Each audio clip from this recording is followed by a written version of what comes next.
Opie and Anthony. Radio Shock Jock. Opie and Anthony. Yards. Yeah. Just watch one good zombie movie. Eventually, they'll get you too. Well, I don't know. Oh, you'll get the first couple thousand. Oh, yeah. But then there'll be a couple more thousand after that, and after True. that, and after that. Zombies very rambunctious. Right. And eventually you got to sleep, so now they're starting to pry open the windows of your estate. Yeah, I think you're right. I think Even I Am Legend, he took all those precautions. That's what I'm saying. I was basically going with that movie, I Am Legend. See, I live like I Am Legend, only white. I live way up in the sky, so I'm saying I have a better shot than you, my friend. There's zombies in your building. Yeah, they're going to climb 40, 45 effing stories? No, they're going to say hi to the zombie doorman that identified him every day, and then just go up to their zombie apartments, which are right next to yours. Yeah. Come through the wall. You think? Yeah. Everyone's going to be a zombie. Especially people that live in well-to-do neighborhoods, because they're the ones that they got the most to lose. The people that are going to have the upper hand right now are the homeless. Yeah. Because they're used to all this crap. It's all the people of wealth and even upper middle class that are just going to be left out going, I don't know what to do. I don't have money left. The bank, I went to the bank. I filled out a little withdrawal slip. I was going to put it in a vault that I bought, a little safe. And I went to the bank and the door was locked. And there was a note there that said, no money. And then you go there and there's other people that show up.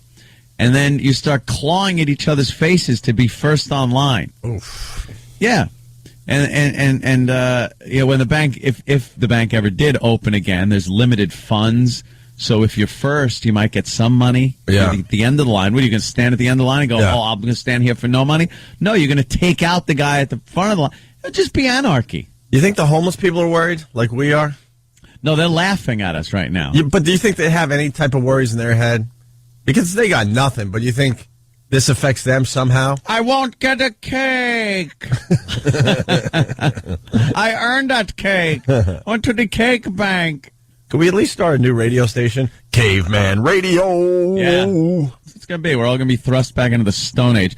Even Rich Voss is contemplating getting a shotgun. Yeah, Rich Voss here this morning in for the vacationing Jim Norton. Well, actually, he's working in He Frisco. never vacations. The homeless are going to worry because one of the first things people cut back on during a depression is soda, canned soda. And that's their currency. And that's their living. Yeah. So they're going to be crazy scrambling when there's only one or two cans in a garbage can. And so the homeless will be affected too. Everybody will be infected. Dude, how about that? Like I know, and I'm not talking about bum fights. I know that's been done, but almost like cockfights that they do.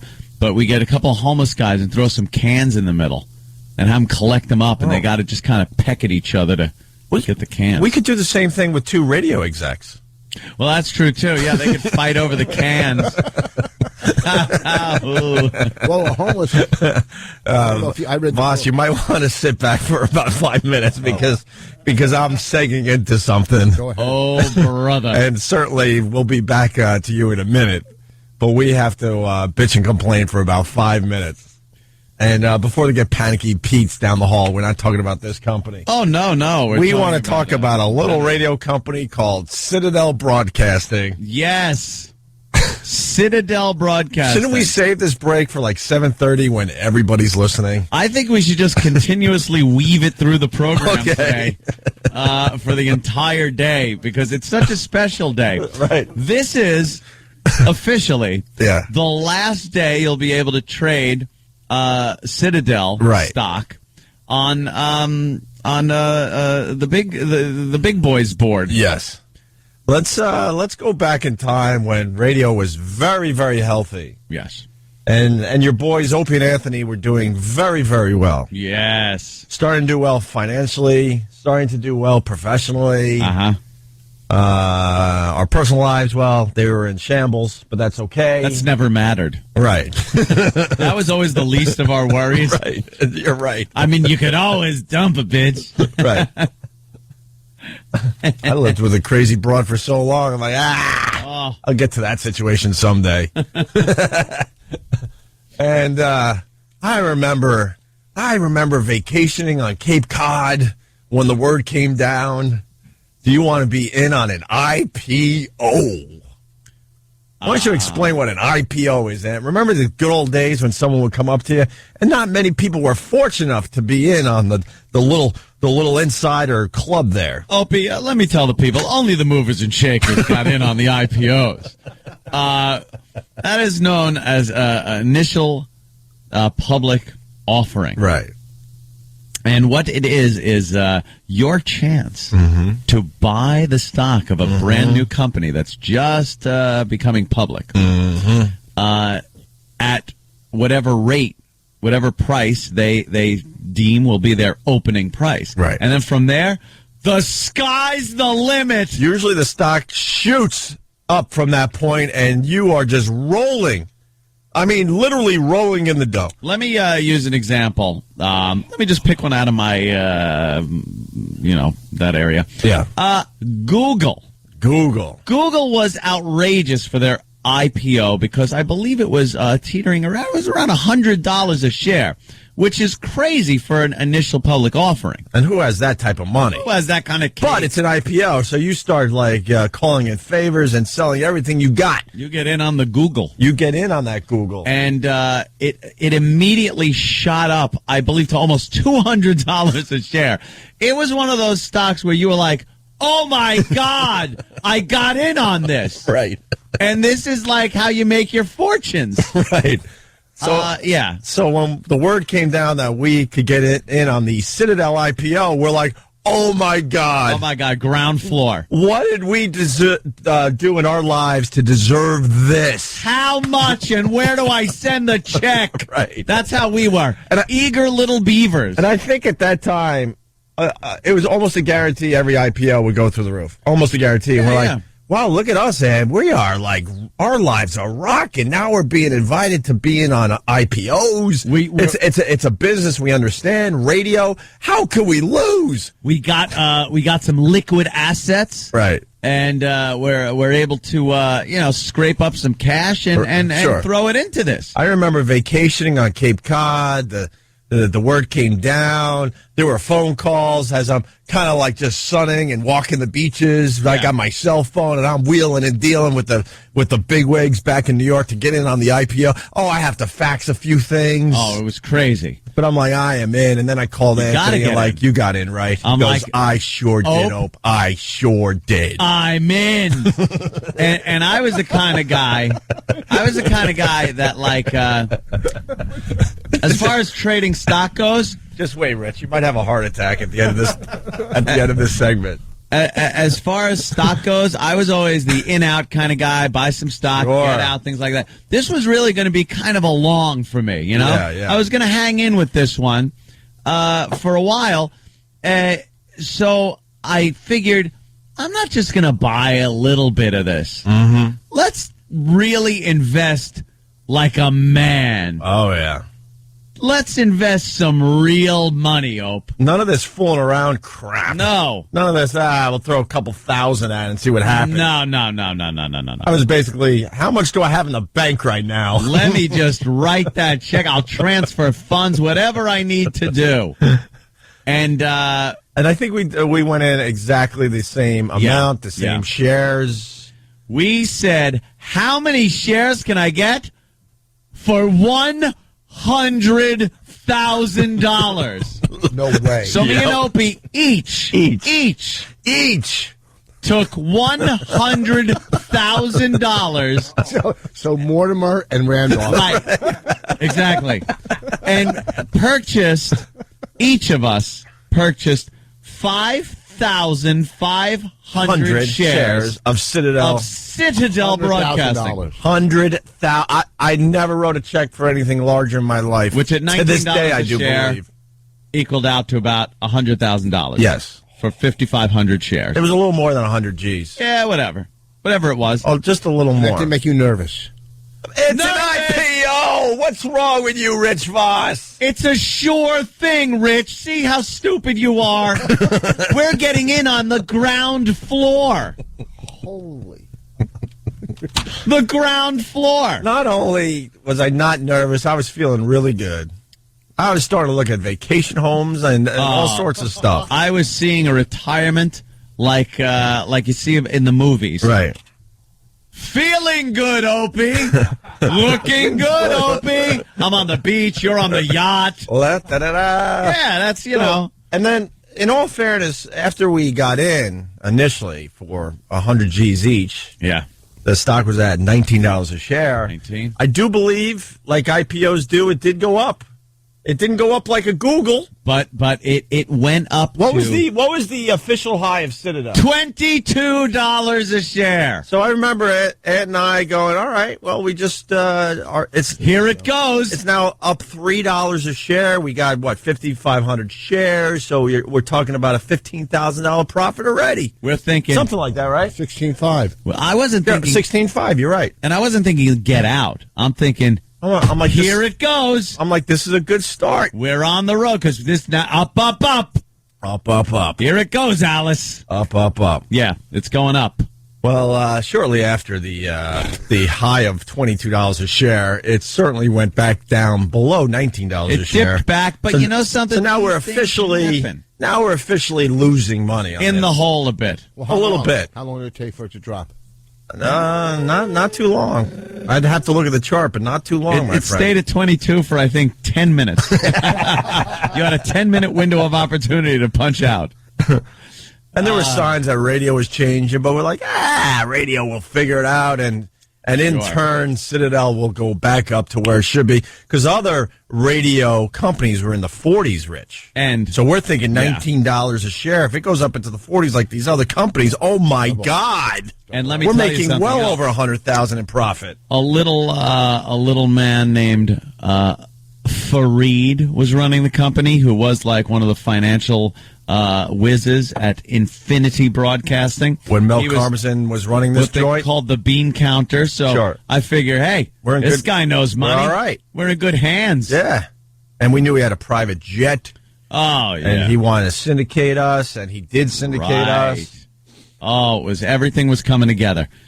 Well, it steadily just kept declining down through 18. I believe we started voicing a concern to each other when it broke through the $17 barrier into the 16 and change. And then we're thinking, is this coming back? Should we punch out now, take the loss? Blah, blah, blah. Well, let me tell you, the faith and confidence we had in the genius management skills of Fareed and Judy over there at Citadel, we could not be shaken. We knew this was coming back. Even as it fell through 16, 15, 14, and 13, we knew We sure did. that it was coming back at some point. And then it dropped to 16. Well- and then 15. 14, 13. And 12, all I kept thinking is, 11. we're going to bottom at 10 because there's no way it's going Right. into the single digit things. It's definitely going to come back. And then it got to a point, Rich, where out of principle, I was never going to sell this thing. Never. People were like, you just got to take the loss and I'm like, see if you can write it nope. off against some gains that Nope. you have that year and stuff. And I'm like, no. I am holding this because I don't want to be the guy regretting going, you know what? I sold that at 13 a share. Right. And now what is it? What could you check what? Yeah. 53? Yeah. It's at 53 and I sold it. Well, ding ding, there's the $10 mark. It just punched through. Look at Rich. into the nines. Rich, I would dream for a $10 share Oh, my- stock at this point. Look at Rich's eyes like, oh my God. I would be popping Dom Perignon and lighting cigars with $100 bills Right. if I could off that stock at $10 a share. Right. It would be a victory. Yeah. As it fell through 9, 8, 7, 6, 5, 4, 3, 2, 1. Now, once you fall below the dollar mark, NASDAQ and Wall Street and Everyone and takes the notice. Dow starts going, look, you got to do something because we don't trade penny stocks. Yeah. So if you don't get your stock price above $1, we delist you. Yeah. From the NASDAQ or the Sure. Dow Jones. they then take you and put you in this thing called the pink sheets. Mm-hmm. It's like if you go to Times Square and it's like the lights, there's tourists, there's movie theaters, there's TGI Fridays, whatever you need, it's right there. And then you turn down one of those side streets. Mm-hmm. Those are the pink sheets as compared to like the real Wall Street traders. This is off Wall Street. Yes, this is off Wall Street. You know how they like to talk about off Broadway? This is off Wall Street. Okay, so Well, it goes to $1. We Yeah. watched. At what point do you start blaming the Jews? At what dollar? No, actually, No. Fareed and Judy were being blamed. Yeah. And during this time, they had the wisdom, the foresight, the smarts to just yank us from every station that they had us on. Right. Even though we were doing very well. We were doing very well, and they were not paying us a lot of money. No. And we even decided, all right, we'll take another drastic pay cut. Just and then to stay they in the market. Then they officially came to us and said we can't even pay that anymore. Yep. Well, so the fact that you already put $100,000 in, Yeah. So Yeah. the fact that you lose in everything, Yeah. Your reward is to get taken off. Off Oh, the yeah, station. yeah, To, yeah. to try to Yeah. get Yeah. the money back. Yeah. that's Yeah, your taken reward. off of the You know what? station. You guys invested in us. We lost your money. Yeah. Here's how we're going to pay you. You're fired. Take it easy. Right. Well- take a hike. So we're at about $1, right? Well, a year ago it was $1.86. $1.86 1 year ago today. Right. That was the year's high. 6 months ago, it was 90 cents a share, Rich Voss. Remember, we put in $100,000 each. Yes. And we did $19 a share. 3 months ago, it was 24 cents a share, Yes. Rich Voss. 3 months ago. 1 month ago, it was 19 cents a share. What about my career or the stocks? 19 cents a share. So that's a penny on every dollar. Right. For the share. Right. So far. A week ago, it was 14 cents a share, Rich Voss. A week ago. Oh, I wish it was still 14 cents. Oh my God!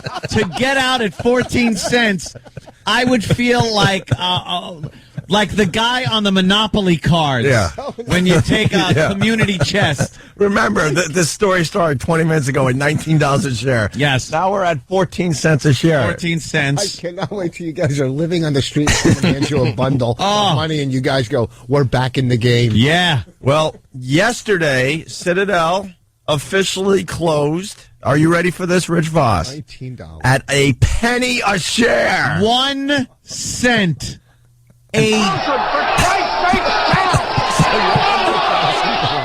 Mortimer.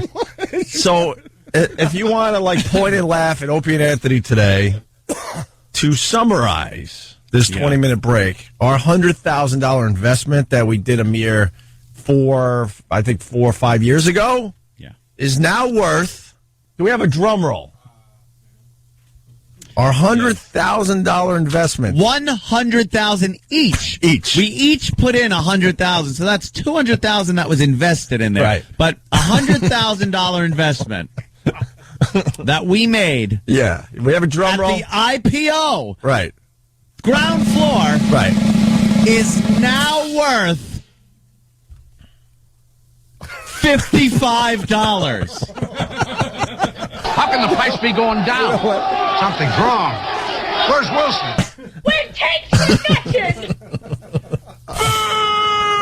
$55. We just turned $100,000 into $55. 10 of what we invested makes $1 million. Right. I can't even buy a pair of new jeans 10 of with what my we have initial now investment. You're makes $100,000. $550. 10 of what we had makes $1 million. Right. 10 of what we have now makes $550. Your investment can get you a half a pair of sneakers. Yes. Right.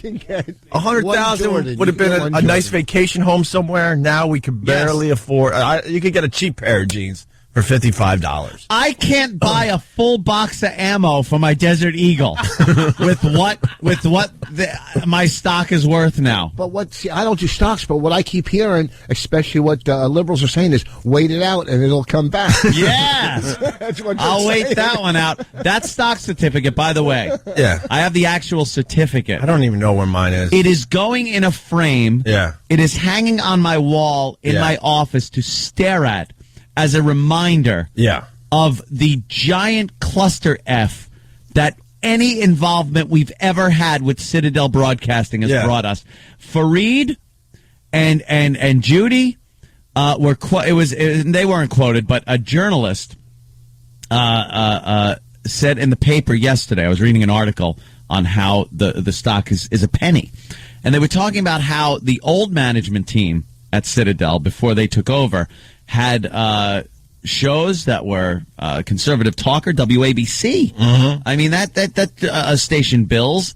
And then in their infinite wisdom, Fareed and Judy decided to put on shows on there that were off topic for conservative talkers. And just they said that the incompetent management brought Citadel to the point it's at now. And that is Fareed and Judy. Thank you, guys. The two people that can go down in history as taking a stock that was at $19 a share at the IPO, went up to $22, and then sunk down to where it's now being thrown out to the pink sheets at 1 penny a share, taking everybody's $100,000 investment and magically turning it into $55 and having not a clue where any of that money went. This is what I'm going to do. I'm going to give you $60 each and buy you both out. I want it. You're going to make $5 each today. The certificate, to me, is well worth. Okay. No, I've never had a $100,000 I have a piece of paper that I bought for $100,000. Yeah. A piece of paper. I have a square 8x10 piece of paper. I could have bought a work of art that I could have hung on my wall. That would have been envied. I'm a fan of some of Picasso's stuff. You probably could have gotten a Picasso. Not when he got weird, where he put the eyeball on the cheek and stuff. He did his stuff before that. Oh my God! I think I might have been able to Picasso. You get something nice. Pistachio. You could have gotten. I would love to see. Maybe somebody can go on a site, maybe here or online, Pal Talk. I know a lot of people there. Yeah. They can maybe go online and see what type of famous art, something we'd all know, that we could have bought for $100,000. Yeah. That I could have hung on my wall instead of a stock certificate. Yeah. That will do nothing but remind me. So once again, our $100,000 investment is officially worth $55 today. $55. Thank you, Fareed and Judy, for that great investment, the great company, and the great see you later once they booted us out the door. Yeah. Once they ran out of cash. Yeah. Thank you. Good job. I would be out of my mind. Yes. Whoa! Oh, no! Whoa! Whoa! We're giving the David reaction. Oh, no! Whoa! Whoa! And that's how we start today. Yeah. Wow. John says it. I what are you going to do? Let's go to John. What are you going to do? John will talk for all listeners today. John on Long Island. How are you, John?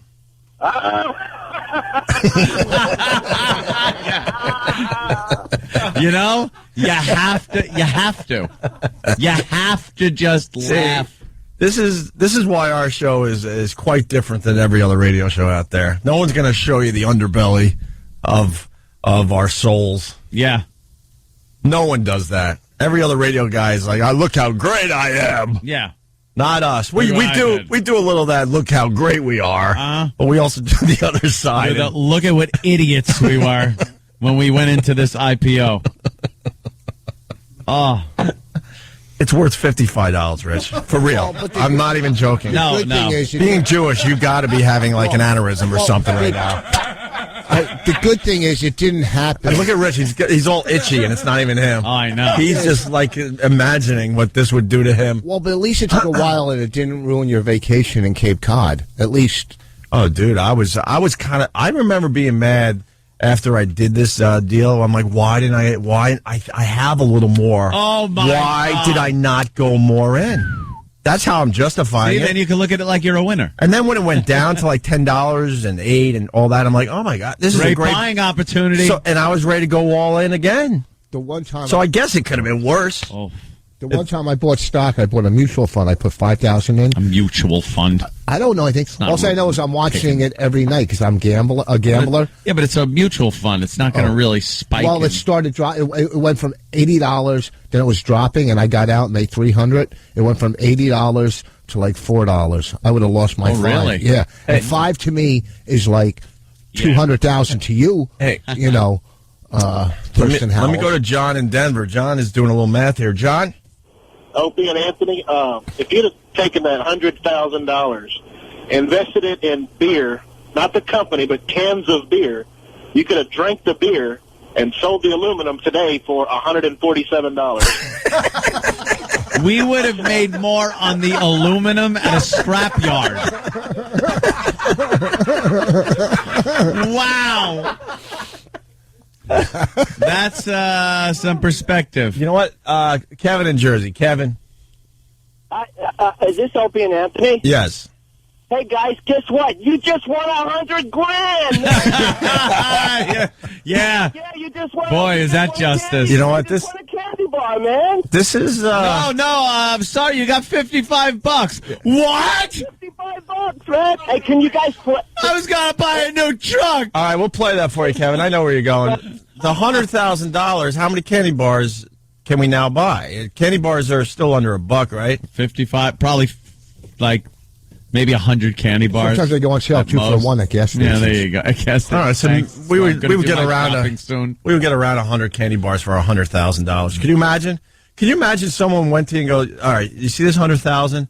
I want you to go to your local convenience store, Yeah. 7-Eleven, what have you. Quick check. Huh? Hey. Oh. And I want you to buy 100 candy bars for that. Yeah. People would go, we would go, you're crazy. What are you talking about? Why? What are they, Wonka bars? Is there a magic ticket inside? What are you talking about? No, really. Trust me on this one. This is what your 100,000 is going to be worth someday. So you might as well go and just buy the 100 candy bars now. Yeah. What? Well, can we play the 100 grand as we go to break? The phones are lit. People are doing math. I have a quick. We'll go to the phones after the break. I love the perspective thing. I love when people can put it in these certain perspectives that, that's really good. Perhaps we could find out if you laid $1 end to end, how far 100,000 of them go, as opposed to 55 of them. Okay. And see how far we could have gone. You know, when they go, you could take and stack the money up and it goes to the moon and back. Yeah. Let's see how $100,000 laid end to end, how far that is, and how far 55 is. Right. You could take those certificates and put them on eBay at least. I could probably do that and sell it for more than $55. I think if I sign mine, I can maybe get $20. Yeah. No, you can make more than $55. Yes, You I would think? start the bidding at 102,000. Yeah, that's $102,000. Hey, bidding. we once gave away $100,000, and this is the end of that fine contest we did many years ago. And I believe as we go to break here. What? I believe that's why this happened to us. This is karma. Yeah, no kidding. Mel. Jim Jeffries joins the program next, but first this. Hi, who's this? Hey, it's Craig from Waltham. Hey, Craig, guess what? Oh, did I win? You are the 107th caller. No way! Damn it, I won! I won! What? No way, you're kidding, right? 107th. Oh, wow! 107th caller, congratulations. 100 grand! Oh, my God! You just won $100,000, bro. Oh, Jesus, do you know what I'm going to do with that? What are you going to do with the $100,000? Man, the first thing, I have this old... Oh, I cannot... Jeez, I got to... Calm down. Calm yourself. I am the winner! I'm the winner! Well, what are you going to do with $100,000, bro? I got this... Oh, man, I got this box for a truck. I've got to get a new one. A new... Wait, dude, how are you going to do that with a candy bar? What? How are you going to do that with a candy bar? We just gave you a $100,000 candy bar. What do you mean? We gave away $100,000. It's a candy bar, bro. Congratulations. What? You just won a candy bar. Hey, what the f*** you been I've been listening to f***ing radio for like 3 hours, man. You said $100,000. Yeah, $100,000. We gave you a candy bar. a candy bar. Congratulations, buddy boy. Oh, you guys are a bunch of douche. Hey. Congratulations, man. Uh-oh. He was pissed. Good morning to everybody. It's the Opie and Anthony Show. Rich Voss in studio today. And Jim Jeffries has joined the program. Yes. He walked in the middle of that little rant we were doing. If you're just tuning in, oh boy, you missed a good one. Basically, our $100,000 investment in Citadel Broadcasting, we invested about 5 years ago, is now worth $55 today. Yeah. We turned $100,000 into $55. And we never, by the way, we never sold. This isn't if we didn't sell crap. This is what it is. Our $100,000 is now worth $55. We never sold. It's worth a penny today. If you were to take that $100,000 and March 20th and 21st bought tickets at the Arlington Cinema Draft House to see me, do you know how many people could get in March 20th and 21st at the Arlington Cinema Draft House for $100,000? I'm saying 10. Yes, because it's $1,000 a ticket. Yes. Oh, I thought you were saying it's $55. Yeah. Oh, I was looking the other way. I wasn't going 100,000. I thought they were spending their $55. Everyone's doing the fun math on the phones, Ant. Yeah. Everyone knows Ant drives an Escalade. That $100,000, you could barely you can't even fill your Escalade for the $55. That's what I wanted to get on. It's something even better. I could have bought an Escalade cash, right, and another car. Yeah. And now that money, I can't even fill my tank up. Right. how many With hair gas. plugs could you have bought? They're not plugs. They're the follicles. They're individual follicles that were placed in the head from the harvest area and the back of the head, and then they put them in the thinning area one at a time. Have you got They're the not plugs? plugs. They're not plugs. I'm going for it. Any day now. Yeah, I'm all for it. I know it's all You're going. a perfect candidate, by the way. I'm on this stuff. I use this stuff called Nange, and I did a TV show. And I'll do adverts for these people. Yeah. It's like black dandruff in a tin, and you shake it on. It makes all your hair thicker. It looks rubbish in real life. But on TV, it looks awesome. Well, that's what got me. I went to. I was looking at tapes of us doing Letterman, and when we walk out, they kind of had a shot that was kind of an over-the-shoulder shot almost, and I was just like, oh God, especially on TV. Yeah. You know, you just get this big white spot on the back of your head. It looks like a monk. I've got a forward island happening, and it's going. Yeah. You got the Phil Collins. I've got quite a weird one. Occasionally, when I'm on the tube, like the Underground in London, I see another person with the same thing. We sort of have like a brotherhood of. Yeah, right on, man. losing it in the front. I'm losing it in the front. My back's all right, I think. Kind but of a occasionally, like, you see yourself on a security camera. Yeah. And you're in a store, and you're like, oh, it's bad. That security camera's not good for me. Well, it's like stock. It could come back. No, it won't come back. How old? Oh, I I'm don't wanna- 32. Wow, you're a mess. You're too young for that. See type of hair loss The thing that is, you my got. two older brothers are keeping their hair, Oh, and that crazy. upsets me. But I always work on that. I've slept with more women than the both of you put together. Yeah, policy. see, that works. That's why I point and cheer. You're a pretty good candidate there, though, because you got that's a good place to put, because it's not like you got horseshoe head balding or anything like that. We got a lot to fill in. Let's go with this hair plug thing. So, $100,000. How many of these quote? I'll say quote hair plugs would you have gotten? Probably could have brought in me and 9 of my friends, And would have a and full got, head of hair. The whole procedure done with the most. you would have follicles being you can clear. get. guys- How many ball friends you got? Can I be one of the 9? Yeah, you can be one of the You 9. guys would all had hair like that old Illinois governor. I can never say his name. Just Blagojevich. nice. Blagojevich. He would have had so much hair in his body, he could have ripped the face off a woman. And now we couldn't buy a Pacino wig. Yeah, it looks good. Couldn't even buy a Pacino wig. Oh wow! Yeah, I had it done a few months ago. Oh, really? Yeah, you ought to do Take it. the hat off. Give us a look. Well, it's still He refuses to take the. You're taking the hat off finally. See here? Hey. Wow! I think you're looking sharp. This is all. Wait, let me see. It's not even there. It's barely even little stubs. Oh, look at you. All This is- that. Now, And does that keep growing? Yeah, Does it keep it's- growing? It's your hair. Yeah. It comes from the back, which is genetically So engineered. does that never mean you fall always out. have to have long hair at the back because you got a big scar now? No, you can't even see it. The way they do it, you can't even see. There's I'm no doing it. undetectable back there. Doesn't matter how short you cut it. There's no scar. I'm doing. What's Shane happening? Warne had it done, and he looks awesome. It'll you don't know grow- who Shane Warne is. it'll grow to 22 inches and then drop down to 1 inch. You ass. No, it won't. Yeah. I always hate it when like women always go on about men who get plugs or men who have comb Don't over. call them plugs. No, who get comb overs or they wear wigs and they look at what a pathetic man. Yet, most women I meet now have extensions.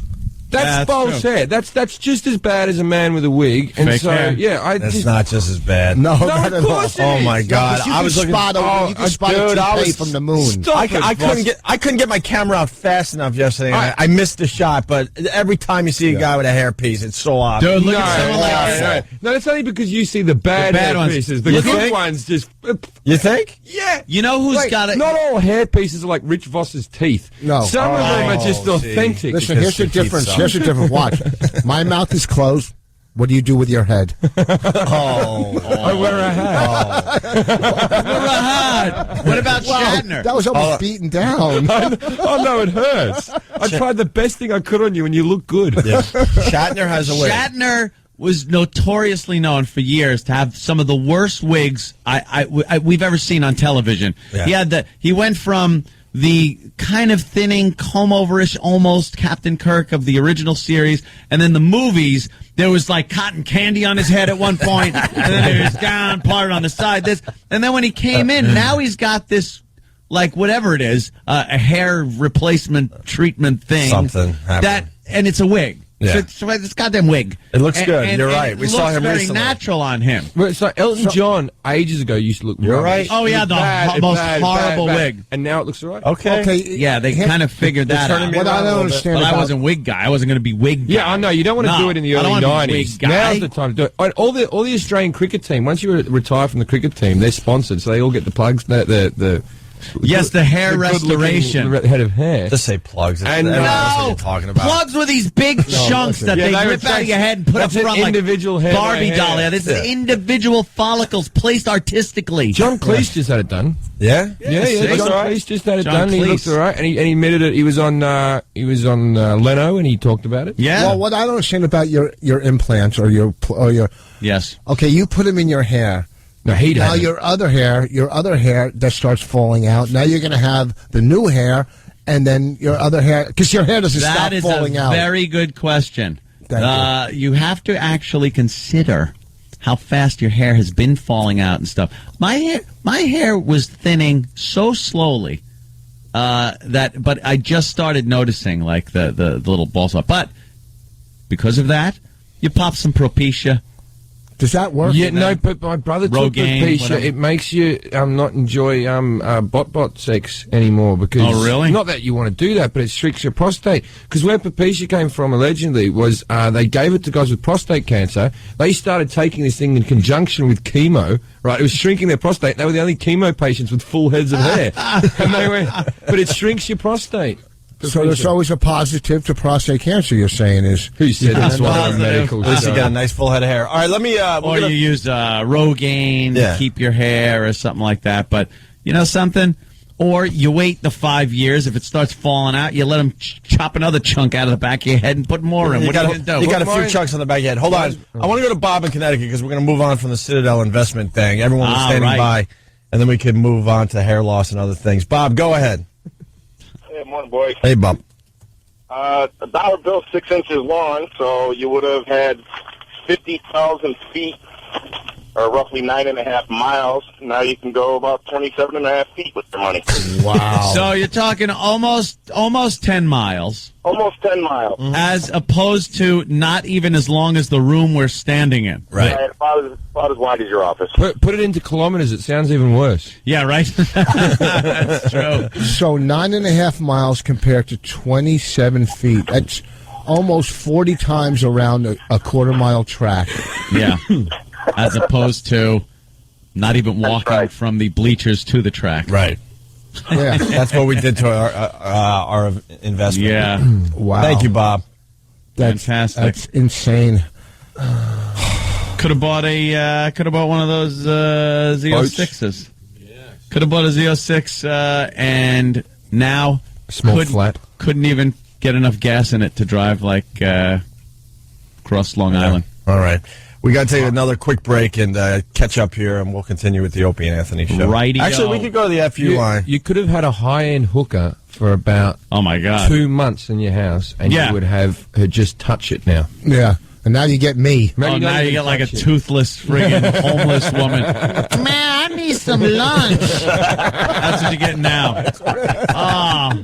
Oh, God. When you put it in those terms, it's really depressing. That's depressing, isn't it? We'll go old school. You can pick up a tunnel bunny, but you got to drop her off halfway through the tunnel. Halfway through the tunnel. And it could have just been... Explain tunnel bunny. What is They that? used to, in the 70s, when this city was rocking, and we're heading back to the 70s big time, by Bring the it way. back. You're going to start seeing this stuff.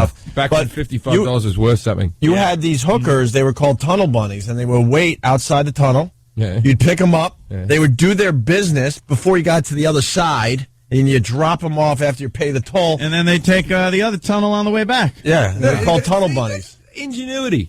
Why don't things like that happen anymore? It's ingenuity. But the do-gooders in this city had to shut that service down. Oh, it's just a poor girl trying to get a ride to the other side of town and back again. And Who's back to again. say, yeah. Back and forth all day long. All day just I think you should Ugh. underground bunnies. And they could get off at different stops. breathing in exhaust fumes. Yeah. Squeegee. We had the squeegee guys. We had all sorts of fun stuff I to wonder look after at. you're done for them to cough it up and it all to be black. We go to the I didn't FU swear line. that. I didn't swear, right? It's all good. All right, Don't just worry. checking. Just Yeah, checking. yeah, Right. Jim Jeffries, he's great for our show, but man, he was. They were having a heart attack down the hall yesterday with all the dumps. It's okay. It's all It's good. Australian slang for something else. That's right. Here's I don't know any better. here's the FU line. We'll continue in a bit. Thanks for calling the Opie and Anthony FU line. Here's the latest batch of FUs. You have 7 new voice messages. First voice message. I would like to give a big fuck you to the big fat lady that came into the gym today and decided that, I just want to wait and think about it while my fucking thighs roll over my front of my fucking shirt. You fat fucking bitch. Fuck you. Next message. This is an FU message to the angry gentleman that keeps leaving FU message to BMW owners. Listen, douche. A BMW is a fine instrument of automotive engineering. So go sit on your thumb, you Camry driving piece of crap. Next message. Hey, this is the state employees of New Jersey. I'd like to give a big FU to John Corzine for trying to take away our fucking days. Don't take them away from us. Take away the trucks from those useless pieces of shit that you call bosses. Get rid of them. Get rid of the trucks. Stop fucking with us. Next message. I'd like to give a big motherfucking FU to my dispatch supervisor. You could not do your job if your fucking life depended on it. I hope your firstborn dies in a fucking house fire this weekend. Next message. Hey, I'd like to give a big fuck you to my new boss. He fucking tricked me and sent me out of 15 years of seniority at my old job to a fucking dump. Fuck you, you little bald bastard. Why don't you go eat a cock sandwich? Next message. I'd like to give a big FU for all you deadbeats that work in ShopRite with me. You are losers and you never will amount to nothing. The ones that are good are the ones that are good. The other ones, FU. Next message. Yeah, I want to give a big FU to my stupid prick of an ex-girlfriend. Fuck you! Oh, and by the way, you've gotten fat. End of new messages. Call the Opie and Anthony FU line. 866-FU line 1. That's 866-FU line 1. Thank you and goodbye. Rock and roll. Opie and Anthony. Full house. We got Rich Voss. We got Jim Jeffries, who's doing his HBO taping tomorrow night. I'm going. Yeah. A lot of the fans going. Right. We need a lot of energy tomorrow night for Jim Jeffries. Good crowd. We need a really good crowd. This is a very, very important thing for Jim. Filming an HBO special. That's huge. And then later this morning, we got Dr. Dirty checking in. John Valby. Oh, yeah? He'll stop by. I think he's playing, too, which is cool. Is he bringing his little keyboard? I sure hope so, because he's a bore without it. Let's be honest here. And for the first time on our show, Kevin Nealon Really? We've said no to Kevin Nealon. I can't even count that high anymore. But he's great on weed, so we said, all right, what the hell? Bring him in. Bring him in to say hi to everybody. What else you want to talk about? The world's falling apart in front of us. It really is. It's kind of. Last night I was kind of getting a little distressed about it. Are you starting? Not crazy. You're distressed, starting to feel that itch. But I was starting to look and just go, wow, because I troll the websites like Drudge and I'm looking, reading, and I'm just going, wow, this is. Let me give you 3 headlines. Stocks fall again. Yeah. The stock market hasn't been this low since 1997. Excuse me. Yeah. And it's going lower. Of course it is. More people lost their jobs last month than in any month since what year? 1948. 1936. I heard on the news. That's pretty much right. 1949. Oh, 49. And over 40,000 people. This is the biggest headline of the morning because this is the type of thing you're going to see more and more of. Over 40,000 people protest budget cuts at City Hall in New York City. Yeah, 40 to. I heard it's they got lots of time on their hands. Yeah, they got nothing to do. 50,000 people not happy. All getting together at the same time. They're just unruly people. mob. Huh? It's an unruly mob. It certainly was. 50,000 people. Let me explain something to you about that whole healthcare thing. Because they're running huge campaigns on the news here in New York City because Obama is giving a bunch of money to New York for health care. And he said this isn't a blank check, this is for health care. And now our Governor Cockeyed, Governor Patterson. Patterson. Who, by the way, took up jogging recently. We never got to that story. Watch out for that tree. I see him run right into one. So Governor Patterson is apparently cutting a lot of health care programs and laying off a bunch of people. And they're saying, well, if Obama's handing you this money and saying it's not a blank check, it's got to go to health care, you're not doing the right thing. But actually he is, in a way, because he's cutting the money before the new money comes in. It's like, you take from Peter to pay Paul kind of a thing. But I've noticed the ads are very deceiving.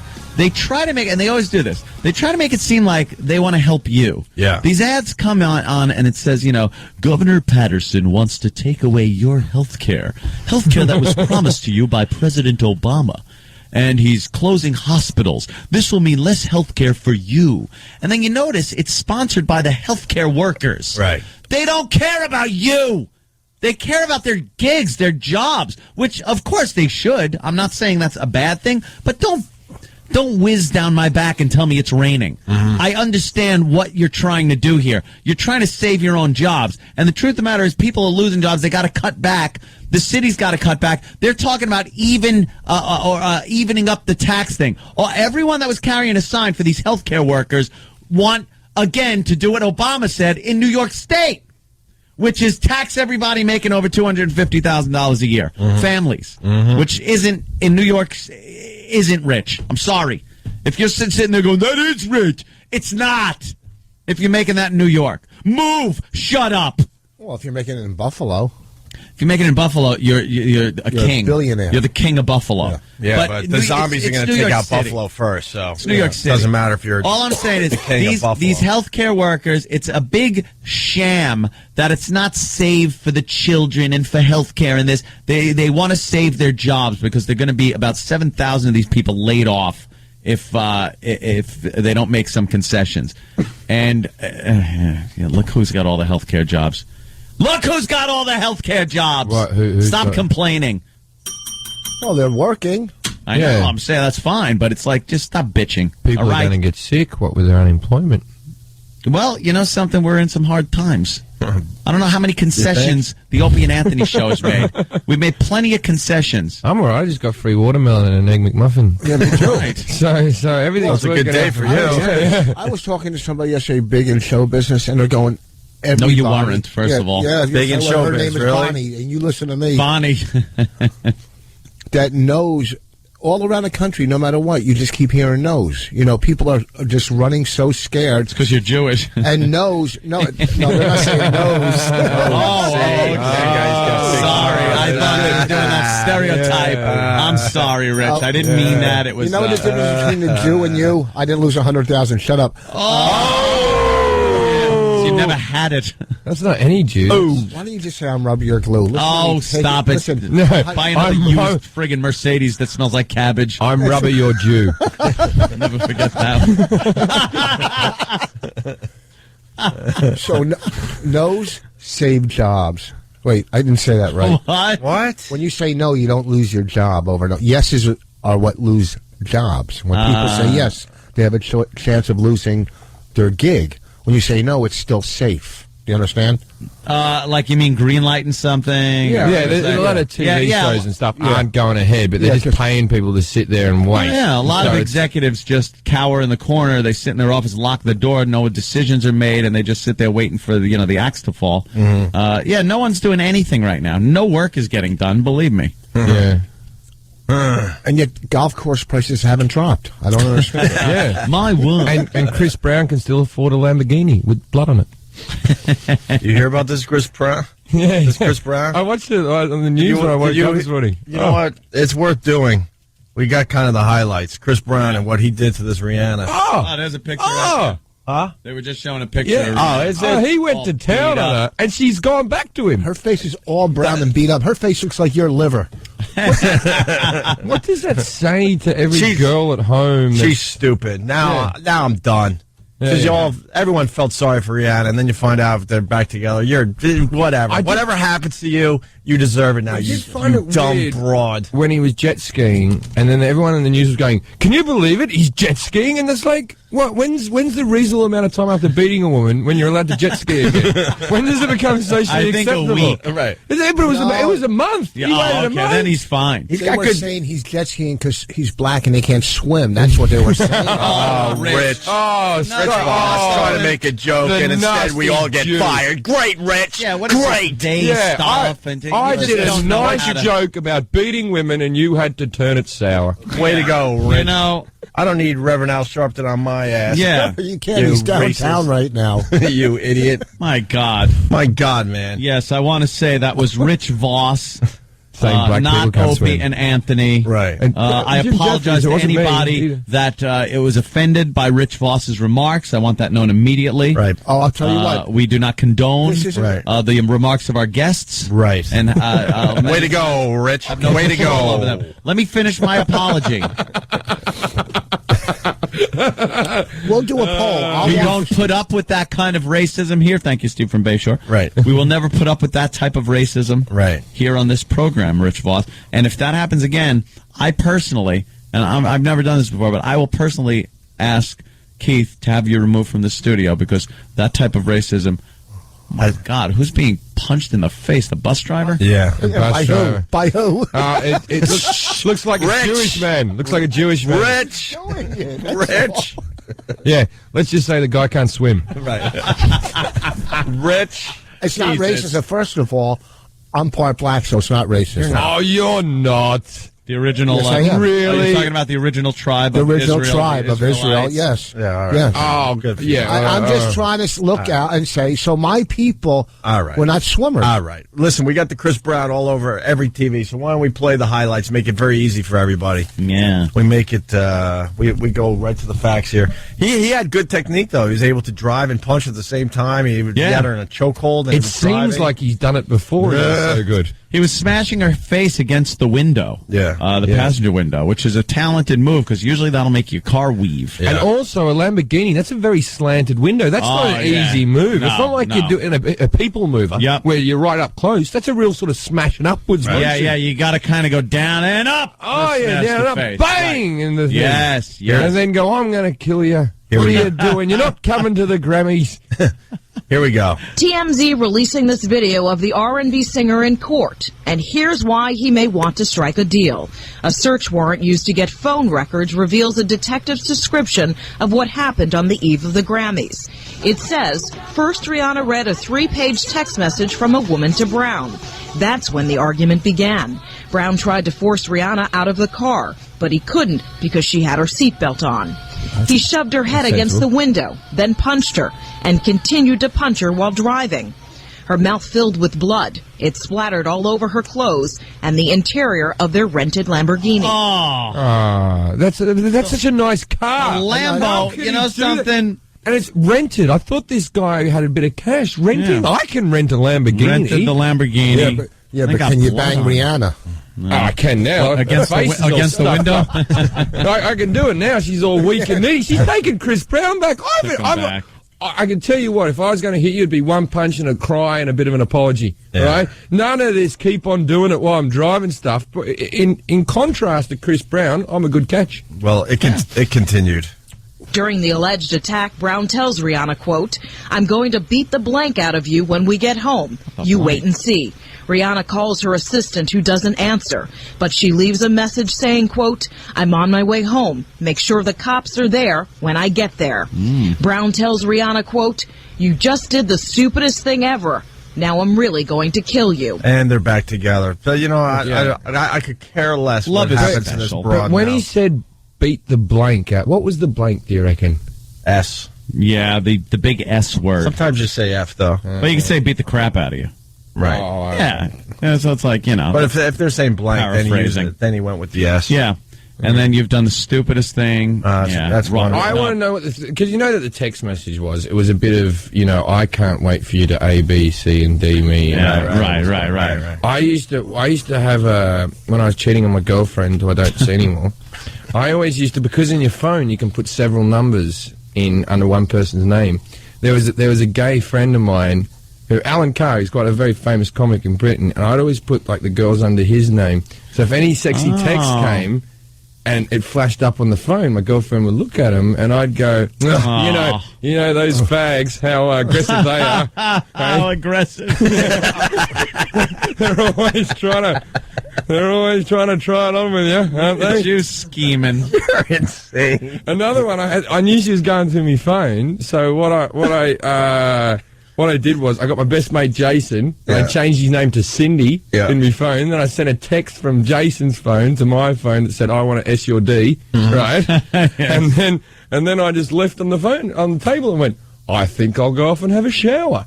I hadn't even turned the hot water in before I had that phone thrown at my head. And I was there going, "Call it! I dare you!" Go ahead. Yeah, called it. Jason answers, "Hey there, buddy, what's happening? Why are you calling me?"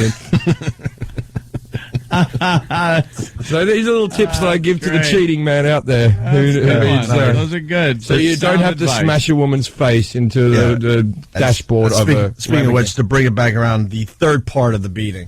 The affidavit says Brown continued to punch Rihanna while driving. He placed her in a headlock and bit her left ear. At one point, she began to lose consciousness, and the biting continued. Brown bit her left ring and middle fingers, then released her. TMZ's Harvey Levin spoke to us tonight in New York. She told police that he has done this to her before, and the way she put it to them, that this was a case of escalating violence. That's wonderful. Escalating violence. That's great. Usually ends up. And he's younger than her, isn't she? He's like 19 or 20. I think he's 24 or something. Oh, she's 19 and 20, right? He's a year younger than she is. Yeah, they're both like barely 20 years old. Yeah. Another rapper, like a famous one, goes, "Oh, we're going to take care of this." Like, who was it? Like, I mean, it was me, mate. There was rumors out there. You don't know about my rap DJ career. Jazzy Jeff. I ain't. Yeah, DJ. It was Will Smith. Yeah, Not even his Will lyrics Smith. might be nice. The other guy. You know, she deserves whatever she gets now. Whatever. Back together. She's just stupid. You know, you're just stupid. This is going to smash her career up as well. Yeah. Like, his career's over. That's point blank. His career's over now, right? Yeah. But if she stays with him, that's her career as well. Because if she comes out all powerful and all, you know, you have to stand up, and she can even do ad campaigns and all that type of stuff, and she'll be on Oprah and all that stuff. She'll come out of it very well. Like, it will actually help her career. Right. But if she stays with him, she's done. Because I've always been a mogul in the music industry and could always pick the trends. You always know. Yeah. If anyone wants the information, come to me on who's going to get famous. Let's go to You know what she should? You know what she should do, though. Really, honestly, just F one of the most hardcore rap guys, videotape it, and then send it to him. It would just, if he beat her for you know, if he beat her like that, that would devastate him. Just crush him mentally like that. Where she's just, this could be you.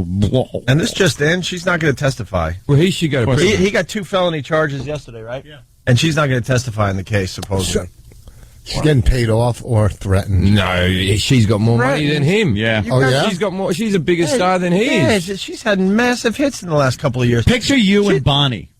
We're doing what? Doing what? It's the relationships like that. She's the one that really is more talented. Oh, yeah. She makes more of the money. Things like Well, that. she doesn't make more money, but she's and more then you're the talented. hanger-on kind of, you know. She doesn't make more money. Want to punch her in the face. Even in joking form, you were willing to defend your cash. You're right. We were obviously making fun of you. No, she doesn't make more money. No. Let me explain something about it. I'll be nice to my wife. I'm the unleavened breadwinner in the family. And let me tell you the difference too. She's a farm girl. She could take a punch. She's not gonna sit and call and text. She'll fight back. She'll beat the crap out of you in a second. You'll be crying. She can hit me. She can't knock out my teeth. You can't knock out stuff you don't have. So I'm not really worried about that. The rap community is lining up to defend this broad, big time. They're all behind her. Defend her what? For going back to her? But then she turns and does the dumb thing and goes back with them. Because they were all supporting her. Well, that's the rumor that Jay-Z's like the guy. Chicks do that. They get beat and then go back. Yeah, weird psyche thing. Wouldn't have a love life. Let's go to Malik. Malik knows a little bit about the community. Malik in Asbury Park. Malik, how are you, sir? Yo, what up, on there? Yo, what up, choppers? What up, What's up, man? Hurry up before your phone card runs out. Oh, you didn't. Hey, yo, the whole situation with Chris Rihanna is, I went through the same thing. He's going to get off with probation because she's not testifying against him. They back together, and he's going through anger management classes and all that.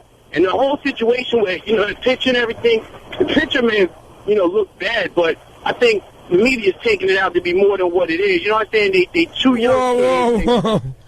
More than what it is. He didn't beat her that bad. Yeah, if you punch a woman, you punch a woman point blank. I don't want to become like some soft touch. I mean, you punch a woman, but they also not tell you that there was another car that was following them that was supposedly other chicks that Chris Brown was involved with, that they're not even bringing them into the story, so we don't even know if it was girls. Oh, right, so he was at fault with the girls in behind the car, and he punched her. Well, he's even a better pitcher. Yeah. Hit him, right? So not only did he hit her, but he had other girls following. Well, you said you dealt with this. You hit a woman, and what happened? No, he got beaten up by Chris Brown, this guy.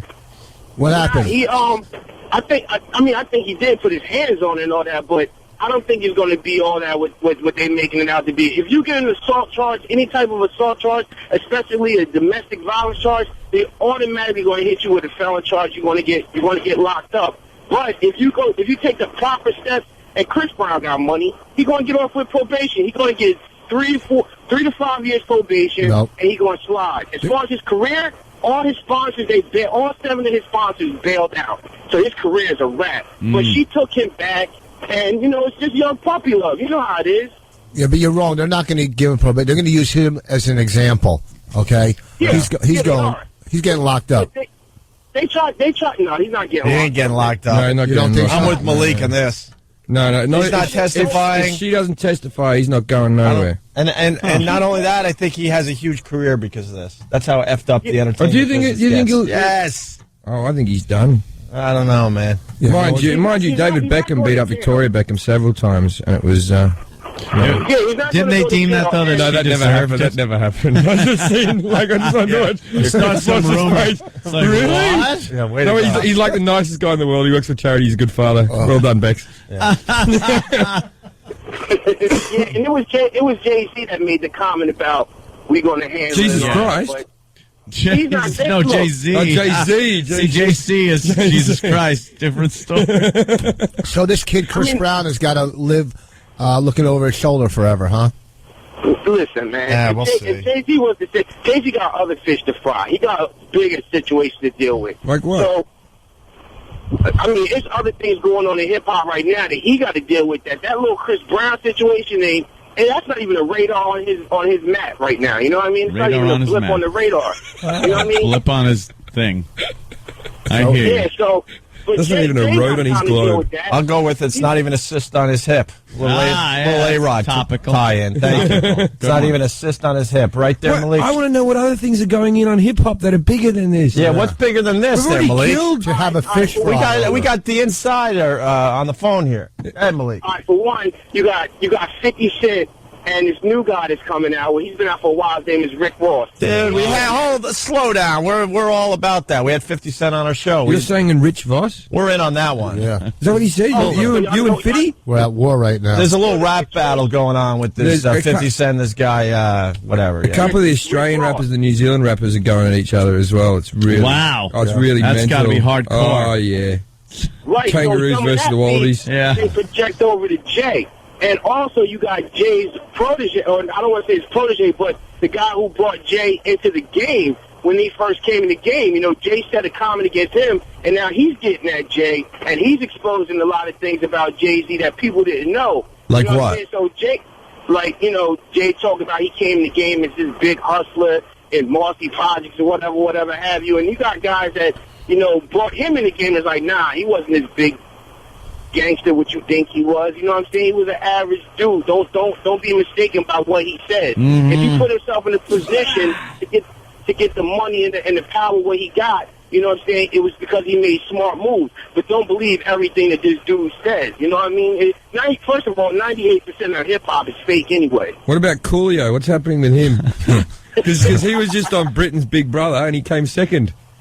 Everyone really liked him. Oh, God, really? Yeah, he came second. Third was the Mini-Me out of... Austin Powers. Isn't there rappers, like certain rappers that have like colognes and change their names a lot that wasn't really a thug growing up either? Oh, shut up, Rich. Rich.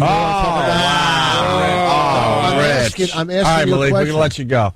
No, we're hey, watch your back, man. You've let a lot of secrets out. Yeah, Watch no your back. kidding. You don't want him to be shot to get a cap in your ass. We got to take a break, but we got two quick calls we got to get to. Katie in Jersey. Katie, go ahead. Hey, what's up, guys? Hey. I was wondering what you guys thought about Rihanna being endorsed by CoverGirl and Gillette and all that. Like, are they still going to support her if she goes back with a man that beats her? It's now going to be called Cover Up Girl. They would look really bad if they dropped her as a spokesperson because they would look like they don't. Right. They're not for. The new adverts are going to be for foundation covering. Yeah, makeup would love her. Covering your friggin' wounds. I got to jump in because Melanie is a little mad at us here, and this is amazing. Go ahead, Melanie. I'm not really mad. I'm just, you don't know what it's like to be in an abusive relationship unless you're in one. I've been in one. It's called marriage. My hands used to hurt on a daily basis. What's the matter, Melanie? What happened? Are you? She's, this being in the public, she should now see and have her wake-up call. But when you're in a relationship, it takes something major for you to realize that you're in a bad relationship. Major, she was hospitalized Your head being with a smashed mouthful of blood. So you accept the fact that a guy is beating you up? You don't accept it because you don't really know. Oh, you're insane. That's you're stupid. Well, All you broads are stupid. Can we if you're go out allowing, sometime? if you're allowing your man to beat the crap Watch out that of you. movie with Farrah Fawcett where she The burns burning it. bed. Yeah. Right. What are you talking about? You don't have people in your lives that can help you out? There's a way out. The prisons are full of women that figured out a way out. If you don't know that you're getting beat up, buy a mirror. Here's the thing. It's because women don't want to move into smaller fights. We can't all talk at the same time. It doesn't really work. know it. If you've not been or seen someone that's been abused, you don't know it until you're through it. And like I said, I was with the man for 10 years. 10 and years. I didn't realize what was going on and how badly I was being abused until one day when he threatened to take off with my child. Then I sat and talked to someone, and I realized what the hell was going on for those 10 years. Melanie. And I put an end to it. Melanie, how could 10 years go by? This has always boggled me. I know there's some kind of psyche thing that's going on with abused women, and it extends back into their childhood and things like that and stuff, blah, blah, blah. But how could you go 10 years watching people? Did you think that every woman was being beaten at home and it was just a normal thing? You don't think of it in that way All right, when you well, then how do in a relationship. Okay, so the answer is no. How do you then go about 10 years and not? Didn't it hit your mind occasionally going his fist? No, didn't it hit your mind occasionally where you would say, like, wow, this is bad. This isn't like I see my friends in kind of nice, loving relationships, or at least relationships where the girl isn't being beat up. Well, when this is your first relationship that you've ever been in, and you've never had anything to compare it to, or when you're isolated from friends that don't. I had a kid. Yeah. You had a kid? When you don't. Yes, Did you have the kid with him? Yes. Right, okay. Your Well, first relationship? that makes it a little bit different. How old were you when you hooked up with this guy? I was 19, fresh out of high school, and right into college. And I had never dated in high school. Just, I was friends with all of my guy friends and never had a relationship. So I didn't know what he was doing to me was abuse. Yeah, can I ask you something? First, like you hooked up, and of course he was probably all sweet, nice, and everything. First time he beat on you, what were you thinking? You must remember that first time. Kind of run us through it quickly. It was just that, okay, this was a fluke thing. It's never happened before. It's not going to happen again. Or what did I do that provoked him to, be that way? Wait, let me jump in. Melanie, what did he do to you the first time? Yeah, I want to know, like, what the situation was, because all of a sudden he's like some sweet guy, and then, like, how did you... He was smart, though. He never put his hands literally on me. He would throw objects, like inanimate objects, and beat me down verbally and everything, and throw things at me. Like, that's called a relationship. I've done that. All right, wait. No. It depends on the object, though. Was it like a Nerf ball, or was it a frying pan? An anvil. Right.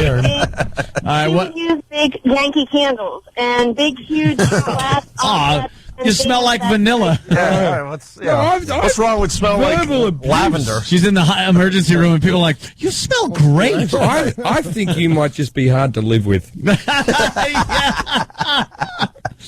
Well, so he never, like, rolled up a fist and belted you one. But it was Yankee candles, large ones, by the way. One time he did. And what was that over? The day that I left, he choked me. He choked you on the day that I left, when I was leaving, he had me by the throat trying to choke me to death. Now, why would you leave while he's around? Or why would you put yourself alone in the situation? He was saying he was throwing me out of the house. We got into an argument, and I told him that I was done. I was packing my stuff and my child's stuff to go to my parents, and he didn't like it. We were in an argument, and one of many, and he just flipped the switch and started choking you. Did you ever call the cops on him, ever, in 10 years? No, at that point I would have, but a neighbor had seen what was going on and beat me to it. Awesome. And I got to jump in because the women, screw us, the women are pissed. Yeah. Jen in Westchester, go ahead. You got Melanie on the line. Hi. I was in a abusive relationship, and it's not a physically abusive relationship, but it was emotionally abusive. Oh, he beat you with the phone, right? Yeah, all right. Is that what happened? He's still beating you with your cell phone. No. She just hasn't got a speech back. Yeah. That's the way she talks. Oh, God damn, Jim. Let's go to Stacy in New York. Stacy, you're on with Melanie. Stacy. They call me Stacy. Good morning. Hi. I just want to say this woman is just, I know abusive relationships are hard. I've never been in one, thank God, because I would never let it happen. And I think a terrible name to women. And the fact she brought a kid into the world with this guy, who probably sat there and let the kid see her be beat. And God knows if the kid was beat, I think she needs to grow a pair and, stop acting like it's okay. And Rihanna's dumbish crap for going back with this guy, and she deserves whatever she gets. There you go. So what? There you go. Melanie, what do you have to say about that? I'm out of it. I've been out of it for 5.5 years. Thank God my child was never hurt in any of it, and most of what went on was not in front of him. I used to get the hell beaten out of me, but my parents never hit each other. So what's the more better situation here than... You know what I mean? Like, thank God the child was never... Like, come on, it was a few thrown things. The choking, I'm going to say bad, but I'm going to say that this wasn't a horrific incident. It was probably a lot of psychological abuse. No, this sounds like it could have been pretty bad. How has it affected, Melanie? Yeah, we got to take a break, but how has it affected how you have relationships now? Like, are you in one? Is the guy great? Are you leery now of this? Started one. What? Yeah. I just started a relationship after 5 years. It was horrible because you just with never Chuck Liddell, she's going out. Do you flinch a lot? You walk around going, is this guy for real? Is he gonna snap tomorrow like the other one did? Oh, so you're thinking that because women like that are in relationships, abusive relationships, usually end up going back into another one. Yes. They kind of almost seek out guys that are. I did shortly after. You did afterwards, but at least I was started to see the signs, and it was like as soon as he started to yell or get irate or something, I was like, you know what? Screw you, I'm done, and would walked away from it. Does your ex still see the kid? Unfortunately, yes. It's the dad. I don't. Throws mom a belt in the face. I don't like when they say that. Unfortunately. All right. Well, we got to take a break. Dads have as much right to see. I like his fascinating stories, though. Oh yeah, it's a very special episode of the Opie and Anthony show. Even if you're in prison, you have the right to see your kids. Oh, I mean, unfortunately, yes. I'd throw a frying pan at her if she said I couldn't see my kid. All right, we got to take a break. Jim Jeffries doing his big HBO taping tomorrow night. Could they still get tickets, Jim? I'm not sure. But give it a go. It's got to be sold out. Jim Jeffries at BroadwayVideo.com. Your email. Yeah, and we're looking for a really, really good comedy crowd tomorrow. People into laughing. This is a big day for Jim Jeffries. Big day. And Rich, filling in for Jimmy today, what do you got? March 20 and 21, the Arlington Draft House Theater in Arlington, Virginia. Got a busy one this morning. Opie and Anthony, Jim Jeffries, Jim Norton is out in San Francisco. We got Rich Voss filling in for Jimmy. We want to talk about boating. We want to talk about something that happened at a funeral, which is just amazing. A stranger just... Yeah, I heard about that story. It's a great story we got to get to. But we have the women calling like crazy about being abused. Like crazy. Let's go to Christina in Brooklyn real fast. Christina, how are you? Good. Good. What's up? Well, I'm a little offended by how many jokes are being made about the issue, and I just wanted to give you a place where you can go and get some facts. Yeah. Specifically about women in New York. Aren't we getting kind of facts just talking to different women and getting their opinion? Oh, there's a few jokes flying, but we think, Yeah, we don't. We're kind of... It is a comedy show. Pissed, man. Rihanna is stupid to go back with Chris Brown. We were the ones the allegations that are true. Go back, so. Right. Yeah. And but you know how beating can lead to murder as well? No kidding. In 1996, half of the murder victims, female murder victims, were killed by someone they were intimate with. Yeah, that's usually the way. Yeah. So it's important to really take I can't keep a girlfriend. Are we going to have a pop quiz? Because this... Yeah. So why doesn't somebody get in touch with her and tell her that stat, and perhaps she can then leave a relationship that might lead to her death? Yeah. You know what I think it's important for you guys to share with young women and young men? My body. Right, that too. But listen, there's a lot of teens who don't know that getting hit is not a sign of how much he loves me. It's not right. No, but we've been saying that we think it's wrong that she was getting hit. How dare she go back to him? Is that so happening a lot? I don't know how you're blaming us for saying that we're saying the wrong thing here. What the problem is, girls, they don't understand because they go, I'm going to hit that. And they don't, you know. I'm going to hit that. Yeah. They're getting the hip hop lingo mixed up, and the white kids are going like, I got to hit that. Yeah. So then you hit it, and you're in trouble. Oh my God! Can someone get the audio of the former president? His wife had open heart surgery, I guess. Barbara Bush. She's going to be okay. But he did a press conference where he was laughing and crying at the same time. You got to see this. Crying over here.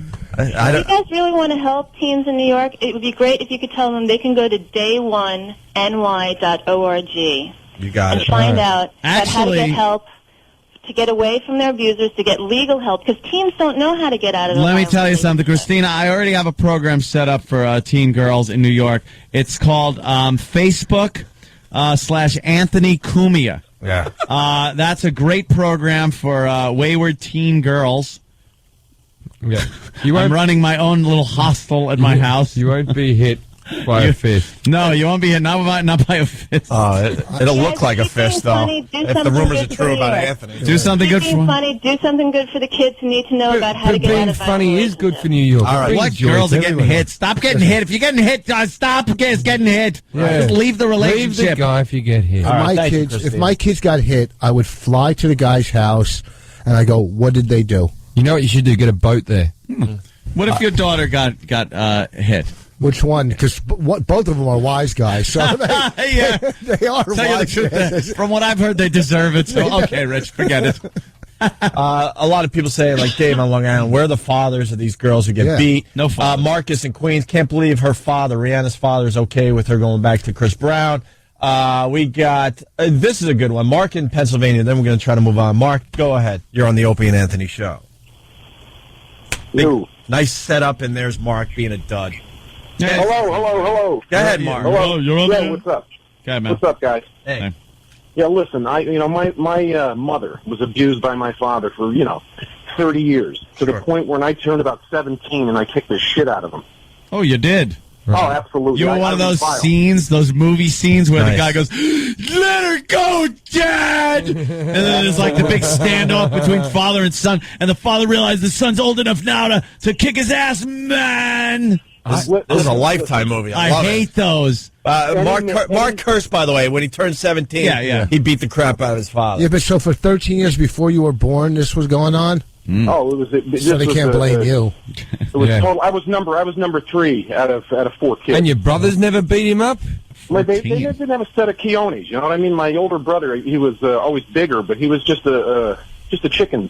Yeah, you should beat him up. Did you say you're one of 14 kids? 3. No, one of 4. One of Jesus. 4. Okay. I thought he said 14. I'm like, what the... Didn't leave much time for beating mommy up. Yeah. I went to punch my dad out when he was just teasing me once when I was about sort of 17. When you start doing that thing when you think, I'm big enough now, I'm going to have a go at it. But the first punch you throw at the old man, because you sort of love him, right? Yeah. You sort of love the guy. You don't want to hurt him. You don't want to make your point. It's sort of like, my punch was sort of like a light little tap to the shoulder, where he had no problem punching me in the face. And my dad went, "Oh, you think you're a big man, are you? Come on, big man. Come on, let's have a go. Let's see what you can do." Right? Bang! He clocks me in the head. I was 21 the first time I punched my grandmother. Yeah. Right? Yeah. With her arthritic, gnarled up claw. She hits trying to you punch you back. That is that defining moment, which I personally never got. Me too. I never got to. I would never. No way. The idea of a fight with my father never even came into play. No way. He would have pulled out a gun and shot me if I ever had the upper I'm hand. still waiting to punch out one of my brothers because I had the promise my whole life that I was bigger as a baby, I was bigger as a thing, and I was going to be taller than him. And one day, after all his picking, and I never became as big as him. And now he's a cop and all that type of stuff. But I'm going to punch him out one day, maybe in his sleep. Now he's a cop with a big full head of hair. I with a big full head of hair, and he's a cop, and every time, and he's a weapons trainer. Oh, and he's a man. And he's the people when they learn new holds from America and all that. My brother teaches it to everyone like that. And we come home, and my brother goes, "We're at Christmas." My brother goes, "Oh yeah, there's a few new holds we got worked out at the moment. There's a few new positions we've worked out." Jim won't just stand up and he'll show you. And then my mum goes, "Do it on Jim. Do it on Jim." And I'm sitting eating my dinner going, "I don't want to have a thing. Do it on Jim." Do it on Jim. And then my brother stands around going, "See how he's trying to resist? See how he's trying to resist? I could get the bloody hell off me. I don't know what you do." I end up with my face on the floor and mum clapping. You better. Oh, wonderful. When he does that, you better watch that new move where he smashes your head into a Lamborghini window. Yeah, that was a good one. The Rhiannon. Yeah, Mark, go ahead. Yeah, listen, my father was a lot like Anthony's father. He loved guns, okay? He had guns everywhere in the house. He was 250 pounds, and he was a Golden Gloves boxer. He was insane. Oh. He was a crazy person. However, he liked to drink. He was an alcoholic as well too. So I Just like sort of knew all when, the features. when he was all lit up. That's when I beat the piss out of him. You know, Oh, and really? I love guns and I love all of those things like Anthony does. But I do not, to this day. I've been married for 26 years. I have 4 kids of my own, and I would never lay a finger on a woman. Yeah, but wait till she gets as lippy as your mum. What's that? He was just making a joke. It was a good one. Those Aussies they have a strange sense of humor. That's good though, because they say that you start doing what your parents did to you, you were able to break the what is it called? Chain of dysfunction. Sure, you broke the chain. I think you either do the same thing or the exact opposite. To tell you the You're truth, right. like You're right. there are certain things that my father did and stuff that I just would never even fathom doing. Yeah. So I don't Could think go either way. You think? I don't think that's. I would love to see the stats, though. I think more people, do the behavior their parents did to them. Yeah. I hate to say it, but I think that's what happens. Yeah. What happens, like the other day, we were in such an argument, and I've never hit a woman in my life, ever, either. And and we're in this major argument. She goes, go ahead, hit me. That's what you want to do. What do you do? I mean, I didn't, but she almost gave me permission. Well, maybe it's her turn on. Hey, Rich, maybe come on, you got to gotta explore practice that. your 12 steps, brother. I know. Listen, I didn't. You're 100% going right. to beat my kids so bad, and I have no issue about it. And I mean this. This isn't a joke. There's too many little S-heads running around the streets who deserved a bit of a slap when they were younger. I've never stolen in my life. I've never been a violent, but I'm going to beat the hell out of my kids because if my mum didn't do that to me, I wouldn't have stayed alive. The new age thing is to not ever lay a hand on your kid. They say that only verbal discipline and this and that and the other thing. But to tell you the truth, a lot of things I never did because I was petrified that I was going to get a thrashing for doing them. My nephew was 5 years old, and he was in the kitchen. He's never been hit his whole life, right? Because my sister-in-law wouldn't do it. My brother, I know he's secretly the cop. He wants to hit him, but he can't do it, right? and my mum's doing that thing that what grandmothers do. We're going, taste this with a spoon in the kitchen. Yeah. And my nephew goes, I don't want to taste it. And then he goes, taste it, and he goes, F off. But he didn't get to the end of the F. Right? And my mum backhanded him. Bang! Across the room. He flies across. He's cowering in the corner. And I walk in and go, what's happened to you, Max? He goes, no, Nana hit me. Nana hit me. And I go, well, you're not going to swear anymore, are you, mate? and then my brother comes home, and this is 2 hours later. He's still going, Nana hit me. Nana hit me. Traumatized. And then he goes, and my brother goes, what did you do, Mum? I go, he told Nana to F off. And then my brother goes, well, you don't tell Nana that. And he goes, I'll tell you what. If you tell your mum about this, I'll set Nana on you again. Oh, yeah. She would say something. My kids grew up good because I used to waterboard them when they were young. What does waterboard mean? Really what does waterboard? torture. Huh? What does waterboard mean? Torture. It's the torture they were using in Guantanamo Bay. No, this is not just taps of water. No, they pretty much tie you up and get you at the brink of drowning and then pull you up and My say, mother hey. used to wait till we were asleep, like tell us everything was okay, let us all go to bed, and then she'd come in and smash all your furnishings in while you're asleep, while you're five, and go clean it up, and then you'd be going, oh, Jesus. That's bad. It's a Joan Crawford movie. Yeah. We'd fall asleep, and my dad would come in and rape us. I can't believe that. We're having fun. That's a Jew thing. You wouldn't buy hookers. All is going nice until then. It was nice. And that's why Voss doesn't have his original teeth. Hey, Mark, you got anything else? That's good, right? You're all good? I got. Listen, I just want to say you guys are awesome radio. You know, you, Jimmy, Jimmy. Well, and I love you guys. And I just want to say any woman that allows a man to touch them like that and they don't get out of that relationship are totally insane. All right. 100%. Just want to remind you, we're also heard on satellite radio. Thank you, Mark. You guys are all punching out. All right, Mark. Punching out, very funny. Melody has to. I'm punching out. There you go. Marlene in Queens. It's hard to leave a guy who abuses you. Happened to me. You want one more of these before the break? one more, because there is we some do have psyche. to take a break. There is something. I think it's got a lot to do with not wanting to leave the apartment. By the way, it's very hard to find any flat. By the way, before we get to Marlene, Stephen S. from Bayshore on Instant Feedback writes, the Chateau Cumia Teen Girl Shelter and Cuddle Den has been in business for well over a year. Ah, yes, that's true. And Marlene hung up. She hung up. Either that or her husband hit her with the phone. Got a good shot on her. I like to think that the guy listens to the show heard Marlene. Wait a minute. Yeah, wait a minute. That's my wife. That's my wife in the other room. He's coming out wet with the towel around him. Who are you talking to? Right. Cracks her right in the phone. You ain't talking to those guys. She's got number marks on her ear right now. What was that was her big moment to get help. Yeah, that was our moment. We just blew it by saying Marlene's on the phone. Yeah, we blew it for an email from Steve from Bayshore. Right. just to get a funny line in before the call. We just blew it for her. Sorry, Marlene. Now he's got a wooden block between her ankles. Yeah, he's going to hobble her. My mate used to ring the children's helpline as a prank phone call. Oh, no. Right, this is true. Right, ring the children's helpline, the one where you talk about if you're an abused child, and he'd get his son to get on the phone and go, hello, hello, right? Then he'd walk in the room and go, who are you talking to? I have to go. That's what he tells me. Yeah. It's a great story.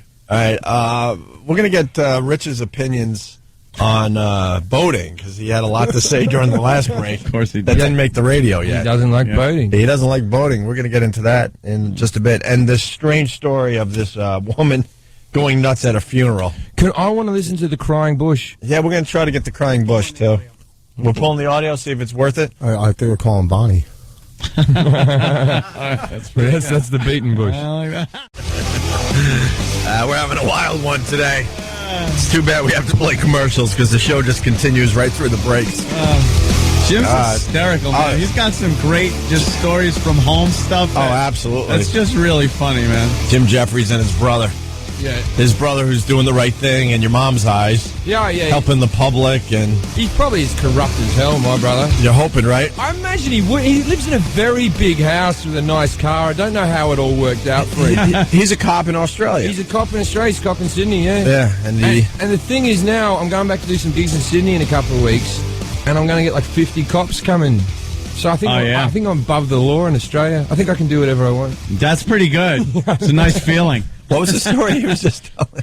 It's worth redoing for all right, I'll tell you. Now you're not going to laugh, right? Well, because it's I'll laugh again, and they'll laugh out there. I'm 17 years old, and I'm driving back through Crow's Nest in Sydney. Another great Australian name, Crow's Nest. And so we're driving back now. 17, obviously, the drinking age in Australia is 18, and I think I had like 1 pint of lager. And but it's 0.05 in Australia, but I'm not allowed to have anything on my breath because I'm a minor, right? Yeah, sure. So they pull me up to do a breathalyzer, and my brother's name's Danny Nugent, right? And they hand over the breathalyzer, and I breathe, and I go, "Oh, do you know Senior Sergeant Danny Nugent by any chance?" And the cop just looks at me and goes, "No." He walks away to his car. 10 minutes, I sit there sweating, doing nothing, right? Come back to the vehicle. Please step out of the vehicle, mate. And I'm like, is there a seatbelt? Please step out of the vehicle. So I step out. They smash me onto the bonnet of my car. They cuff me. They reach for their holsters.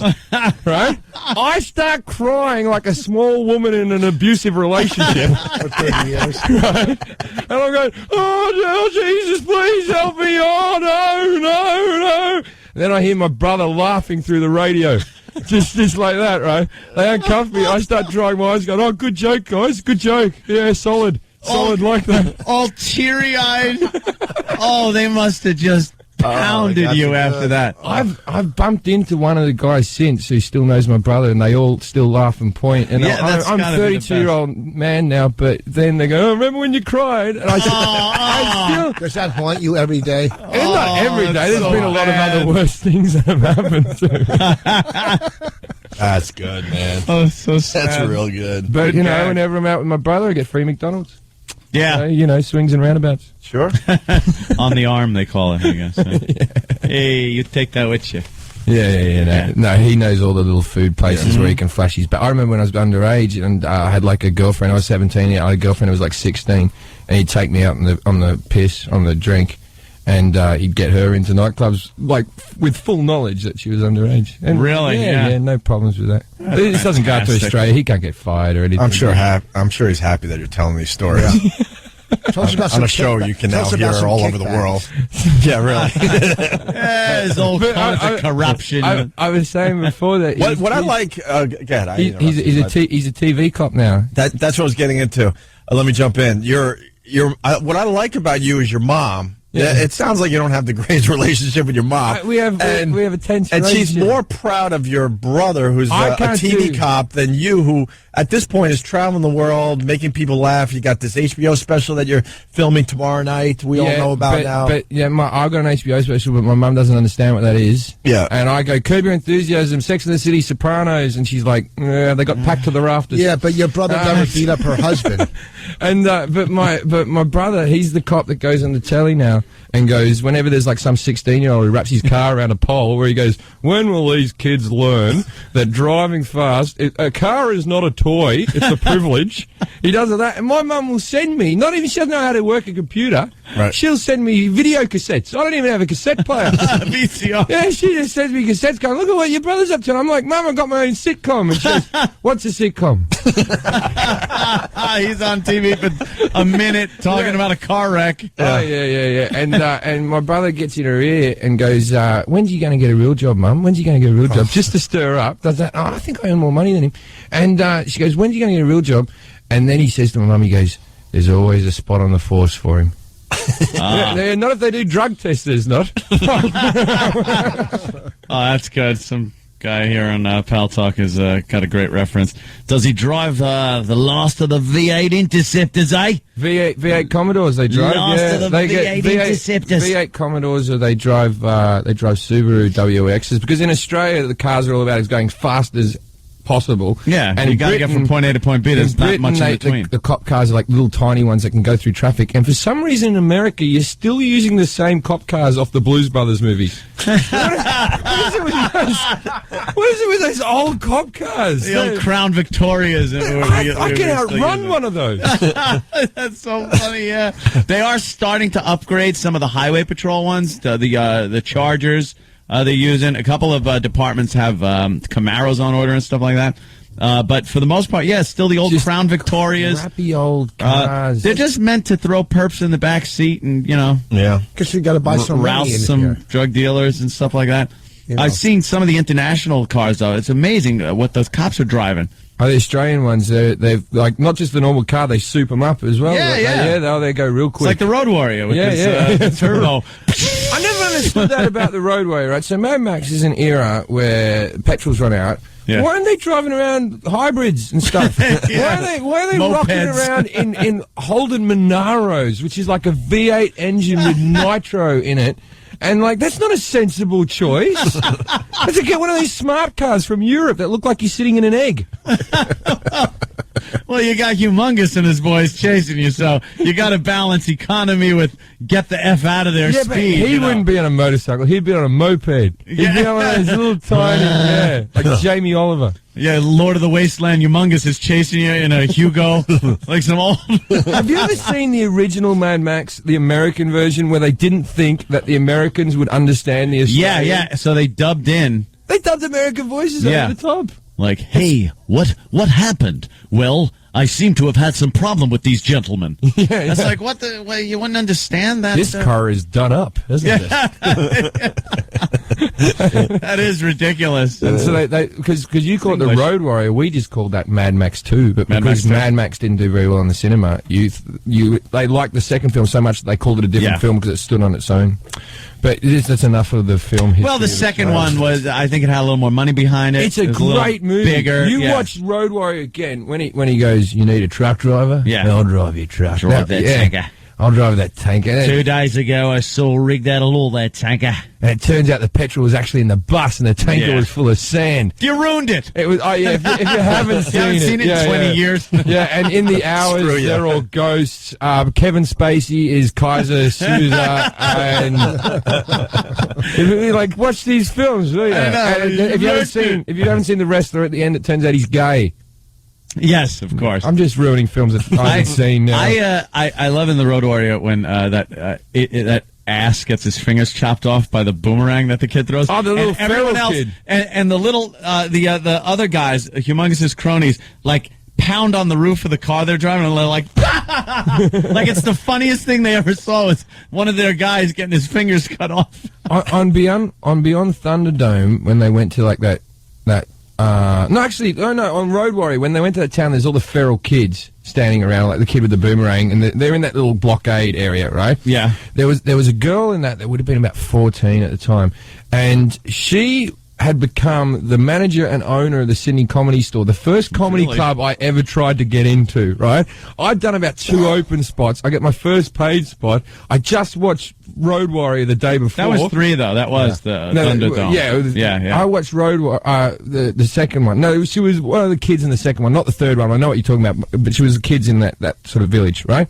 Anyway, so I watched the second film, and then I meet this lady who's in charge, as far as I'm concerned, for my entire career, the only comedy club in Sydney. And I went, I just watched Road Warrior. You were in that. Now, she's one of these women who's had a lot of plastic surgery. And I'm going, so that movie was about 1982, and you're about 14, so that would make you, just thinking I was being inquisitive, didn't work at the Buddy Comedy Store for 2 years. Oh, wow. She held a grudge. Yeah, well, that's screwing up. And she doesn't own the comedy club anymore, and she doesn't work there. So if you're listening, Jane Sweetapple. Sweetapple. Yeah. Sweetapple. You know Jane Sweetapple? From New York when she used to come here. She was kind of hot, though, when she came to New York. Was she blonde? Yes. Did you see the one with the little ponytail and the... I haven't seen that girl in years. She was mean, man. Remember when the Rat Finks motorcycles went into the tar? What? The Rat Finks, their motorcycle gang.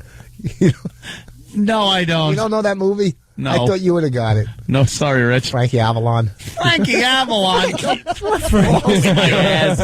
Hey, why don't we Jersey Boys. Why don't we get to this story? It's a good one today. So who's the woman crashing the funeral and hitting the body with a piece of metal? That's what everyone inside wanted to know. Her name is Nicole Leonard. Right there is just...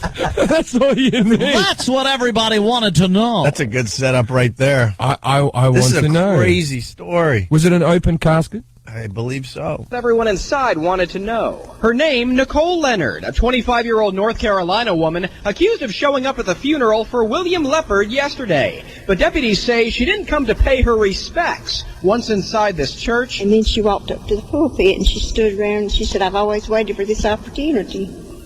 And then she looked out and started saying, I love you, and then she started kind of crying. After dancing in front of the service, witnesses say she opened the casket, grabbed the man's head, and started striking him with a metal car antenna. Oh, fantastic. I tell you what, there's been moments in my life wasn't even an where I've been like cheating on girlfriends and stuff like that and had a couple of girls on the go and stuff, and I've thought to myself, if I die now, this funeral is going to be awful. There's going to be people showing up and punching and crying and disappointment. Who are you and why are you here? Well, we were in love. Oh, my God. Can you imagine? I've often thought that. Wow, man. Something something was going on. That's what's happened, hasn't it? Yeah, that's what happened. She probably scorned, he probably scorned this woman or something. She said, I love you, then beat his head with a pole. Yeah, let's find out. Picked the head up here. and just started beating him. After dancing in front of the service, witnesses say she opened the casket, grabbed the man's head, and started striking him with a metal car antenna. It was something unusual. Oh, but she wasn't done. Deputies say she grabbed the flowers and threw them at family members sitting in the pews. Naturally, it shocked those inside. Anybody have any idea who this was? No, she didn't know anybody here and nobody knew her. Yep, no one knows why she was there. Leonard was escorted out by funeral workers, and deputies arrested her a short time later. She admitted to doing what she's accused of and told deputies she did it because she felt it was the right thing to do at the time. People who were there... I couldn't believe something like that happened in the church. And that woman has been charged with disorderly conduct and disrupting a funeral. Maybe she was walking in front of the casket. She was dancing in front of the casket. I didn't know there was a charge of disrupting a funeral. Do they have to, is that like a thing that's used often? That's a good question. If you beat up the dead person, remember when? But I think what's funny is not the story; it's the guy who reads the story. He goes, "So we hit her in the head." That guy, he just seems so happy to be here telling this story. It should be more somber. Amazing.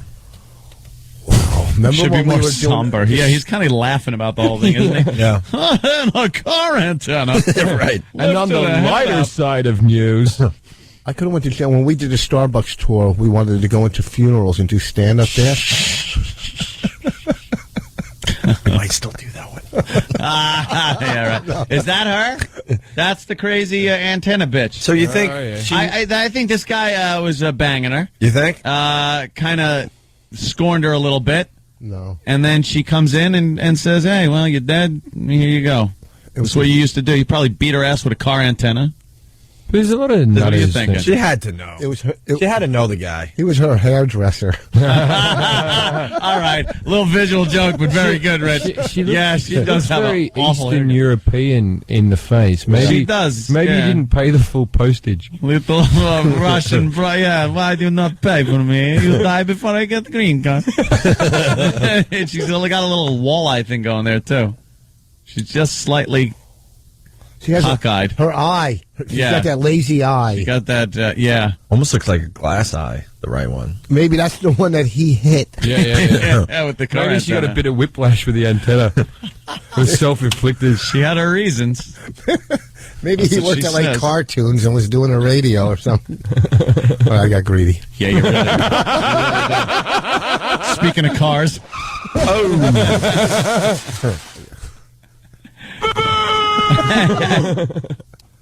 All right, we'll take another break here.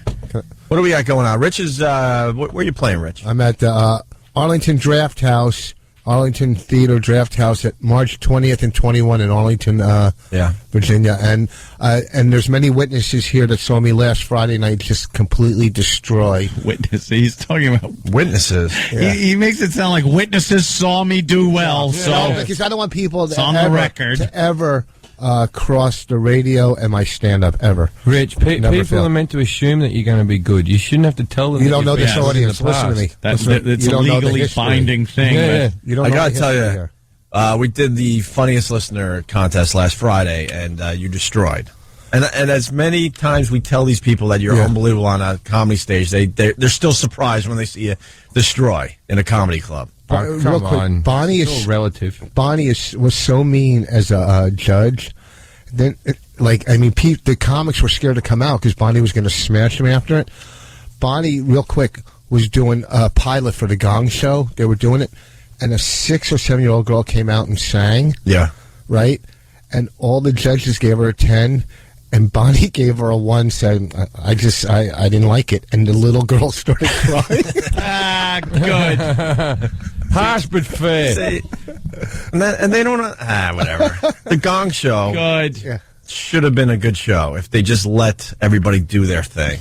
But they got to keep it safe and happy and all that. You know what bothered me about the Gong Show in any format, the new one, the old one, whatever, is the giving somebody 10 points out of 10 unless they are the last person up.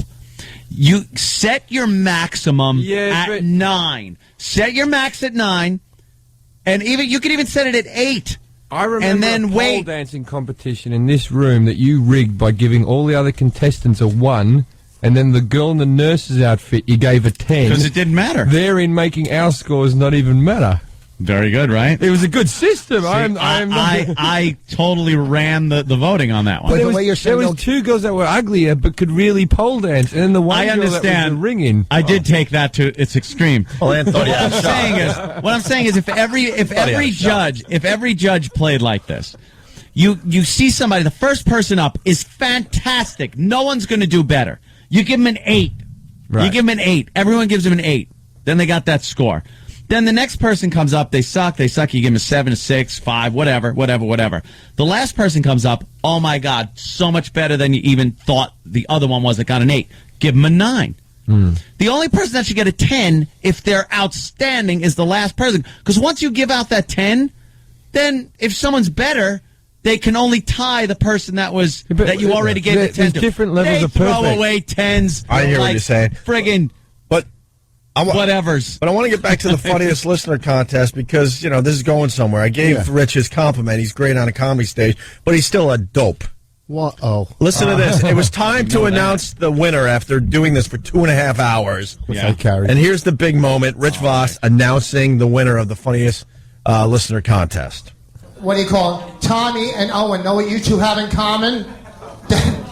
You didn't win. A big hand for our winner tonight. Owen Bonus. You guys all did great. Go to their websites. Thank you for coming out. Rich. Listen to Opie. Rich. Jonathan. It was Jonathan. You said the wrong name. Oh my God, you're the worst. Who did No, I said Jonathan won. Didn't I? Oh. I said Jonathan won. He got there. So this guy thinks he won. He walked on stage. He's all excited. The family's excited for this guy. He was a nobody. This is his big break, and this idiot just messed up the whole thing. God, did you screw the pooch on that one? And then he's arguing with us that he did it right. Well, guess what? Guess who won? Did you really that up? Did you really do the worst thing you could have done at this moment? Is that He's Kelly? taken, ladies. He's taken. Wait, what did I say? You said Owen. Okay, hold on. We have the top three here. You can't do it Hold all. on. Tommy and Owen, know what you two have in common? Jonathan won. Did I that up? Yeah, you did. Okay, you know. I thought that was a nice little recovery because you just dopied it up a bit more. Yeah, now the family that was excited and the kid. It's taken away from them. They really did take away the moment. They were already spending that TV that they won. You had almost a perfect night, and then you had to. Of course, you had to ruin it for yourself. Of course. It was a lot of fun, though. We had a great, in the fan. Everybody was great. It worked out way better than I thought it would. Anthony, as a gambling guy, right? Yeah. What are the, say, out of 8,760 hours a year, what are the odds that somebody would get conveniently sick for 4 hours out of that? Oh, wow. It's probably very slim. Oh, okay. Yeah, slim to probably none. No, Almost impossible. I think it's impossible. I had the flu. I came into work that day. You want to listen to the tape? And I was hysterical. I was delirious with fever. Did you throw up? I took my temperature. I don't throw up when I have, like, the flu. I throw up if I drink too much and I have a hangover the next day. I don't think, knock wood. Yeah, who throws up? I don't think I've ever gotten sick. I don't think I've ever thrown up from being ill. I've thrown up from drinking. I don't think I've ever thrown up from actually like having a flu or a virus or something like that. No. You know, you get an upset stomach, you know, sit down on the bowl and stuff, but I've never thrown up from being ill. When you have one of those nights where you throw up because you drank too much, how long does it take for you to start drinking again? No, I get... Because, I mean, like me, I mean, that'll I'm out for a while, like weeks. No, I keep drinking after the vomit. Really? Yeah, I've got a pretty good constitution. I've only thrown up like 2 times in the last decade. Here's the problem I have. It's just drinking. No, yes, it is. When I want drink, us all to yell no, and no. I was hoping someone would. When I'm hungover in the morning, if I have a really bad hangover, it is over 24 hours long, and I won't get sick like overnight. I'll wake up, I'll be hungover 9 in the morning, 10, 11. At like 3 in the afternoon, the next day, I'll be like, oh my God, I'm going to get sick. And I'll get sick at 3 the next afternoon. Oh. It makes no sense. We used to just drink Southern Comfort and that's just crazy. Crawl to my front, puking and crawling and puking. I don't puke while I'm drinking. It's not that. It's the next day. It wakes me up, so I will not open my eyes, and I will just be in a little tiny cocoon under my duvet like that. But horny as hell, like can't move, but like more sexually aroused than ever. If I'm hungover, that's when I'm at my peak of wanting to do. Really? Something. Yep. It does take your mind off. I can't physically do anything. The headache, but that's all I want to do. Yeah. More than eat, more than anything. Let's go to Jeff in Boston. Jeff.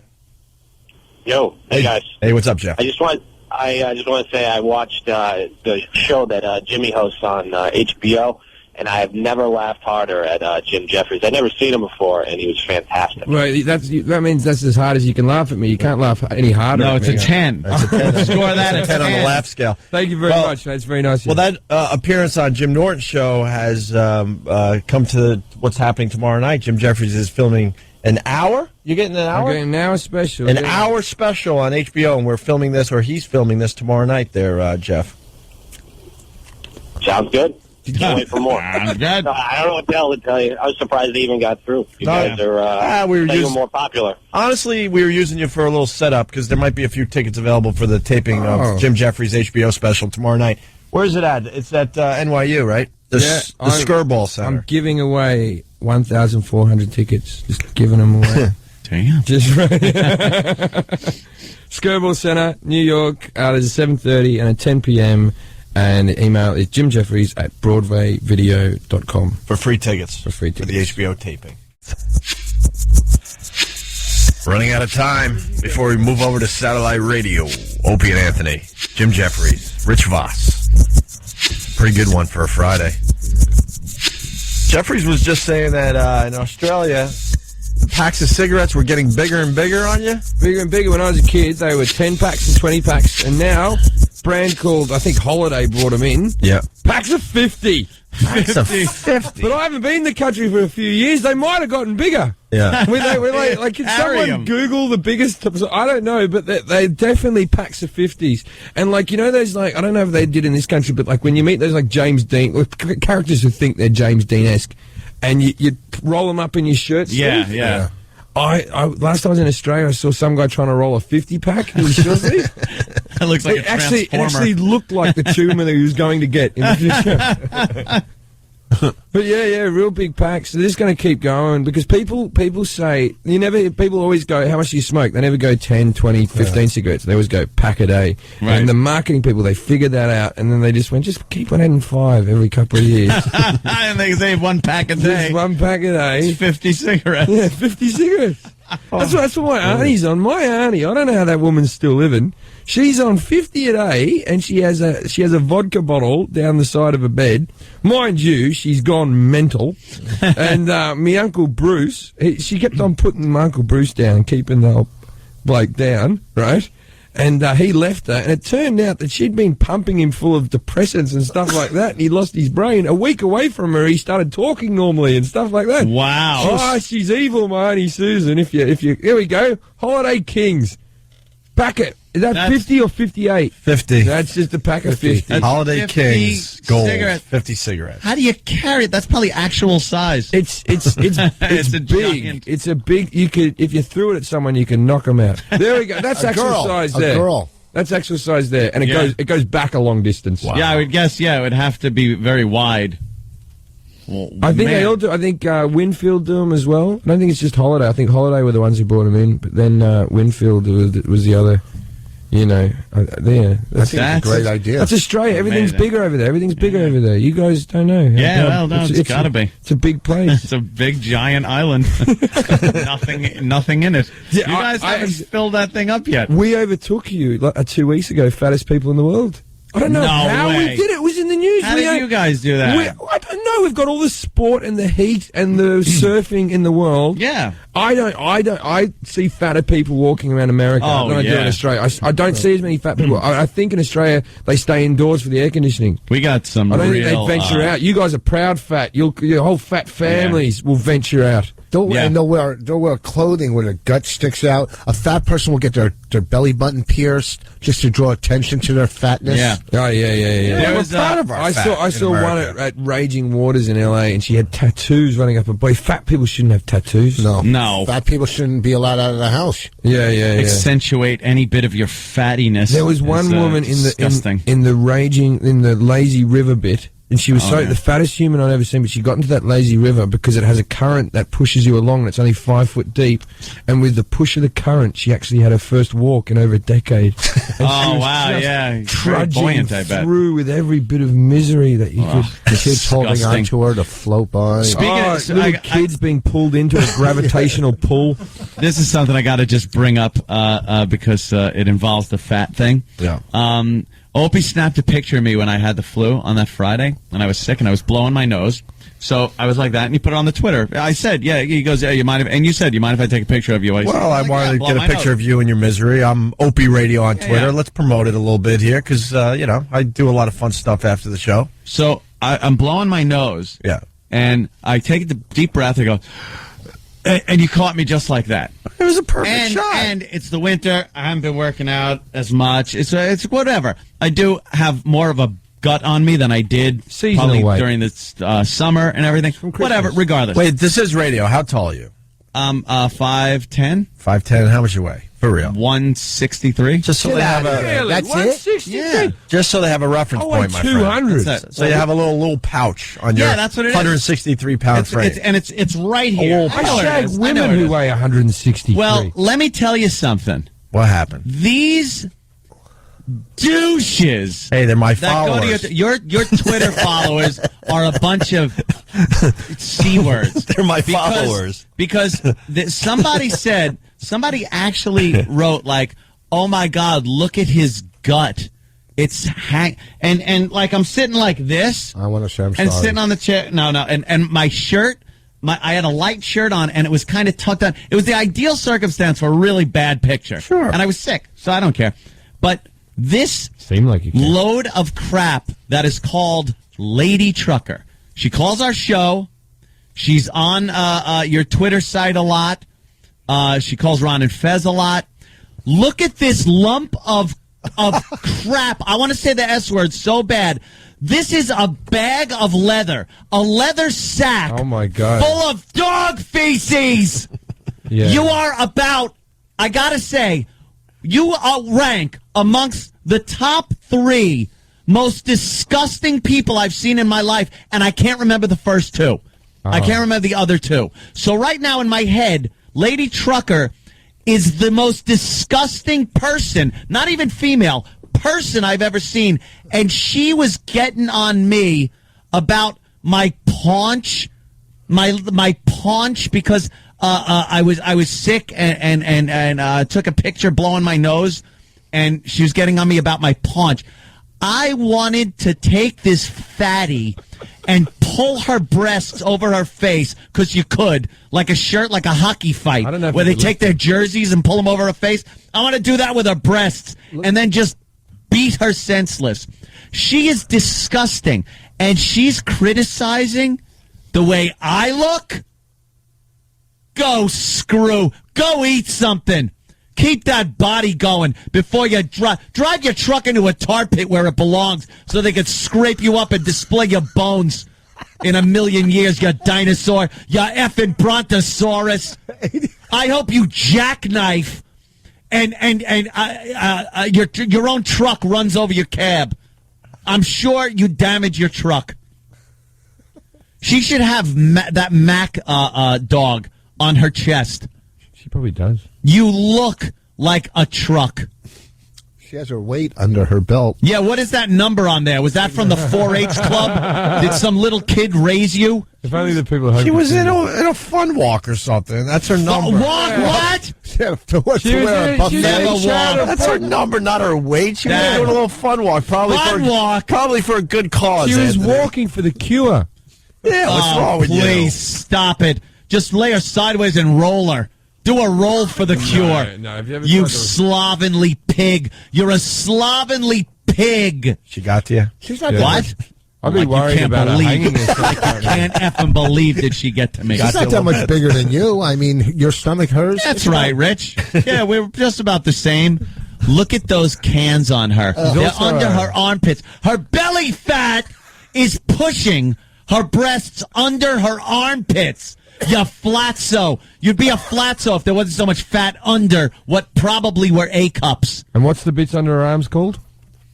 Huh? Bingo wings. Bingo wings. Oh, she's got more than that. You friggin' disgusting mammoth. You're a mammoth. You should have tusks. You're disgusting. You disgust me when I look at your picture. Now imagine there's a picture of Gene Simmons right next to her. How do you feel? You want to throw peanuts out. Yeah, who do you hate more, Lady Trucker or Gene Simmons? Oh, I want to beat Lady Trucker with Gene Simmons, with his wig. I want to suffocate her with Gene Simmons' wig. Are you over the Gene Simmons thing? Yeah, I yet? don't care about Gene Simmons. It's Screw him. the Who cares? audacity for her to say anything. For her to say anything, exactly. It's almost insane. She If just wanted to enjoy the fun. If some Abercrombie and Fitch fruit wants We to don't know come how up with big his abs, she used to be. maybe Maybe she's lost a lot That's of weight a recently. lifetime of fat right there. Stop That's giving never the going woman away. a hard You just want to time. be Never part of the going fun, away. She just Anthony. looks Come like on. a lovely Australian lady. Never enjoy it a going little away. Oh, with a large Marge, you big fat trucking bitch. Oh, God, do I want to see her into an abutment. Just drive right into it. That's it. It's wafer thin. All right. Oh, no, just one, no. And she explodes. It's a wafer thin. Oh my God! Get me a bucket. You are disgusting. Would you put a shed on the back of your truck for a sleeper? You mess. You're a mess. She's a waterbed, a walking waterbed. Let me go to Bulldog in Jersey. Bulldog. Yeah. I just want to ask why he's like so perfect that he can always call people fat and ugly and everything when he's like one of the ugliest dudes I ever seen in my life. Well, you know something? You're a guy, so why would I give a crap what you think about what I look like, my friend? Riddle me that, Batman. Go ahead, Bulldog. Let me know. Bulldog, I'm serious. I'll give you a chance to talk. Hey, Bulldog, I'll let you talk, you Jersey piece of scum. Hold on, Jersey trash. Hold on, Bulldog. Wait a minute, Bulldog. What a tough name for a little pussy like you, Bulldog. What fruit? What faggot? What faggot? What? I would punch a hole in your sorry ass. Shut up! Come on down! Come down! Now! Now! You know what? Do you have a Be here! 9 o'clock outside! Be here, you fag! Be here! You never show up! None of yous! You never show up! You talk a lot of smack for you talk a lot of smack, Bulldog. Oh, go screw. I had sex with your mother. I had sex with your whore mother. Your mother's a slut, and I banged her. I banged her in the most taboo way. Your father's a homosexual and didn't satisfy her, so I took mine and shoved it. I shoved it. Your mother's a slut. You shouldn't talk to your father like Shut up. Shut up. Your mother's a whore. Your mother is a whore. I would be your father. Get down here. Get down here. Get down here. You know what, man? Come down. Fairy Mary. Why don't you shove it? Shove it like your mother did. Shove it like your mother takes it. Your mother, that whore. That whore. Think of your mom. Think of your mom's sweet face. Think of your mom's sweet face. You know what she does? She's an effing whore. She takes it in a dirty spot. Her dirty spot's a big gaping one. Shut up. Shut up, Bulldog. Tough guy. Come on, tough guy. You know what's going to happen to you? What? What, jack off? Somebody's going to shoot you with your own gun because that's what happens to punks. Yeah, that's what happens. Come on down, Bulldog. More threats. More threats. I need threats. Let me tell you. Believe me. Document this, Keith. I know once somebody gets the advantage on you, you'll hang up. But let me tell you this. I ain't going to hang up, fag. I'm not hanging up. I was a Marine for 20 years, okay? Yeah? What'd you get discharged for? Homosexuality in the barracks? Don't ask, don't tell? What, you have to go home because your mother was getting banged? Your whore mother? Your mother's a slut. Your mother, your sister, they're all whores. Are you married? Your wife's banging someone right now. Right now. Because you can't satisfy anybody. You're a piece of crap. Bulldog. I'm going to sneak up on you. Good. No one sneaks up on me. Oh, Marine. Shut up. Just do it. Don't talk about it. You lying sack of crap. Just do it. You swallow and don't tell no one. Is that what you do? I dare you. I dare you to do it. Come on, bring it on, you pussy. Hey, bring it. Just so you know. Hey, just so you know. Yeah, just so I know. What? I love you guys, man. All right, I love you. All right. RichFox.com. We got off on the wrong foot. I just wanted to get you wound up, bro. All right? You have a good day. Thank you. Jeez. That was, Well, let's go to Brian in Kentucky. Brian. Good evening. Hey, Brian. Hey, do you wish you would have gotten a tummy tuck instead of hair plugs now? Shut up. Starts at the head, go down. Wow. Ooh, that was Bastard. uncomfortable. All right. Wow. What? Huh? That wasn't uncomfortable. I've Wasn't it never fun? seen you that angry. I liked it. I liked the things you were going to do to his mother. Oh, yeah. I couldn't hear anything that he was saying back. Was he getting any good lines in? Yeah, he had a few good ones. I didn't hear him. I think there was, if I I'll had listen a to the nickel, replay. I would have been your I'll hear dad. what he That said. was a good one. All because of my Yeah. all because of my Twitter account, huh? Yeah, see what happened? Opie Radio on Twitter. See? This is great advertising for my What's Twitter? Well, Rich does the Twitter too. I tried. But your updates suck. Rich listen, I don't goes even know how to on. do it. No one talks to me. I do these updates and no one responds. Well, I put because you write stuff like I'm here in Miami at the hotel. I got a gig tonight. Who cares? What are you doing now? I was taking my kid to Hershey Park. Well, what are they supposed to comment about that? Park? Is that a place? Yeah. Oh yeah. It's like roller coasters and stuff. It's like Paul Bulldog's mother, Hershey Park. Hershey's aren't a sponsor, are they? Hershey, who knows? No, that's got to be the worst chocolate in the world. The American, it's like. Are they a sponsor? Are they really? Jesus Christ, help us! I don't know. Oh, okay. No, Hershey's, eat Hershey's. Hershey's is good. You know what? I like the Hershey's. Yeah, me I'm too. not even saying that to save the account. I enjoy it. The park was extremely fun. Yeah. You see how everything has a Hershey theme in Hershey, Pennsylvania? We walked in. Sounds like a place. The sidewalk is chocolate brown. Enough already. Yes. The land of chocolate. You saw it, right? We turned around quicker. And the kisses are everywhere instead of lampposts. The Hershey Kisses? They're in the shape Sounds adorable. I haven't gone there since I was like a kid, but everything had the chocolate theme in that. No, we just went to the wedding. But on Twitter, I don't know what you're supposed to. It says, "What are you doing now? What are you supposed to? What are you writing?" You don't say anything until your life gets interesting. Right. Is that what it is? Yeah. So if you're taking your kid to the Hershey's Park, no one cares. Yeah, other parents that are taking their kids. You're taking someone else's kid. You're stealing a child from Hershey's Park. There's some news. I've just beaten my girlfriend in a Lamborghini. That's a Twitter statement. You put yes. Then you put it on there. You put that on there. Oh, wait, they're changing the name of the show to the Opie and Chubby Show. Oh no, I'm going to be mistaken for E-Rock. Just a little. Just a little. What is it called? Paunch. A little paunch. I can't get over how fat she was, and she's talking about it. Lady Trucker, that bitch. I thought she looked quite nice. Well, I mean, you're not a 10, so you would think that. But and you are, Voss? I'm a 9.5. You're better. Are you saying you're better looking than me? Yeah. All right. Yeah. Okay, there's people at home now. You could Google me and Rich Voss, and I would like a survey on who's better looking right now. Well, of course, listen, you can't go by these fans. Don't go, I know he's got that mongy voice, and I have this charming little accent. Let's not go on this. Let's not go on this. Let's go purely on photographs. Do you have a resume? Do you have like a portfolio of girls you banged? Do you keep pictures? Do you have a... I don't... Danny just brought up an old picture of Voss with his jerry curled hair and his horrid teeth. That's how my hair used to grow. And that's how his teeth used to look. His teeth. Oh my God! No, there's someone dark and more. You're Maradona. No. What's that? You're Maradona. You look like Maradona, the footballer, the soccer player. There's other sports in the world. They're very good. No, we have no clue about soccer. You never heard about Maradona. You don't know who Maradona is. It sounds like a porn star. The greatest soccer player ever. Maradona. You don't know who he is? Who? The greatest soccer player. Pele, Maradona, George, like Maradona. They got a musical. We know Pele. Oh, Maradona. Yeah, I know. Maradona. I think your accent's getting He was so good that Maradona, after he retired, he came back a bit. He was still doing coke by the mountain load. He was fatter than Anthony is now, like really fat. You son of a bitch. And he was still going out the pitch against regular players, doing okay. Speaking of which, good news, fatanthony.com has been registered. So thank God. You thought faterock.com was taken over. Have we got anyone emailing that I'm hotter than Voss? I got to be hotter than Voss. I just turned off everything. It's ugly out there right now. I got it. Very ugly.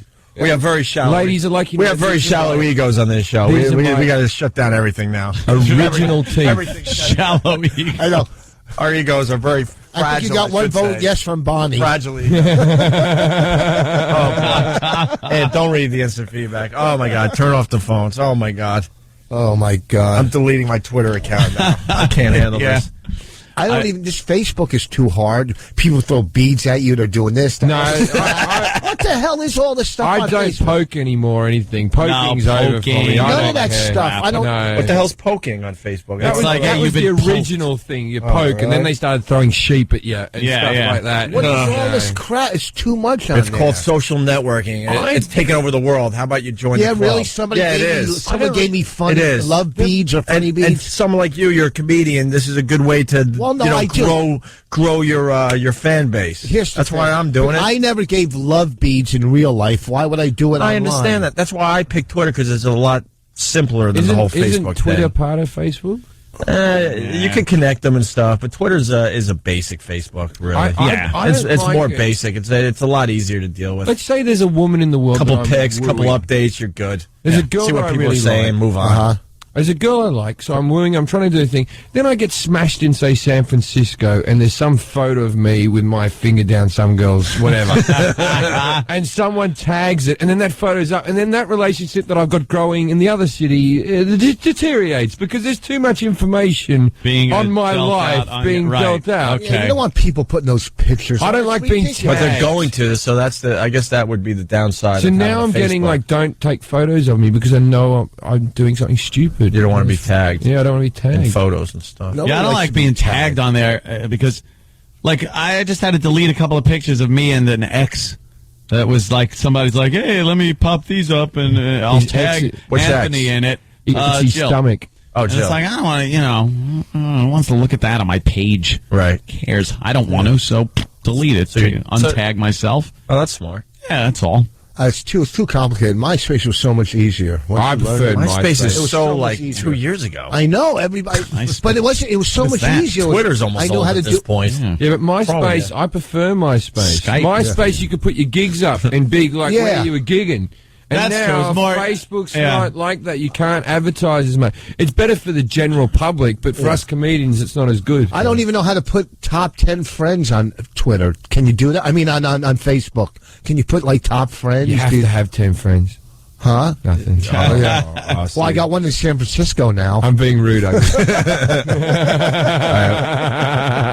really have to get out of here. Man, the phones are lit after that random answer. I know people. By the way, for the people that are wondering, sometimes when they go at the end, I love you, I don't even know if that's real or not. I don't know if that guy was now... I have no idea either. Twisting that or what. But what are you going to do? That's real quick. How do you say I love you to someone you don't know? Or I like to think I wore him down. I can't say that to people. I can't say to people. It's just I love you. No, you it's can't not say I that. love you. I say that to maybe my wife, definitely my kids, but I love you doesn't... I can't even say that to my parents. I love you? I love you, Voss. See, that's creepy. Well, it wasn't so hard.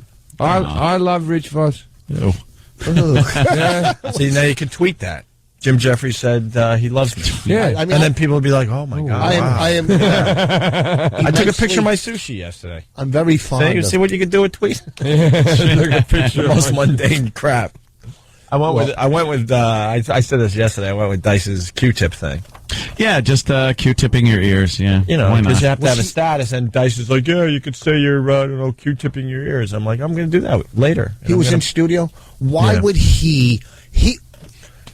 We wanted him to stay on that show. My wife and I are watching. Oh yeah, we were talking about Why that. would he? He almost just threw himself off on purpose. But why would he do that? Why would they throw him off when he's a guy that is being so entertaining? Yeah, I don't think it's his fault. He's a self-destructive ass. You know what you're getting when you get Dice. But Donald and Mark Burnett, who understands reality programming, was really stupid because it doesn't matter who's the first to get kicked off. You kick some other dummy off and you let the guy continue because he's going to give you good Dice stuff. being an ass on the show. So I blame Mark Burnett and Donald Trump way more than Dice himself. Right? I mean, that was great that he went to do radio. That's what he should do. Yeah. Anthony. Maybe I shouldn't read these. What? Fanatic Philly from Philly writes, and has the how the Grinch stole Christmas stomach. No, that's like the way the Grinch was drawn. That's pretty funny.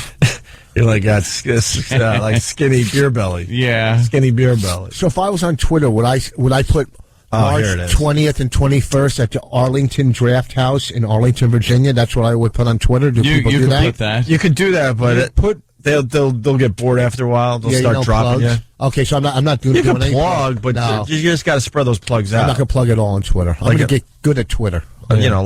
Sunday, F.H. Riley's, it's parade day in Huntington, so it's going to be a great day to be at F.H. Riley's in Huntington. What's the parade for? St. Patrick's Day. Isn't that the 17th? Yes, but everyone else throws their parade earlier because they don't want to compete, like Ant said, with the city parade. Oh, good idea. You have a parade in Huntington when there's a big parade going on in New York City. You're going to be alone. So. My birthday's this weekend. I don't want to compete with the other June 30th. Uh-huh. That's a good idea. Not to compete with New York. Yeah, so you keep saying it. It's not going to get any funnier. Nope. I know. I'm trying to bail myself out. I'm trying to figure out how to make it funny. Yeah. Twitter it. It might be funnier in print. So I'll see a lot of people at FH on Sunday. And you're going to go? Sure. It's parade day in Huntington. Parade, right. It's actually a really good time. And then, of course, the big news is Jim Jeffries, who killed for us the last couple of days, the big HBO taping tomorrow night. I'm on Saturday. A whole bunch of us guest, Jason Ellis. Yes. Yeah. He's coming on stage. I'm thinking of cancel my gigs just to come watch. You know what? If you're going to the big taping tomorrow, let's really hit it out of the park with Jim Jeffries. Jim Jeffries at BroadwayVideo.com. Email them. I have a suspicion that it may already be all done and dusted, but they will get back to you. But, yeah, come along. Thank you. We'll just stand at the front in the vigil. All right, we'll continue with the show in just a bit.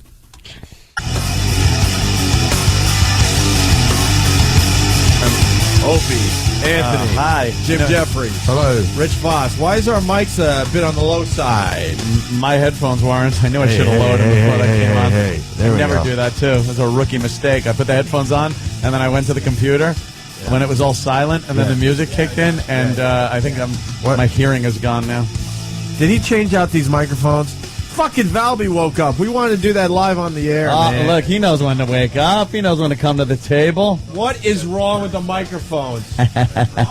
Holy Take a little nap. He's fine. Shit. My one smells of disinfectant. It's very nice. If I go like this, you completely lose, and I have to eat the mic. What happened, there's Mars? some kind of a thing now What the where fuck happened? Where they changed the fucking Omni to... What do you do, man? No, there's something different, trust me. Is there? Yes. Oh, look at that. He's got that scared immigrant That look. happened. Wait a minute. Everyone else, all right, now. Wow. What's the deal? I can't. That's the look before a boat ride.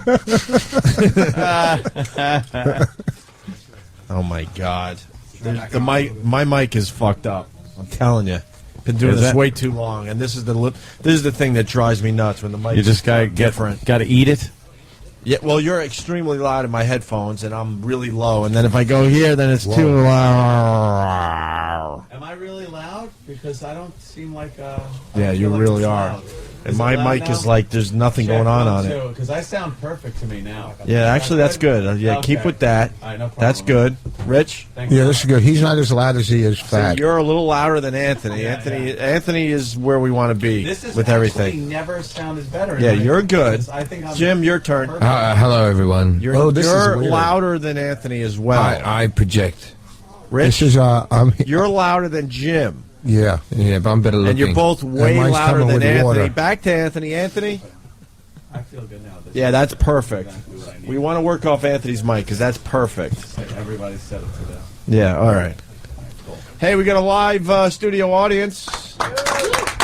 Look at that. Very enthusiastic live studio audience. All men. I don't think there's a woman out there. No, there's two women out there. That's why I yell at these guys all the time. I'm like, look, if we soften our delivery just a little bit, we'll get to look at some puss. Yeah.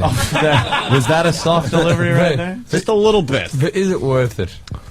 Instead, we get this every day. And we appreciate you guys. You know that. But the pussy you do get is quality and No, that one's she's cute. The one right there. The Where? guy I don't see grabbed one- her. I don't the see guy one grabbed her girl. to make sure he's with her. Like girl right out there. there. Where- Oh, yeah, no, she's all right. Dude, they protect the women. Yeah. They're women like Yeah. fucking tigers. The guy, the bloated Clark Kent There looking you go. guy. She's coming in. She's going in. Grabs her.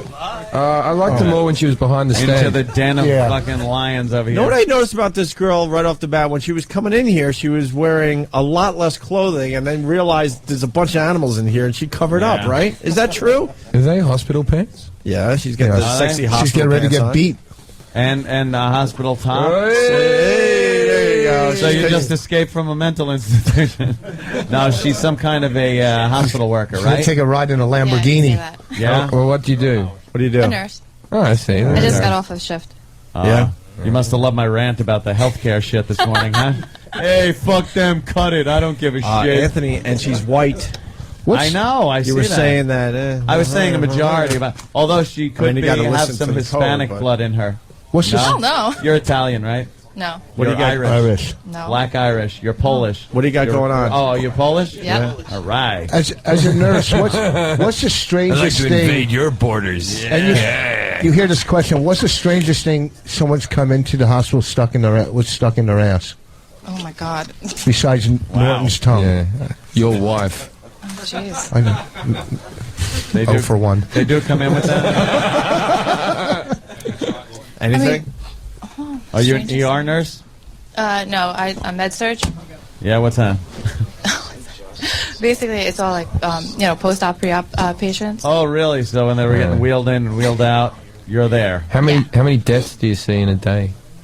In a day? Oh my God. It all depends. I Such guess, a cheery job, isn't it? Yeah, I know. Why'd you pick a job that's so depressing? The real answer It's not is that Rich Voss. depressing. It's got to be. There's sick people everywhere. 0 for 2. Yeah, but you're there to help, so it's not like... Nah, you're there to help. Like, did you always have like this Florence Nightingale kind of complex as a kid? I'll get one. Did you put the Band-Aids on your little tired. dollies and stuff like that? No, not really. But No? No. What made you go into that field? Was it the money, or was it like a real calling that you had to help people? I guess it was a calling. Really? And I like to see the blood, guts, and gore. Oh, is that it? Really? Yeah. Nice. Yeah. You go down to the morgue every so often just for some laughs? For a chuckle? Yeah, actually. Is that your They boyfriend? look just like Voss's audience. There you go. Excuse me, fatso, I'm talking about. All right. We get the fat joke. All right, shut up. All right, kangaroo pouch. Is that your boyfriend out there? Yeah. Oh, How long have you been with him? Almost 2 years. Is it working out? Yeah. I mean, is there anything you want to tell him now on the radio? Now would be the time. He's all happy and cheerful. Why don't you ruin his day and tell him about one of the doctors you're banging? I don't. I seriously, I don't doubt that. So how long you been together The for? story she tells me from when she's at work. 2 is years, ridiculous. and you going to marry this guy? I don't know. No? Oh, God. So what are you wasting your time on each other for if you have no idea? Can we ask him, are you going to marry this woman? You could ask her now, sir. That'd be fun radio. Yes. Hey, man, why you put me on the spot like that? What are you waiting no, for? No. She's not Dude, getting I'm- any younger, fella. Oh, thanks. Dude, you're like a dud. You're kind of a dud. Like, she's got a cool job and shit, and not cool cool, job. but it's She maybe can not do. cool, but it's like a career. What do you have? What do you do? I'm a video production specialist for Pearson Education. You work at a video store. Yeah. What do you do? Like, what does that mean? What do you do? Pearson publishes like Penguin books, Financial Times. Books for Penguin. All right. But they do they do DVDs. Anyone who went to college, I don't know if that's the audience here. They do. those DVDs that come in the back by the of way. the book. That was a backhanded insult. Yeah, it certainly was. I don't know if any of you go to college, but so you pretty much have brought film strips to the future, and did, because when we were in school, it was a film strip that went beep and you change it, but now it's on like DVD. So you put the most boring shit. Absolutely, it's the most to boring DVD shit that nobody wants and to watch. send it out to school so they could, Hemo the Magnificent. We will teach you about blood and the circulatory system. I go to work and I keep telling myself that I'm making a difference, and I know I'm not. Yeah. You want to see? You want to see your future? Look to the right. Him, that man. What's You wrong look with that exactly guy? like he looks like. That's what he looks like. He's going to grow up and look like him. We have father and son. But that thing guy's going on. wearing a nice suit. You'll That's never true. get a nice suit. Yeah. No. So, what do you think? You like this guy for what? His sense of humor? Is he funny? Is it because he's so dynamic? Something tells me he's not funny. Something tells me the gig doesn't pay a lot. Yeah, He's that's- not yes. funny. That's a good question. Why do you like this dude? What's the big get with him? Yeah. Big He cock? What does he got going on? He lets you put a strap on.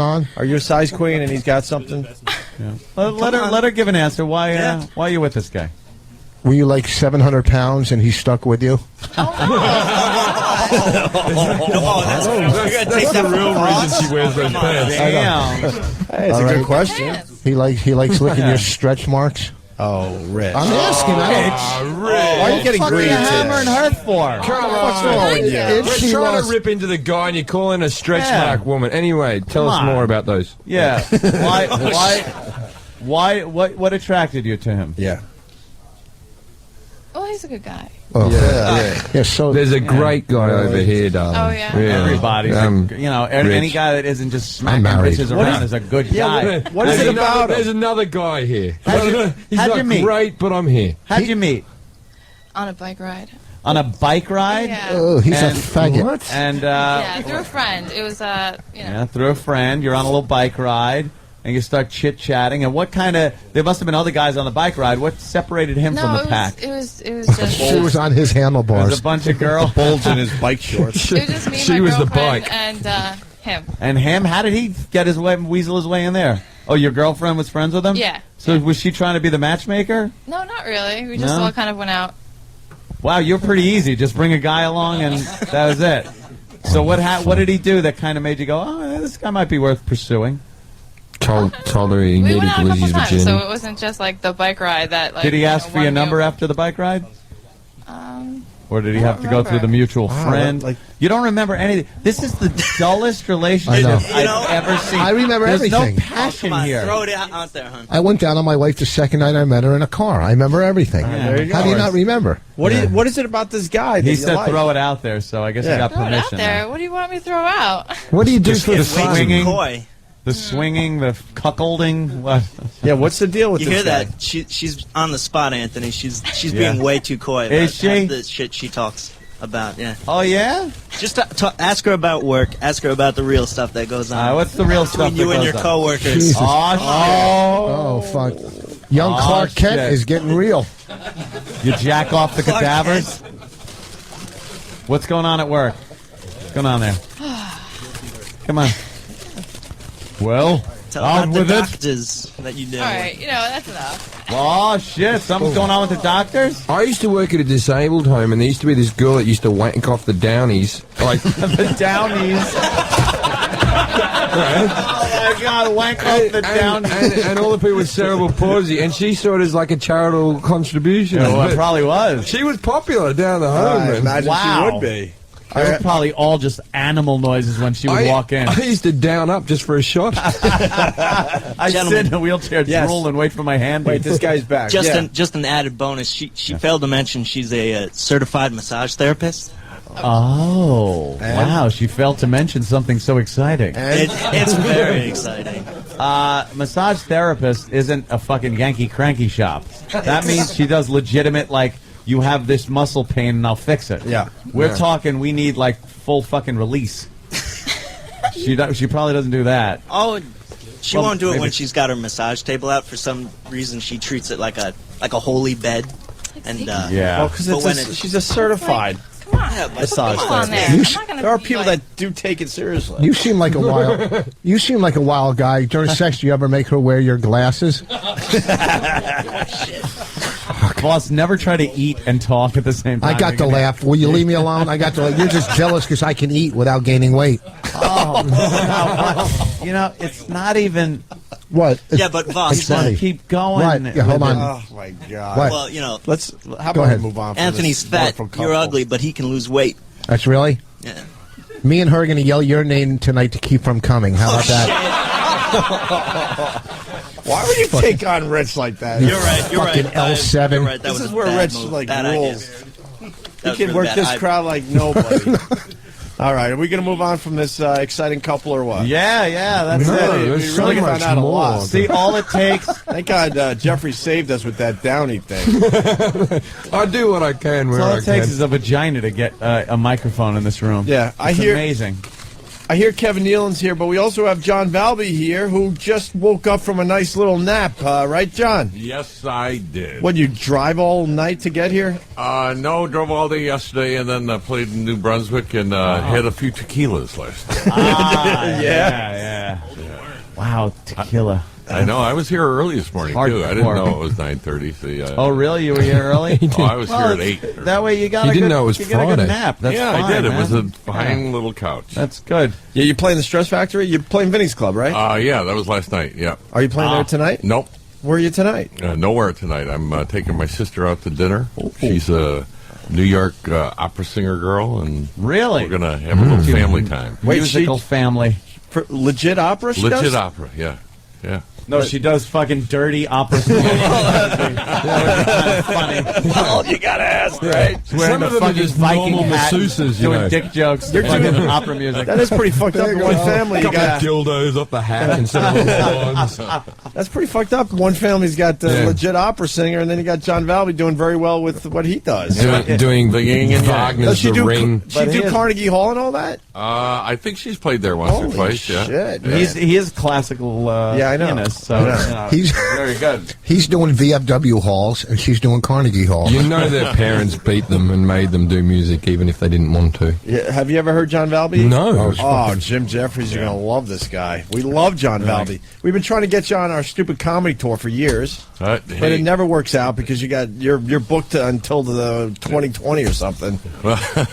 Well, you know, you just give me 3 or 4 months notice, and I'll make room. We don't know if we're gonna have jobs. Yeah, 3 or 4 months notice. What's that? Notice like that is. We don't even know if we're doing a comedy. Your stocks might go up in that time. Right. Yeah, from my penny fucking Citadel stock. Yeah, you know, it has been getting better the last 4 or 5 months. Yeah. At least for me, all of a sudden places are packed again. Oh, yeah? You're know seeing how, that? That's good. Like in the 30s when the movies really took off. Yeah. I think with this little you got a little money, Rich, we're going out and did that having a happen? good time. Huh? That's true. Are you fucking kidding me? I'm losing audience members rapidly. Every time I talk, I meant in the 30s, did the theaters pack That's out? your routine, man. That's your routine. I'm getting bigger and bigger every day, boss. Well, you're a big act. You're a novelty.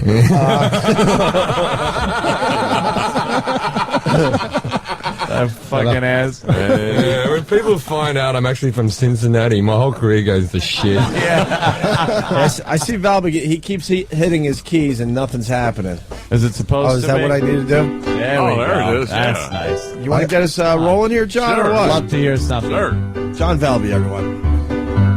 They say a girl should always dress for the job she wants. So why are all these girls tonight dressed up like slutty cunts? It's all because some hacker stole their identity. Now they have to make a buck dropping to their knees. Should have gone to freecreditreport.com, or you'll be sucking pirate dick just like your crackhead mom. They monitor your credit, give you email alerts, so you don't end up sucking on a dick until it squirts, or end up getting fucked right up the ass until it hurts. God damn. Nice. Everyone came to see you today there, John. We never have a crowd on Fridays. They came for you. Fucking Salute, I don't believe any of it. Thank God for fucking with that song, because I can't stand those commercials. Yeah. I want to see that band fucking go out like Great White. Although they didn't die, unfortunately. Oh, come on. Doing the joke. What, you like Great White? Sorry. Oh, no, I don't like the group, but that club, that was a nice club. Oh, you played there? No, he was booked there the next week. Yeah, well, enough time's passed by, right? No, apparently not. You got another one for? Yeah, I got a new Christmas one that it's okay. Perfect time. It also came from a commercial, you know. Oh, okay. All right. I love the original song. Girls, listen up, take my advice on Christmas Day. Give something nice, don't knit a scarf, don't give a tie, don't pussy out, this is your guy. Take it from me, cut through the crap, drop to your knees, face to the left. Grab on his cock and pucker up and bob up and down and bob up and down. Give a blowjob, give a blowjob. That's what he wants, I guarantee. Take it from me, that's what he wants, that's what he wants, that's what he wants.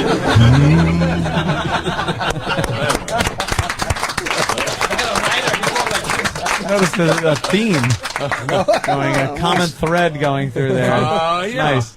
Yeah. Valby loves the blowjob. Oh, goddamn, there's nothing finer. Can I ask Mars something? What happened? The past few days, I've noticed a light show going on in the studio. The fucking lights will just shut off. Yeah. And then they'll just turn back on. You know what that is, right? What is that? That's the mice.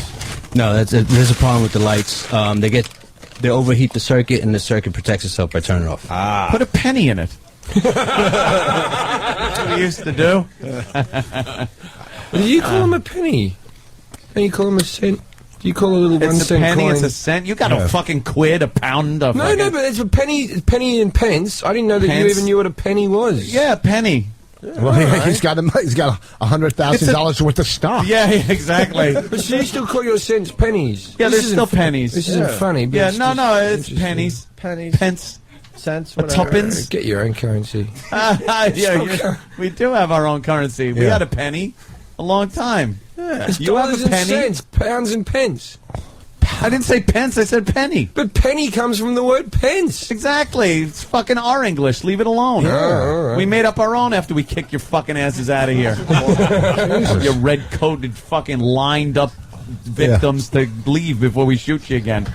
Great fucking battle technique. Yeah, load the musket. Let's go. Yeah, well, stand in a straight line. They'll never see us coming. Why do we wear red coats, too? Great idea. And then to have a drum, so element of surprise is there. I like how they're all drunk as well. Oh, they probably were. Well, we all They like, lose again. let's go do it.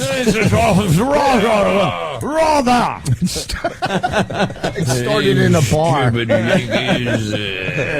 We'll beat them. I see the Red Bulls are flowing over there, John. From tequila to Red Bull. That's brilliant. Yeah, up and down, up and down. You Yeah, get I both sides. understand. Is that it? The poor man's fucking speedball, the tequila, and then the Red Bull, That's it. right? That's it. I love Red Bull. Before It's Red worth Bull, for you. man, well, what were we drinking? I don't remember getting high on Snorting beverages. cocaine. Yeah, but now it's like I still take Coke and Red Bull. Okay. I don't take Coke in this country because you people frown upon it, but in Britain it's like a beverage. Like people offer it a lot more. Really? It's not as prolific over here. It was. See, you guys are like back in the fucking 80s, though. Over there. Oh, I don't have in a the comeback. 80s, it was huge. it was huge in the 80s here. Everyone did Coke. How much is a gram of Coke in this town? I couldn't tell you these days. Two blowjobs. See, that's Rich. If you were wearing your tight pants, how much was it, Rich? Your dealer giving you a fucking deal with your balls hanging out. If he sees the dickhead, you get a $0.25 for free. I don't even know. What's a gram of Coke go for? A gram of Coke in Britain's 50 quid, but I think over here it's only like 80. It's only like $60 or something, isn't it? It depends. Wow, that's cheap. Someone's nodding. I bought The guy one- grinding his teeth is nodding. Yeah, we had a few nods out I there. bought 1 gram in Kansas, but I feel like it travelled further because that's inland. You got to get like dock type of side. Yeah, it's got to make its way to the fucking shoreline. Can I get in trouble for saying this live? That I bought, that you you do? didn't bring it here. How much does a gram of Coke go for?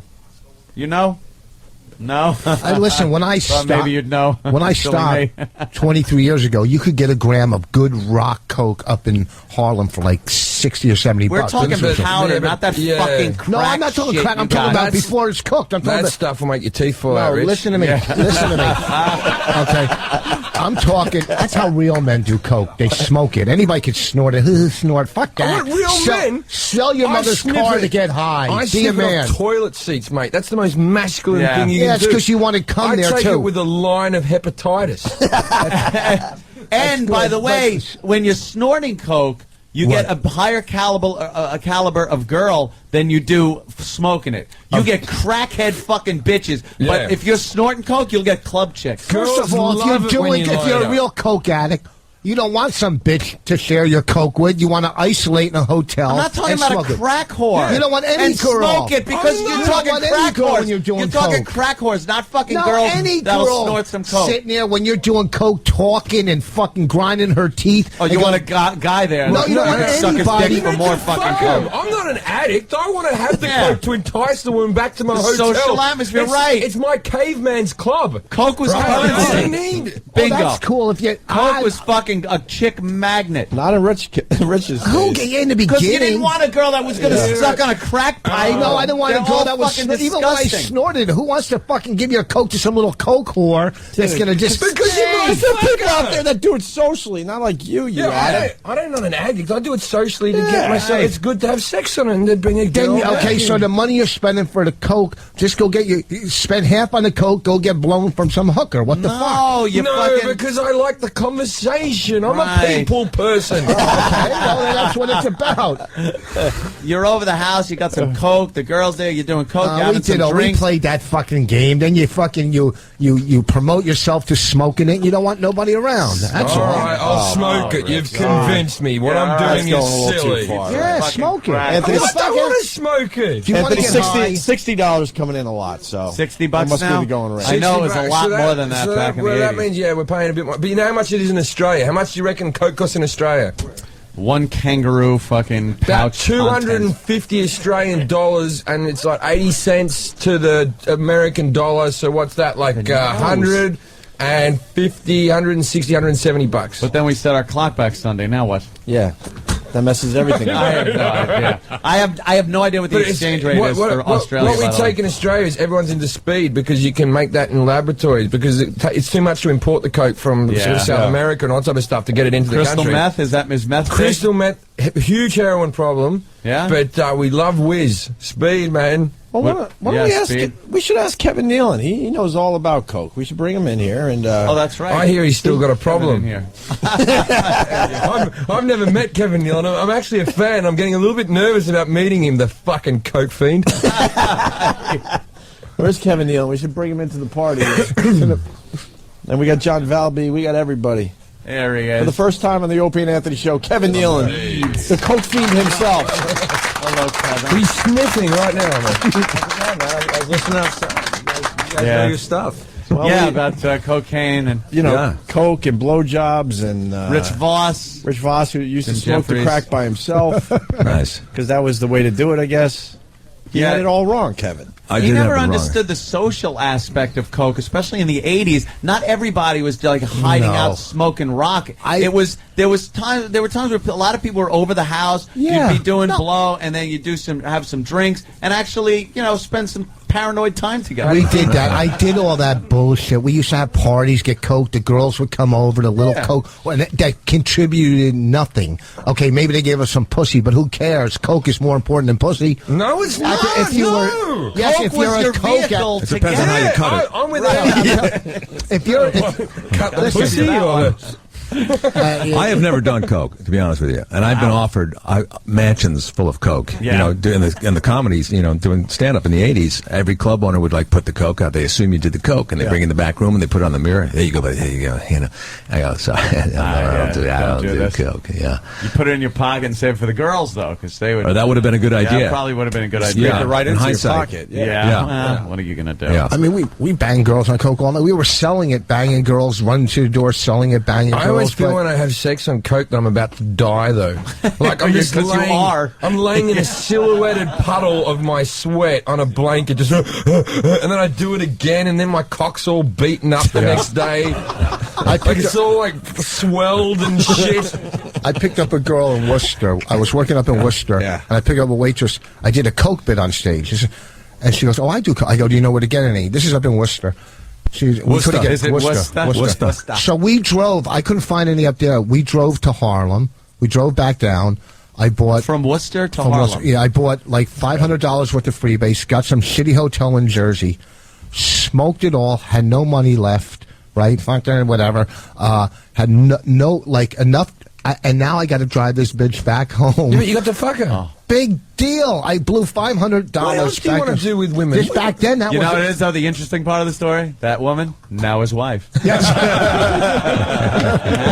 Not his child. It could happen. And you had to drive all the way back to Worcester? Yeah, and I'm driving. All of a sudden, my nose starts bleeding, so we pull over in like Hartford to try to get a little more coke. We had like $20. Great place and we couldn't get coke. So Hartford's a good place to stop with the nosebleed. Yeah, exactly. So we ended up getting ripped off buying heroin, and it was just fucking horrible. And I had to go back up to Boston and do one more night and drop her off. And my clothes were there in a bag because I didn't have luggage because I was a drug addict.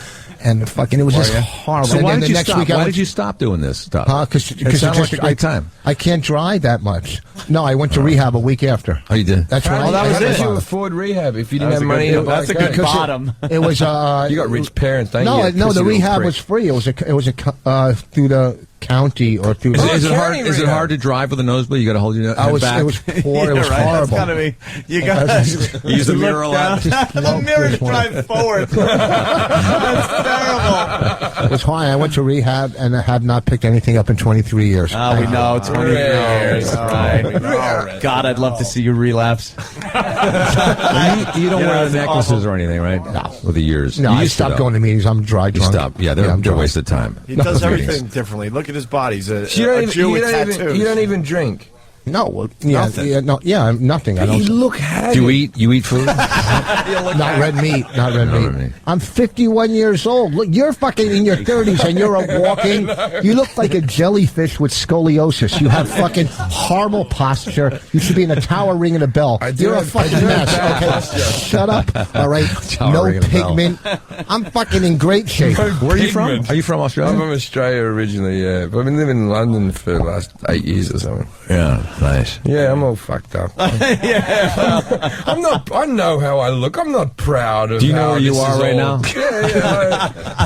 I know I'm one step away from getting plugs like Anthony and plugs. my They're teeth falling individual out follicles.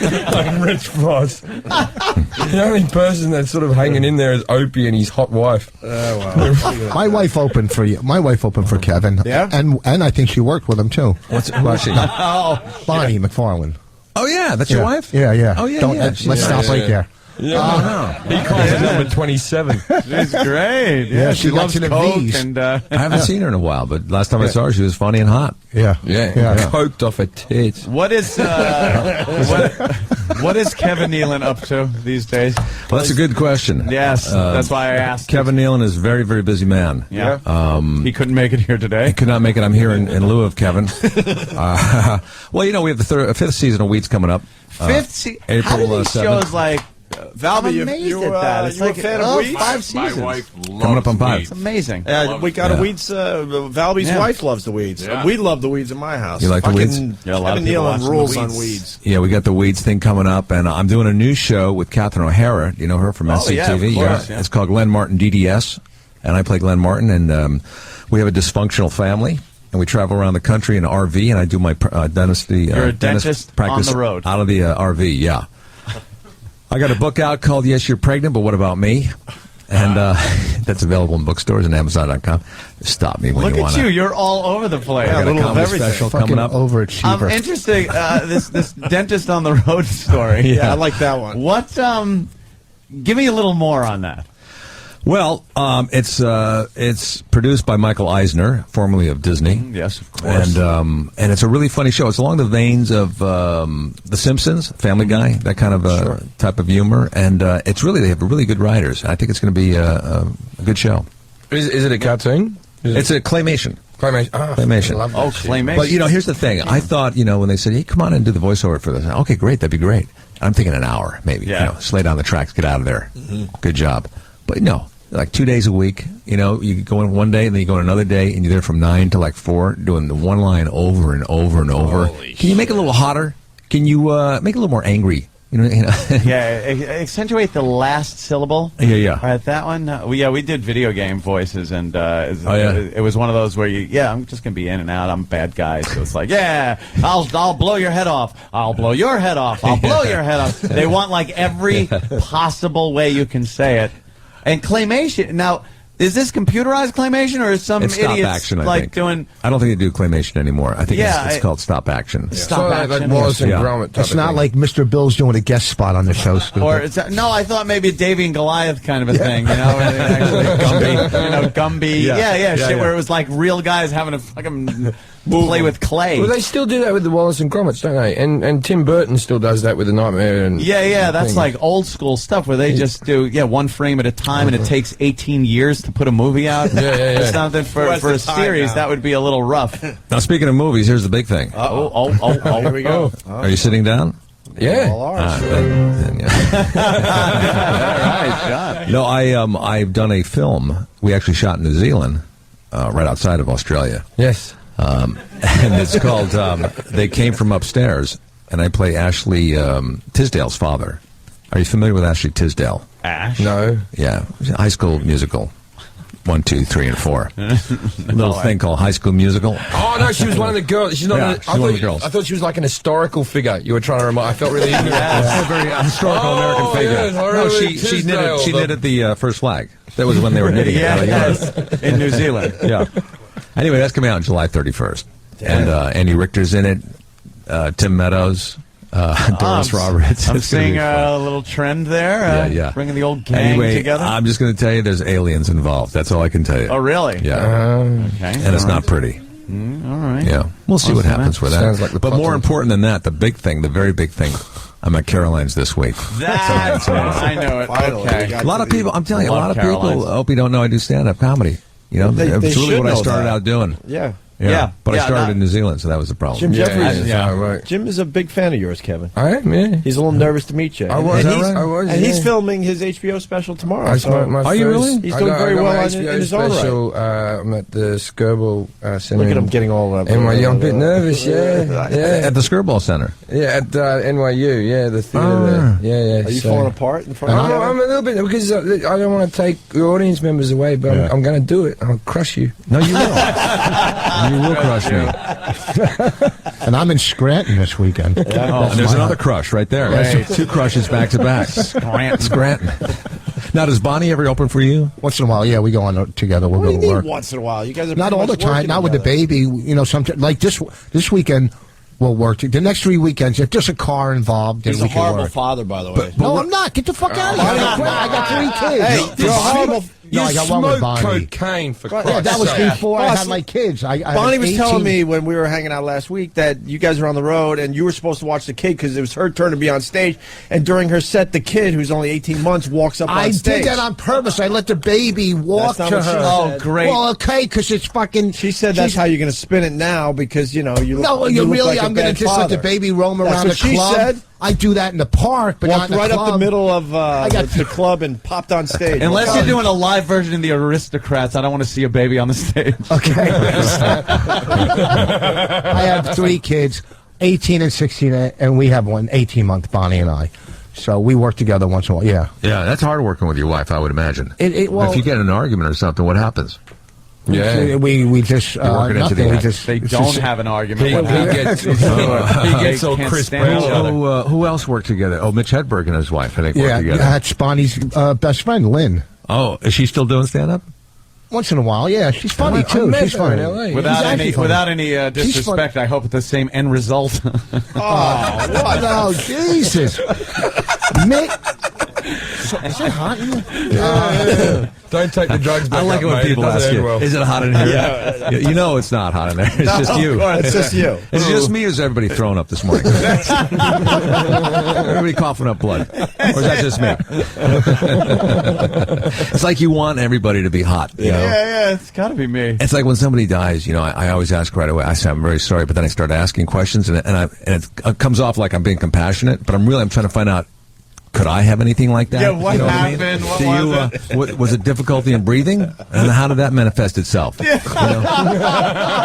Whether it's bleeding from the rectum. Really? Oh, I have that. That is such a paranoid thing of being a hypochondriac, because for years I just been a functioning hypochondriac, I think. Like if you're in a restaurant and the lights dim, to me, I have to acknowledge, you see those lights dim, right? Right. And if someone even fucked with me and said, what do you mean? Tumor! Fuck, get me to the hospital. Like, I freak out. I can't watch hospital shows. That fucking show, House, freaks me out. I can't even watch the trailer for it. I, turn it off in the middle. House, this week dealing with bloody anuses and penises. It started with just an innocent headache and turned it... I'm like, I have a headache. The fuck? You probably, after you get up from the toilet, you look down and see if there's any blood every time. Yeah, right? I gotta see if there's something. I might something even- I in there. You go through the feces, you taste Oh the my blood. god! Just a little taste. It's the whole thing is the red blood Iron good, niacin, the dark this is blood's good. bad. My friend, That's right. a comic I know died of meningitis years ago. That's funny. hilarious. So when you Wow. know, this is That's funny. when you get meningitis, you can't touch your chin to your chest because your spine swells up. So after he died, forever I thought I had meningitis. We all just tried it. I'm all right. I'm walking around like that, you know. You know, and people are going, "What the fuck is wrong with him?" And they go, "Well, I guess he thinks he has meningitis." But that's what you do. So forever, just every now and then, touch your chin to your chest, and you won't have That it. is so stupid. It's not stupid. It's what if you have meningitis, dummy, your spine swells up. What are some of the other Why am I going to symptoms? get meningitis? I think Death. I'm going to get How do cancer you know you have death? or ass cancer. I've always got blood. I'm going to get ass cancer so Yeah? bad. Why do you say that? There's always blood, and it's too much for. I had a colonoscopy a couple of weeks ago because they say you should get one if in your family if you have any. Well, my uncle's an asshole, so I want to get one. And they talk. You don't even feel a thing. They knock you out. You wake up and it's all over. Yeah, here nowadays they give you like fucking. They give you medicine. You fucking go to sleep. They snake it in. Yeah, but the technology has gotten better too. But you know what else? They're not using the periscopes anymore. I stayed up so I could come. I had a camera put up. Yeah, there. but the cameras used to be a lot bigger. Oh my God! And like everything else, like the cell phones, that shit. It's like the thing that was in the back of Neo's head when he was in the Matrix. Exactly. You know what they use now? It's a drug that gives you amnesia. So you're actually, I think, experiencing it when it's happening. Nice. You're going through the pain. You're probably screaming a lot, and then they give you the drug, and you forget everything. This way, wouldn't that be great? It gives you amnesia. So you go, I may have just colon amnesia. Colon amnesia. So this way you could come while it's happening, and then forget about it later. Yeah, and deny everything. I had my first prostate exam like a couple of years ago. Nice. Where the doctor, I come in for a checkup, a full checkup, and I'm looking at his sheet, and the last checkup I had was like a checkup from in my 30s, which didn't include that. Yeah. But then your 40s checkup is different. So he's going through the list, and I'm looking over at the list, and I see like prostate thing, and the thing is X'd off, like, all right, that's coming up. And it's like the fucking, it's like the encore for the doctor. He leaves it for completely last. And so where do you go after that? You gotta finish strong. He's not gonna pick up the stethoscope and breathe in. Always leave him wanting more. Right. That's the big closer. That's the stairway to heaven. You know, it's not a good doctor when he finishes. He smells his finger. And then the thing is, you're going out, and then it gives you the paper towels to clean up, and you clean up. Feels so cheap. And then I'm driving home, and you're kind of squishing in your seat, and the first one especially is just so invasive. It just you feel like you've been raped. You really do. Yeah. You have that kind of and then you hope to hear from them. Yes. When they don't call, you feel really cheap. You know. But if you heard from him, it was going to be you have cancer. Yeah. So you kind of hope not to hear from him, but you just want him to say hi. When he says clean up, and then you walk out of the van and get back in your car. No, it should be in an office, Rich. It should be in a doctor's office. I have a doctor. Whenever he calls me with the results, he never just comes out and says it. He always prefaces a sentence like this. He goes, I mean, it's not that bad, you know, and everything is, I mean, you know, it could be worse. Oh, you don't want that? You know, You want your clean as a whistle. Everything's hunky-dory. I mean, we'll keep an eye on it. You know, but you're a little low. I defer to look at that next time. We'll look a little closer. Yeah, the first time I took an AIDS test, like I get a call from the doctor. You know, if it's negative, they'll go over the phone. Hey, no problem. Don't worry about it. So I get a call from the doctor. Right? They go, this is Dr. So-and-so. I wasn't paying attention. They go, can you come in tomorrow? I'm going, what the fuck? What do you mean, can I come in? And I'm like, I'm just starting to sweat. They don't tell you over the phone for that. I'm starting to fucking sweat. I go, why would you want me to come in? Why can't you just tell me over the phone? It's like, have you ever been to Africa? And then they go, I broke up with a girl like that once. And then I was going to break up with the phone. She said, no, let's meet in person. And then I'm all sweaty and nervous. I go, why can't you tell me over the phone? They go, because your tooth came in. It was a dentist. I got the wrong doctor. Yes. Your tooth came in. You know, if you find a good dentist, they'll do both. Every time I go for an AIDS test, they say that they can't tell you over the phone. If it's negative, they can. No, I don't know what. Well, then you know if they tell you to come down, it's positive. So they told you over the phone. They always tell me to come in, so I always freak out that I've got it, and it always comes back positive, which is a good thing. And positive. No, I mean negative. Oh shit! The jig's up there. The problem with the AIDS thing, it keeps coming back. You know, you get rid of it and it comes back again. That's what it is. I had an AIDS test in South Africa because they do it so quick over there. They're right? Good. They're good. Got a line between shows. It's like a week you have to wait over here, or 2 weeks or whatever you have to wait, right? In South Africa, because they got the AIDS problem, right? They do it 10 minutes later, but in that 10 minutes. They give you, like, this lady came and sat with me who has AIDS, because 1 in 4 people in Africa have AIDS, right? This lady came in and sat next to me, and she basically sits there going, oh, it's not that bad. She just calms you down, and you go, I can live with this. You look happy. All right. But I mean, look now with the AIDS, you don't really see that much. I'm sure it's still out there, but you don't hear anybody complaining about it. So maybe it's not that bad. Magic Johnson sells it so well. Yeah. Yeah. He looks so healthy, man. He apparently had it, and then it went away. And then, but then, you're not really hearing. It's not the big activism and the ribbons and the quilts and everything like that. I think it kind of. A lot of those people are dying. Just they were in the way. Yeah. But nobody's really an activist anymore. You don't see people marching to stop the war. No ribbons. No ribbons. No one's wearing ribbons anymore for anything. There's a guy called Sharpton. If you well, he marches for stupid stuff. He'll march for anything. I just want to tie a ribbon around the tree for some reason. You know what I mean? That old gag. Yeah, the yellow ribbon, bring everyone home kind of thing. No one wants ribbons or. Now it's not even ribbons. They're like little pins that look like a ribbon. Yeah. You know. People still get into breast cancer, don't they? They go on about that one.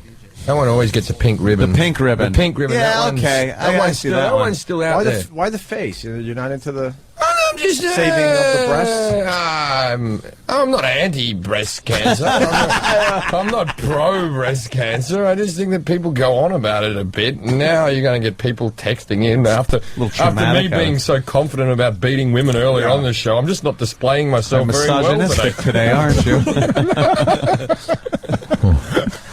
Yeah, this hasn't worked out well for me. But you go to these stores and they have a little jar by the cashier, and I must have put I don't know how much change into those things, and they still have not found a cure for these diseases. For the gas station convenience store all diseases. Those pennies and nothing. It's Where's the money going? The Ronald McDonald House. I didn't ever finish a meal at McDonald's and take anything coins away. I put it back in that. That thing's filled. No one wants change anymore, really, to carry it around. No, I don't like Seems to be it's not worth anything. Yeah. So and it's not worth anything anymore. So you just throw it into that thing. What will you not bend over to pick up now if you drop it on the ground? Holy it used to be a penny for my me. wife. The only thing I'll pick up is a quarter. You said that. Yeah, it's got to be paper money pick up now. a quarter? No, I'll pick up a quarter. Only because they're good for parking meters. Yeah, if you need one, I guess you throw in the thing. But I got like a few in the cup holder in the truck. Yeah. You don't need to pick it up. Then you don't need more. And then they wind up just scratching the screen on my iPhone if I keep my iPhone in my pocket. That's one reason I've thrown change away. Absolutely. I've thrown it in the garbage because I don't want to scratch the screen on my fucking iPhone. There are homeless people you can get the case. Hook it to your belt. I tried that and then I lost it at the Borgata once. He can't find his belt. In a pleasure game. Yeah. Oh, you're going back on the fat. Yeah, I'm so fat. Another fat joke. Right. Someone made an asinine joke when I was ill. You're so excited about the fat jokes. I had a flu. I went to blow my nose and I went. And someone snapped a picture, so like my belly was sticking out, and then all I heard on Twitter was, "Look at this picture, of Anthony. He's so fucking fat." Kevin sees it. It was a fat woman. Hey man, you can't go anywhere now with the cell phone cameras, and I know. A pain in the ass, it's man. Every fucking shot. I look at stuff sometimes and go, I wasn't even there. Yeah, Where is that? That's like fucking Arkansas, and I was never in Arkansas. Yeah, and when you go out to clubs, all these girls are taking a picture with a cell phone with you. I mean, they can put that anywhere and say you have an affair or whatever. Anything. Yeah, I had a friend at the Laugh Factory. He's on stage. That's the joke. That's the whole. That's funny. Man. Wow, that really. I didn't have anything after, so I bailed out. Sometimes you got to bail out. I wish you had. You got to fucking start to bail out. Let's take 10 minutes and you can console me. Where were you going? You started. He left me. My eyebrows were still up in the air. Like, listen. Oh, you Laugh Factory. You hit the ejector seat before you even got in the plane. I got nervous on that one. I've been going well, and I got nervous on that one. You know what? Do you see this as a sport? We should hold on. After that, we should take a break. How are you going to follow that? We're going to regroup. Yeah. Kevin Nealon's at Caroline's. Everybody else has gotten their plugs for Kevin Nealon's got books, movies, TV shows, and Caroline's. What are you promoting, John? I'm just around. You want to play us out with a little something? John Balby, Dr. Dirty? I want to relive playing that Steinway downstairs. Oh, yeah. I was out on a date in my daddy's car. I picked her up in a New York bar. I finger fucked her clit. She didn't let out a peep. I had my cock in her throat too deep. I was humping her face. My pecker started to spit. The doctor said the bitch had an epileptic fit. Where can my pecker be? The bitch bit it right off of me. Here I stand with two balls and a stump. Please FedEx me my pecker when you take your next dump. Cha-cha-cha.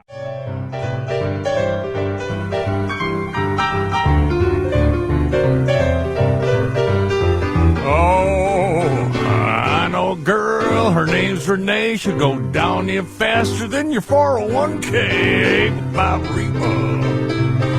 Hey, Bob Reba. Oh, we're back on O&A. Yeah, all right.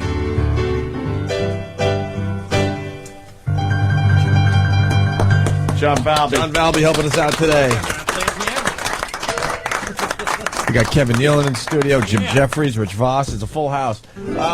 Brian in Rochester wants in really fast. Brian, what do you got, buddy? You guys gotta play this one John Valby song. It's called Hey Lottie. Anthony the Racist Kenny will appreciate it. Sure, I heard that a little better, but I think he called you fat. Yeah, he was trying to goof on me, being the obese mess that I am. Well, we could get some Hey Where that Lotties comes out from, of but we could get cell some, phone. We could get some Hey Lotties out of John Valby. Hey, Lottie, Lottie, Lottie. Who you want to pick on? Yeah. Well, Rich Voss would be really good. And easy. And easy. Hey, hey,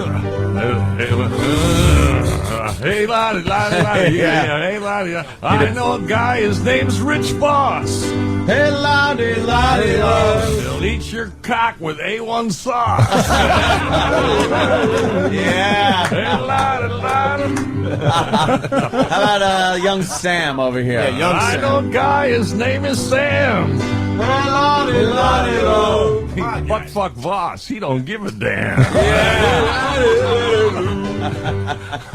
Callback. Do Fat E-Rock. Fat E-Rock. Who? Fat E-Rock. Fat? What the fuck is a fat E-Rock? It rhymes with cock. It's an easy one. Yeah, actually, all right, you do it. Hey, Lottie. Hey, Lottie, Lottie, Lottie. Hey, Lottie, Lottie. Oh, go ahead. No, I'm not doing it. no, I'm not doing You it. said it was easy. It was easy for you. You fell That's your apart there, job. Jim Jeffries. You I fell apart. I know a guy called Big E-Rock. He's Hey, Lottie, so Lottie, fat Lottie. he'd eat fucking Voss's, I don't know. Really? Can you set that I'm up? not a musical genius. He butt fuck you and cock toxic shock.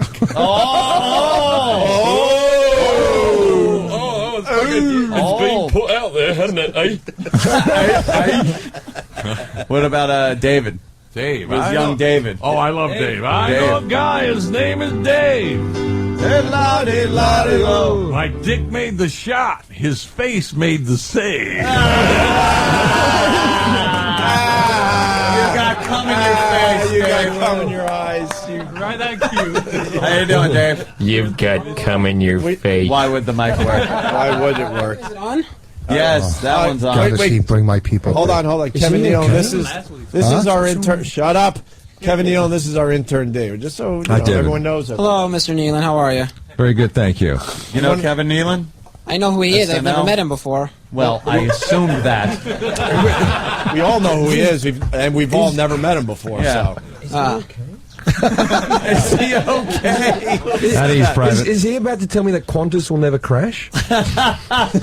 No, he's David, our intern. He's a very hard worker. One Is he a half hard of the worker? David and I have no Bobo idea. show? I don't know what he does. No, he doesn't work hard. No.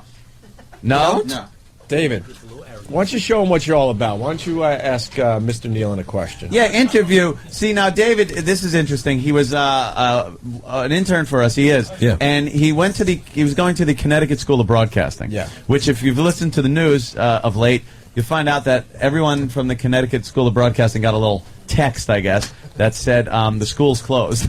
There is no longer a Connecticut School of Broadcasting. They packed up in the middle of the night. They packed up in the middle of the night. Some students went there and the doors were locked. Everything's gone. So now our intern. Oh! That's what David does when he's upset. He goes, "Oh, David, are you upset that the Connecticut School of Broadcasting is closed? Yes, I'm very upset. I won't be able to get my job placement assistance anymore. I'm very upset, yes. See, that's the important part of the Connecticut School of Broadcasting was getting that job placement. You went, you learned from professionals. Actually, you learned the most important thing about radio. One day you can show up and they won't let you in the fucking door, and they don't know your name, and you're just gone. The next part of radio. The next day to school is the Baltimore Colts, and they sneak out of town. Yeah, exactly. It's kind of the same way. Yes. So, David, what are you going to do now for your career? Because I know you want to be a broadcaster. There is the Connecticut School of Modeling. Still have a future. I'm not going to give up just because Connecticut School of Broadcasting is gone. You could fix car engines or be a private eye. I've seen those commercials. Fix or car engines. gun repair. What are the other subjects? Graphic design. Graphic design. Yeah. Get You could cancer and make claim. video games. Right. Right. You could do all kinds of things. Why would I give up just because the school is gone? I'm not going to give Go up. to the American Culinary Institute. You could learn how to be I'm a not going to be a saucier. chef. A chef. Go in Hell's Kitchen. Hey. There are plenty of things to do. Criminal justice system. Yeah, You plenty too of can things, be but I'm a not prison giving up. guard. You'd be a great prison guard. Connecticut School of Prison Guards. I'm kidding. You'd be fucked in the bathroom in a second. I'm not going to give up. By other guards. In the bathroom, you're hopeful. I don't think you'd make it to the bathroom. He's got a really bad philosophy of not wanting to give up. Yeah. Yes, he's not giving up. The sooner you learn that it's good to give up, the better off Yeah, you'll be in just life. give You gotta up. give that up. Your school is closed. Your school's closed, so now the only real practical applications you have, like practical learning, is here in our school. Correct. This is the New York School of Broadcasting. Yes. On-the-job training. Right. Yes. So Kevin Nealon is here. Yes, he is. Very famous. Very famous we would guy. like to see your interviewing prowess with Kevin. Ask him some questions. This is on the fly. This might happen to you someday. It is on the fly. I didn't prepare. Could come down ill. Well, this is what I was going to say. The host could come down ill. All of a sudden, David, we need you. Kevin Nealon's in here. He's got some things. Here's a Nealon one sheet. Give him the Nealon one sheet. I'll real give him quick. my seat. Don't give him the don't give him the. I was going to say, if I catch him reading this, I'm going to kill him. No, don't even give him the sheet. I just want it for the plugs. Sometimes you don't even know these guys. If I can't read it, well, give it to me. Yeah. I forgot the one sheet then. All right, good. You got it now. I don't think David needs it. Off the cuff. No, I don't need that one sheet. You No. should research, Ben. David seems very The confident. host is sick. They brought you in. It's now on the air in 3, 2, 1. Come closer. All right. So, Mr. Kevin Nealon, have you ever been contacted by Saturday Night Live to host to be a host? That's a good question, David. I'm glad And you if asked me so, would you accept and host? that. Yes, I would if they called me. You haven't hosted and been back I since have you not. were on the show? No, I have not. I am not allowed back in the building. You're not allowed? Why aren't you allowed? Police referred to as an incident that happened. Unpleasantness. Can you elaborate on this? What was this That's incident? a good follow-up question, by the way, David. Thank you. It's an incident that is still in the courts, so I can't talk about it right now. But that okay. very good follow-up question. Yeah. Is there Okay. a part B to that follow-up question? There's no part B to that. I have a different question in mind, related to Saturday Night Live, but Sure, yeah. different. You on Saturday Night Live were the lead anchor for a time for a Weekend Update. I have no recollection of that. You were Weekend Update. Oh, that's right. Okay, I know what you're talking about now. Yeah. Yeah, the anchor for Weekend Update. Right. If you weren't in this business like comedy or performing or acting, would you ever consider like getting into like news or being like a news reporter, since you did some news on Saturday Night Played Live? one on a comedy show? Well, that's a very good question. I might consider that.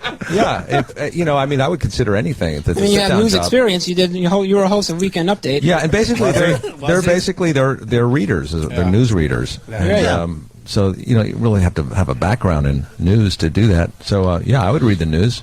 But you have to have a background in like journalism, like reporting and stuff, don't you? Not necessarily. No? Yeah, that was a bad question.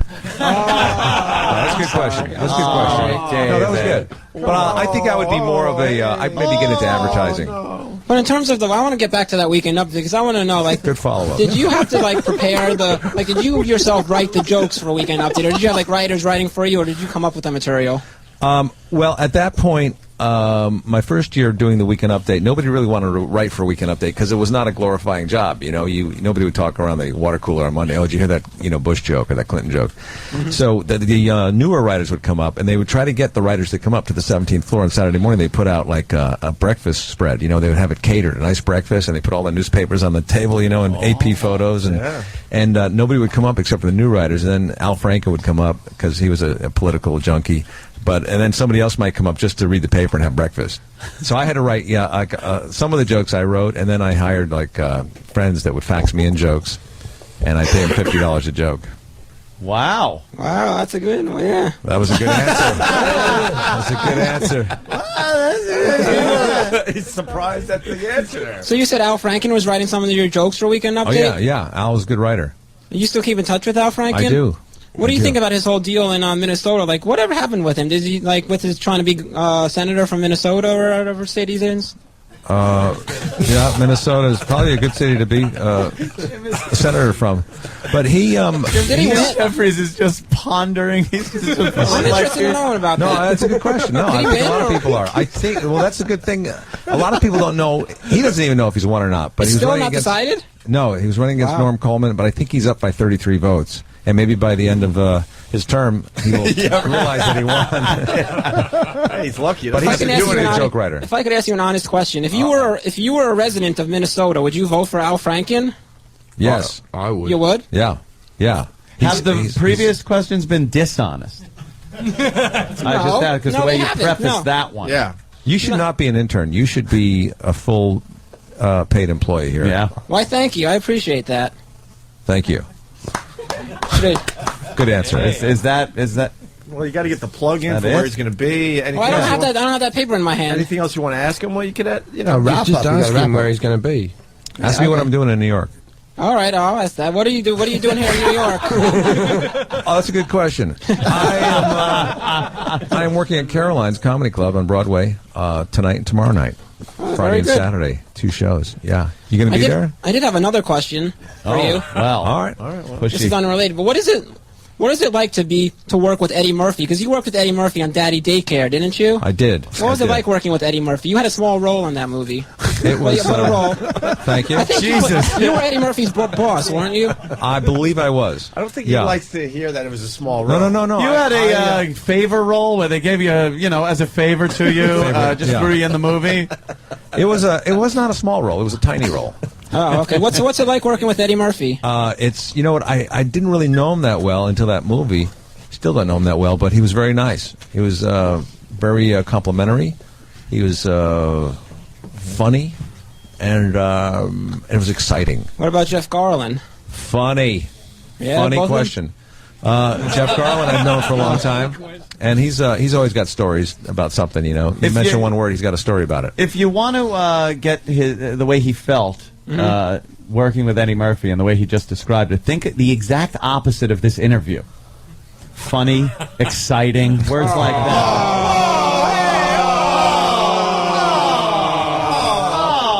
I thought he did a good job, you fat bastard.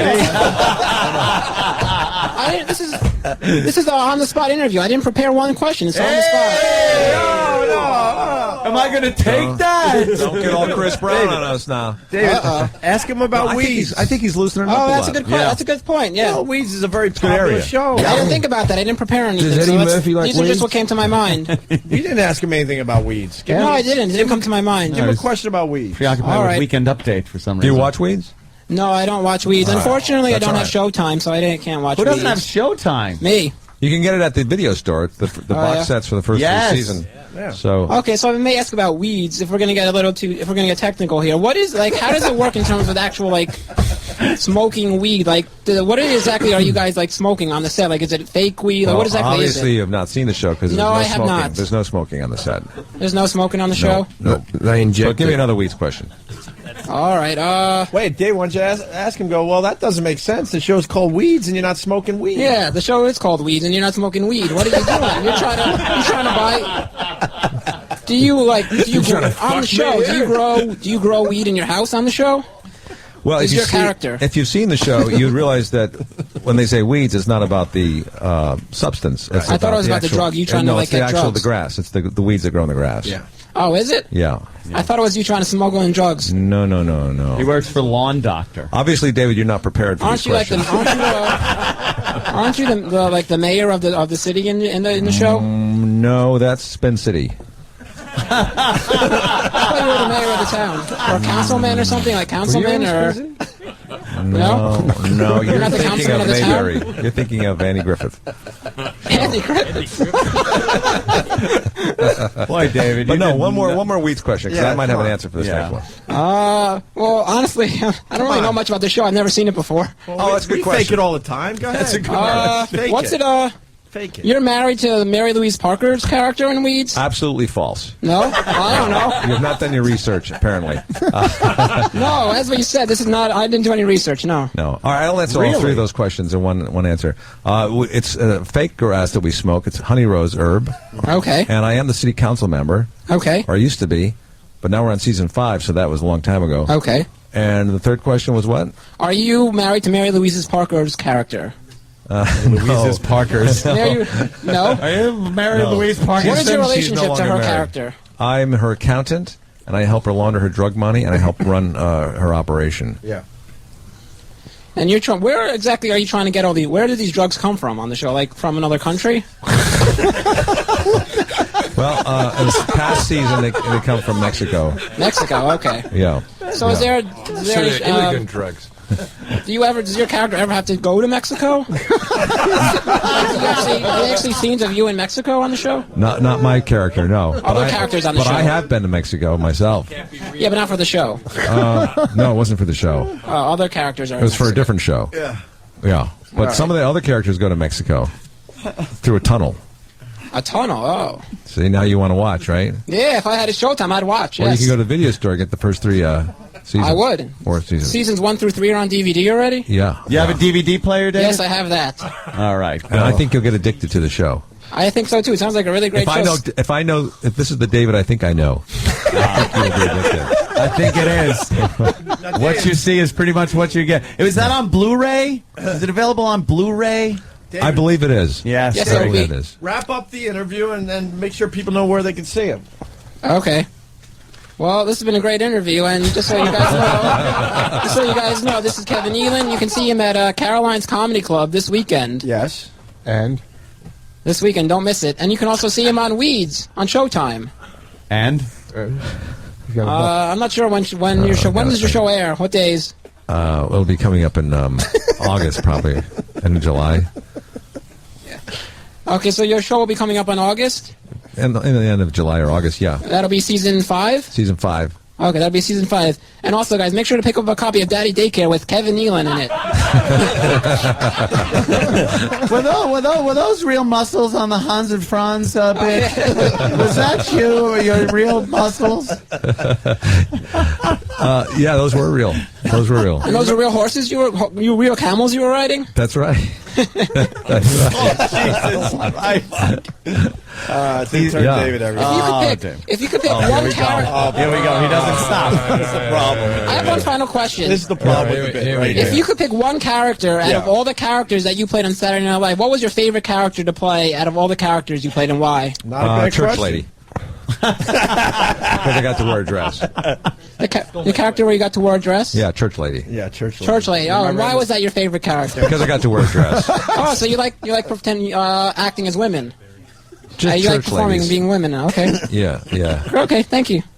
Oh my God! All right, David. David, everyone. Yeah, good job, David. Thank you, David. Go back to whatever the fuck you do at this place. All right, you're welcome. Get someone coffee and a sandwich or whatever you do. Oh my God. He's an excellent driver. Nice kid. Nice kid. Isn't he just a nice kid? I'm telling you, I've learned this. You got to be careful with the younger people you deal with, because they will eventually be employing you. Yeah, he will definitely be somebody's We don't boss. have to worry about that with him, though. Yeah, no, well, I'm just thinking he will be at some point. My nightmare is walking into a radio Is company. he always that nervy? Oh yeah, he's. But have you guys experienced that? Probably, maybe not in the radio. We actually have. There's an old intern that yeah, kind of runs the show. like our now. boss now. Yeah. And he was an Get intern coffee. from another show that we used to just, intern. Stupid intern. And now he's a suit. I know. Like, That's why man. I never mess around with those Now guys. he's a senior, I don't know, programmer or What something. happened? Yeah, John, you like David? Absolutely wonderful. What do you mean? What do you want me to do here? What the hell do you want me to say? I was just trying to have a little human interaction with you. You just saw intern David. But what does David do? He makes everybody he does uncomfortable. That. He pretty much does that. You just see the awesome fucking interview you just did. That's what he does. He kind of did a better job with you than we did. He gets coffee for people, I think. No, he doesn't even do that. I think he just gets the fact. Not what does he do? That's it. And interns don't get paid. Yeah, he does. Yeah, Facebook. he just comes in He and does fucks with his Facebook. Facebook account all day and tries to pick up girls. Yeah. Can you hire an intern? Not even hire, but use an intern at home Like personal life. How cool would that be? Yeah. Just do my laundry. Do my as an laundry. assistant. Yeah. Just a personal Go assistant. run down and get some intern. paper for me. I guess you Without could. Connecticut School of Broadcasting, I think he might need that. Why is David back? Yeah. He's not going to give up. He's not going to give up. David, Yes. what do you do here? Because no one knows. I'm an intern. I get people's food and get take it people's easy, take it coffee easy. all the time and go run errands for people if they need something to pick Yeah. up. I go get it. I print feedbacks and hand it in. I scan. I do old paperwork that a certain person messed up and I have to fix that all. I work on that. And don't forget, he looks at bikini pictures on Facebook and I do that masturbates in the too, back yes. office. Yes. David, How tell, many hours? David, tell Kevin Nealon about the boner you popped recently. Yeah. Be honest. You know. All right, if Kevin Nealon wants to know. Okay. First, Kevin Nealon wants to know. Tell him the story really fast. Just tell him real fast. It was Monday. I was sitting in the office at the What other time? 7:34 a.m. All right. He's probably accurate with that, too. So 7:34 a.m. We was in the back office over at CBS, and I was on Facebook, and we were looking at some girl with a bikini, and I was just observing it and looking at it, and What time is it now? it's 7:34. Okay, so within a minute. Yeah, it appeared pretty. Yeah, it was pretty quick. Yes. And then what happened? It works fast. I was enjoying myself and proceeded to get a boner. looking at the picture. And is that where it ended, or did No, it it's get... not where it ended. Okay. And Easy, Jim. and some other O&A colleagues were watching me. They were standing behind. They were watching and noticed that I had a boner. My hand was in my pocket, and they noticed. So they noticed what I was. Little pocket pool, huh? Yes, little pocket pool. And they noticed, and proceeded to get a camera out and to try to take a picture of said boner. I said boner and my hand in my pocket proceeded to move towards the boner. Yes. By the way, that is nothing to be ashamed of. No. And incidentally, what is that Facebook address? Yeah, the bikini girl. And but as you just say, I was ashamed. You said don't be ashamed, but I was ashamed. Oh, And no. I have a notebook. We all go There's through no these reason. emotions when we're young. Yes, but it wasn't that I was young and I was. It's that I was ashamed that I was doing that in the workplace. Oh, I always. Everybody did that in the workplace. I do it in the workplace. I remember when I drove a school bus. Oh shit! I've done it on stage. It's called a work jerk. Yeah. You do a work jerk. It depends on your job. If you know, and where you are. I used to wank in the toilet at my job. Yeah, work jerk. You got to relax a little, on the job. David, do you have a girlfriend? No.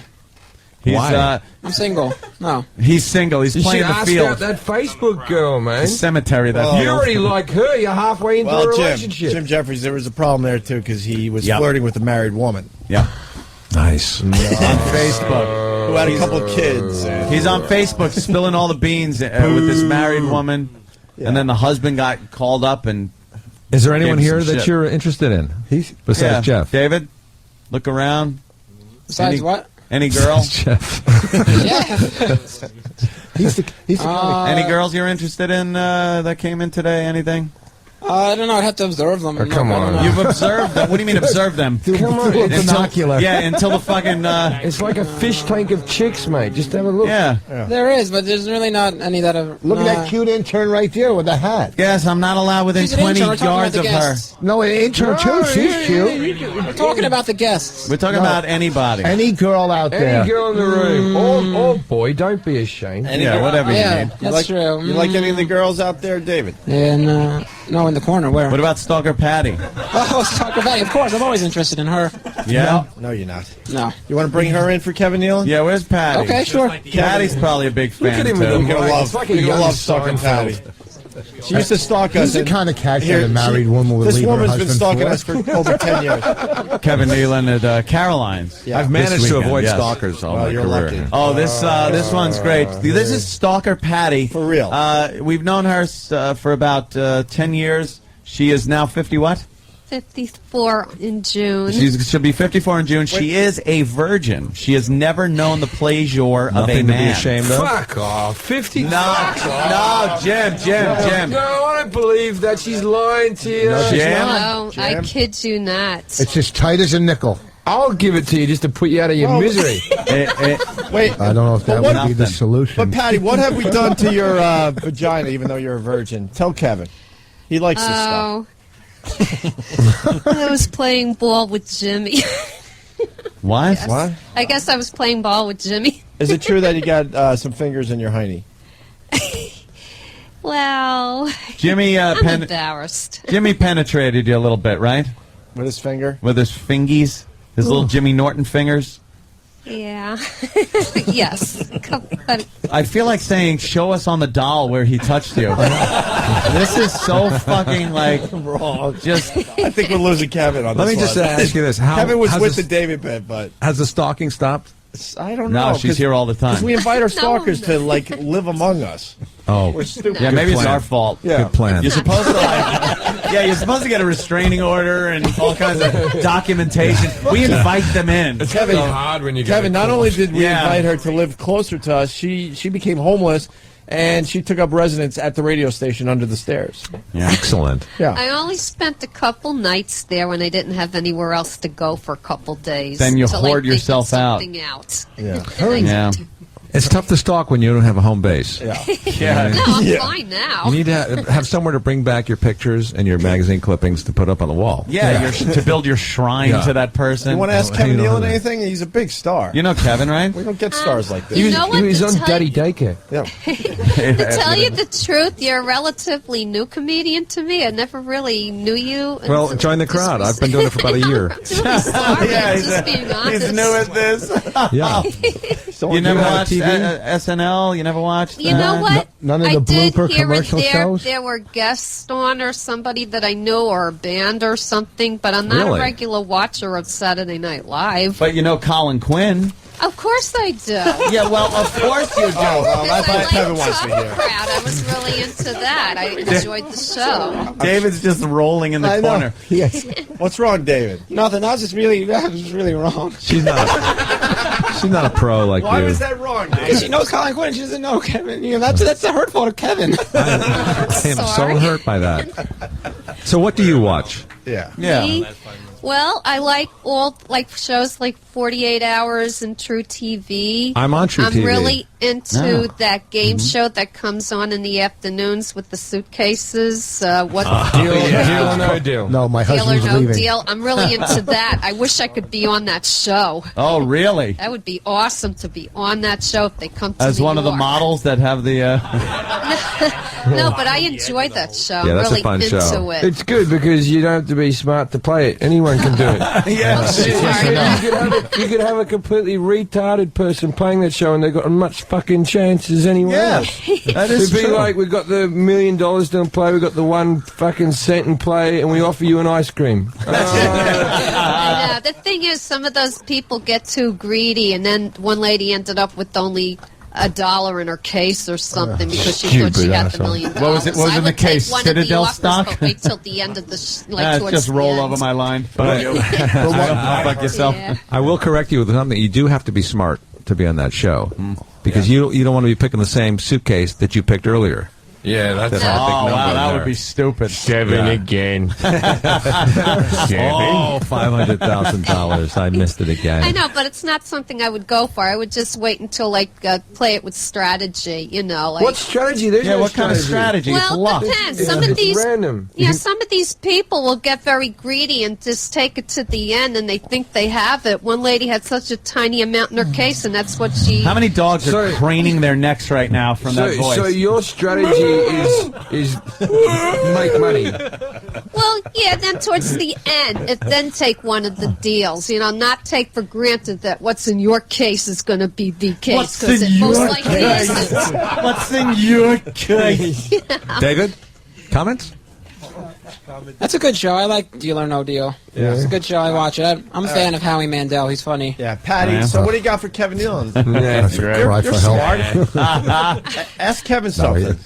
Okay. When is your series going to start? At the end of July? What channel is it? I asked him. We talked about that. Showtime. Wasn't paying Oh, that attention. one. No. Fifth What season. channel is it That's gonna Showtime. be? Showtime. Showtime? Yeah. Okay. Yeah. Where did the drugs come from? I didn't get it the first time.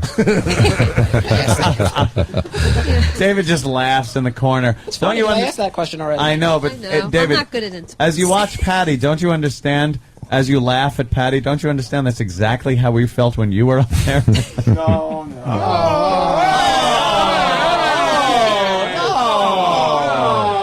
I'm kidding, David. They look like brother and sister. How many interns do you have? And can Yeah. Patty be an intern? Husband and wife, I'm certain.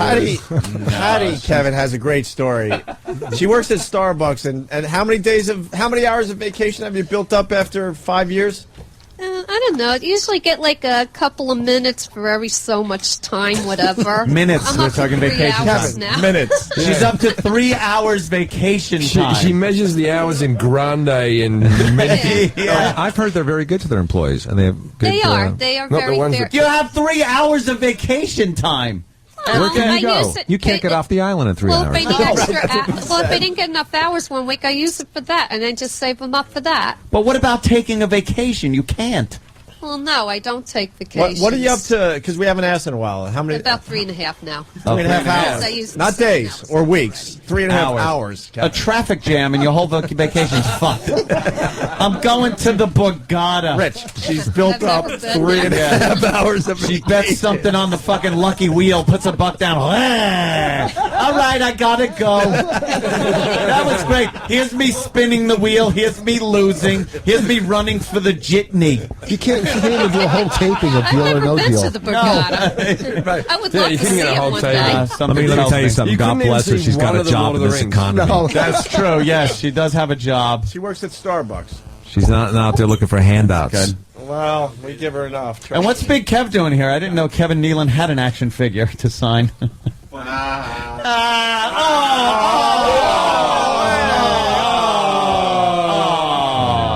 That's Big Kev. I'm over just there. effing with you, Kev. Kev. You How should you be been? going Good. good. How are you guys? Very good. Good. What are you doing? Anybody coming in that we should hang around for on Run and Fez or something? No. No, nothing you like just that. stop by? Just happen to be in the area. Oh, okay. All right. Because he's very sneaky, especially with Ron and Fez guests. You'll leave and then you'll realize like some fucking cool like action hero stars coming in and Nope, nothing. No sneak at all. All right. Hey, Patty, we got John Valby, and I know Patty has a very good singing voice. Ron and Fez exploit that. Yes. We exploit her awfulness, and Ron and Fez exploit her talent.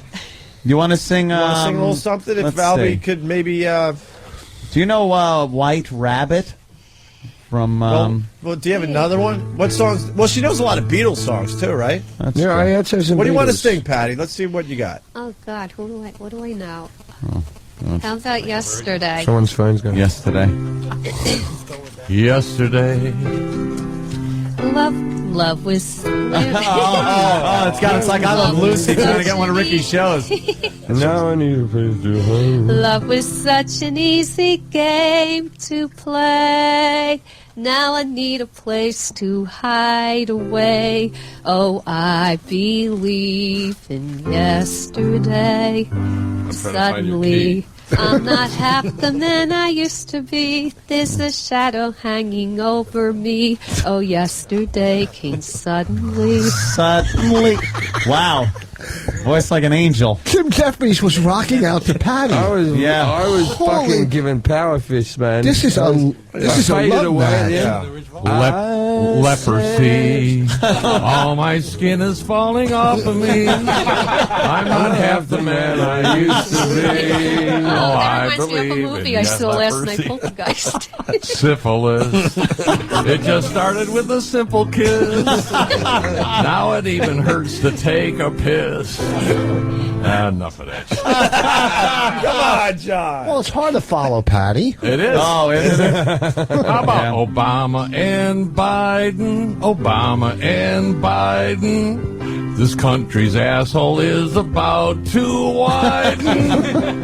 They say we're never going back, man. Once you've been fucked by a black man. How about Biden and Obama? Biden and Obama. Keep your word, now go and kill Osama. The White House has started smelling like KFC and Oh, my God. Isn't that Even as an Australian, I found that racist. Welcome to the Racist Network. Wait a minute, I know a girl, her name is Patty. She's so hard up, she's an Australian who lives in Cincinnati.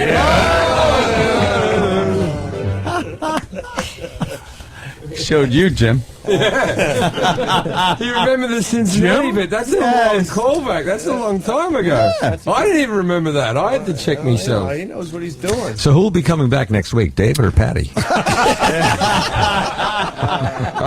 It's like a reality show. Fucking so the elimination What? round. Just so funny. Dealing rules. Never.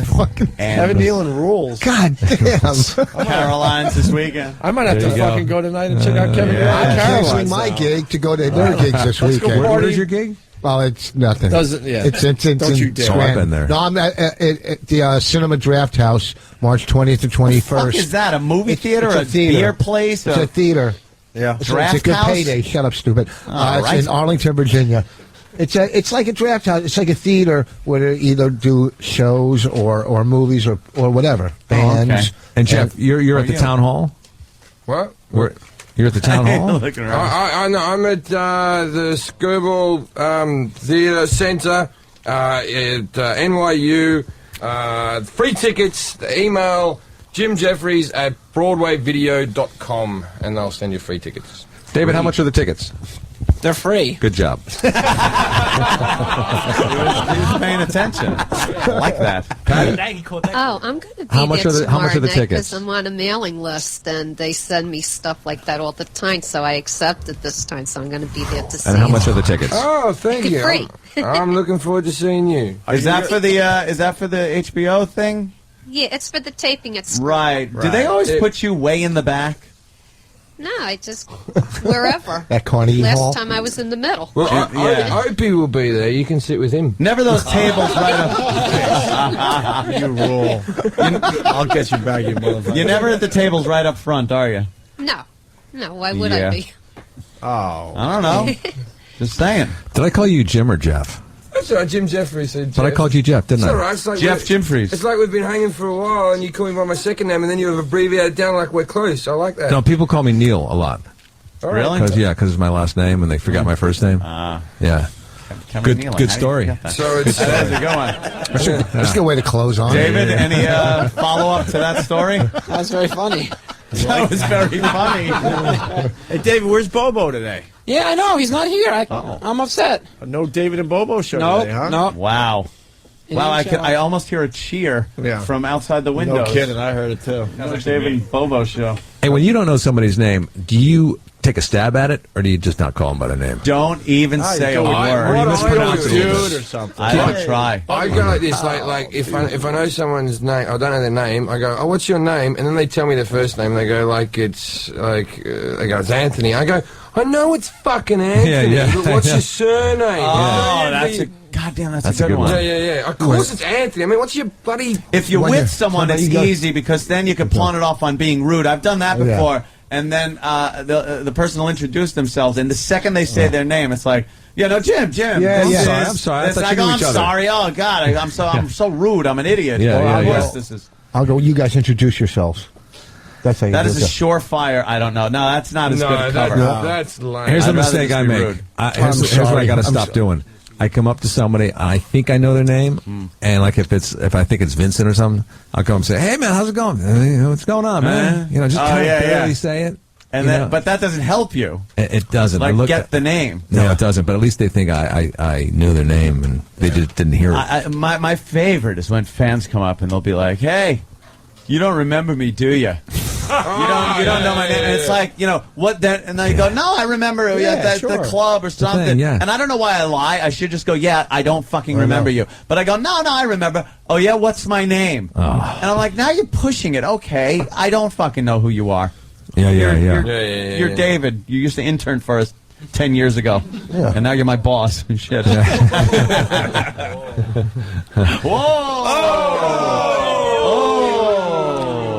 Here's what people call me a lot of times. "Hey, boss, what's up?" You ever get that? Yeah. Hey, boss. Hey, pal. That confuses me because I start thinking, wait a minute, do I own a company? It's not my employee. And why is he standing around chatting? Why is he working? In the north of England, they do that a lot. They call people boss. And in Scotland, they're big on that. They go, "Hey, big man." Big man. Hey, big man. Hey, big man. Yeah. I don't like big man. It's a bit patronising, isn't it? How do they know? What? How do they know? Well, because you're really tall. Oh, we're tall. Hey, big man. A lot of foreigners go, "Boss, hey, boss, can I help you?" And I think they're calling me my last boss? name. I think they're going, "Boss." I go, "How the fuck's this guy know my name?" It's kind of that would creepy. be asshole. Nothing. Please hold. Always willing to throw a car crash out for me. Hey, Chief. Hey, chap. All right, All right, pal. Don't call me pal, friend. I'm not your buddy. We should wrap up this mess. We did a lot today. That was fun We had today. a lot of fun. We got a line of the day today. We haven't had that. Let's reminisce for 1 minute. Let's just think about it for a second. We had David come out. Those days over. David's Patty interview. the Stalker. Remember that? Yeah, that was awesome. That was That great. was good. It And we seems talked like about just Bonnie happened. and you guys working on the road together. Yeah. And Coke. We you had a the nice cell Coke phone discussion. camera with the God, fat remember that? belly, Yeah. I remember you just walking through the door. It seems like were days, man. moments ago. We teased Anthony for being fat. Fat. That Right. was, they were John with the times. songs. John with the songs. John playing some tunes and everything. Man, It's just been these are the times we got to remember and hold. whirlwind. You've been to Mexico, but you haven't been to Mexico in the show in real character's not life. bad. You've Yeah, been to yeah. Mexico. That was Yeah, good. yeah. I almost forgot that. Thanks for bringing that up. I would have forgotten that. I was the When, church lady. Gone. Yeah. Church When you, lady. Favorite character. Yeah.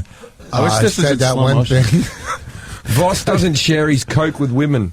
Yeah. Oh, that was a moment right I'd there. rather have a crack pipe in his mouth Very than a pussy. mean-spirited when it comes to coke. See, when this was all Selfish happening for us, I didn't realize how precious those moments were until we reflect back. You'll on look them back now. and almost wish you could do it all over Oh again. my God! But you We'll can't go never home recapture again. it. Never You can't go recapture home it. again. No, that's gone. That's been said. It's been done. Fortunately, we can go home right now, though, because I want out of here in the worst fucking way. Friday. You only have 3.5 hours. Oh, Yeah. fuck, out. man. I'm done. Starbucks. I was going to blow out at 10. Shit. Yeah, 3.5 hours. I'm not going to see you Except guys to for about 11. 6 months now. It's another commercial. I know you're fucking. I'll be fucked up. Hey, David, what's Carbonite about? I don't know what this sponsor is David? all about. It kept, Carbonite.com? it Yeah, kept what's Han Solo. Carbonite.com, David? Carbonite.com is a website where you can go and you can store, like, if you have a lot of files and stuff and you're worried about your computer, like, crashing and screwing up, you can save your files on that website. And it's like a server that stores all your files, so if your computer crashes, you can go back to that website and recover your files. Wow, what a deal! Why do they call it carbonite? Yeah, why do they call Because it? it's like Carbonite, it's like a carbon copy of your files. Carbonite, carbon copy. But where's the night come in? The night? Yeah. Does it have to do it at nighttime or what? No, it's like a Knight of the Realm there to help you. Oh, right. Yes, a night. K-N. Why don't they call it carbon.com? Yeah, Or carbon Night. copy, I don't know. Yeah. but it's Carbonite.com. Yes, it is, yes. Do you have to keep going to that website? How does this work, That's David? right. Oh, my God, Kept David. Han Solo. Yeah, you wasn't keep going to the website and you get a username, you get a password, and you don't transfer. get it? You download all your files Yeah. and your personal files onto that website, and you pay Excited about the fee, that. and then you Yeah, it'll be fun. it's stored there. It'll be And a fun show. then David, how much is I've it? seen my setup. Oh, nice. I love to see it. Yeah. I don't know. I don't have the copy in front of me. I don't know how much it is. Well, you should know it's $50 a year. That's I right. didn't know that. $50 a year. Yeah, $50 a year, and you got it wrong. You don't go to the website after you sign up, then you forget about it, and it automatically sends all your, well, not all your files, but most of your files. Personal files. Your personal files to Carbonite.com. So then if your computer crashes one day, you're like, oh, wow, I could go to Carbonite.com and get all my stuff back. Right. How many That's the files? beauty of Carbonite. Just off the top of your head, how many files would you say Carbonite has recovered from people with crashed hard drives and whatnot? Yeah, many.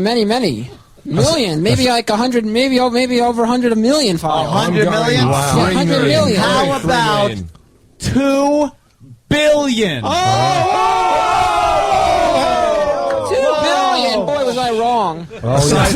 Yes, you sure can say that. Let me ask you this, David. Aside from storing files there, can you store furniture and other things as well? Good question, Kevin Nealon. That is a very good question. I think the answer is no. You can't store furniture. Unfortunate. You can't store a car? What if you don't have a garage, but you have a nice car and need it stored? Just files. Just files. Hopes and dreams. No, just files. Just computer files. What about a picture of the car? Yes, you can store a picture of the car. Yes, you can. Yeah. How many pictures of cars have been stored on there? How many pictures of cars have been stored on Carbonite? On Carbonite. Whoa. Now I'm seeing the connection. Carbonite.com. I don't know. I'll tell you. 5. 5? Yes, Okay. 5. There reside 5 pictures of automobiles. Hey, David, what's the offer code? We got an offer code? Because if you sign up now, you get 2 free months. The offer code is, I don't have the paper in front of me. It's O&A. Look behind you. Look behind you. Oh, XM. Okay. Very good. I was going to say Promo code O&A or XM, something. No. Offer code is XM. You're right. Can you and Patty make out, please? Whoa, no, come on. That would be like mother and son doing it. That's Why do you want to see that, Rich? What's that? I said, why would you want to see that? Because just make me appreciate my wife or something. I don't know. Just make out. You guys look good together, man. Just fingers so we can all go home. I think they look good together. Or at least pump a little jizz on her dunce cap, will you? Okay, he toned it down. Take a break. We'll be right back. More comedy. Holy shit. Kevin is like, what the fuck did I walk into? Exactly. Kevin Nealon. I don't know if he'll ever come back. What a mess. What a hell of an appearance. I think we've done enough. Carbonite.com. So, yes. John Valby, can you play us out, please? Yes, sir. I met her down in Florida. It's on a night like this. I've been drinking lots of beer and had to take a piss. I knew that if I stopped to talk, that'd be when nature calls. But I took a chance and pissed my pants and soaked my fucking balls. She said her name was Tammy, she'd love to give me head. By now my balls were clammy, but my dick was big and red.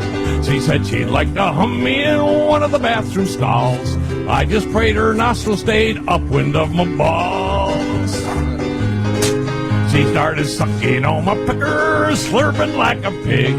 She said it cleans her sinuses to suck a dick this big.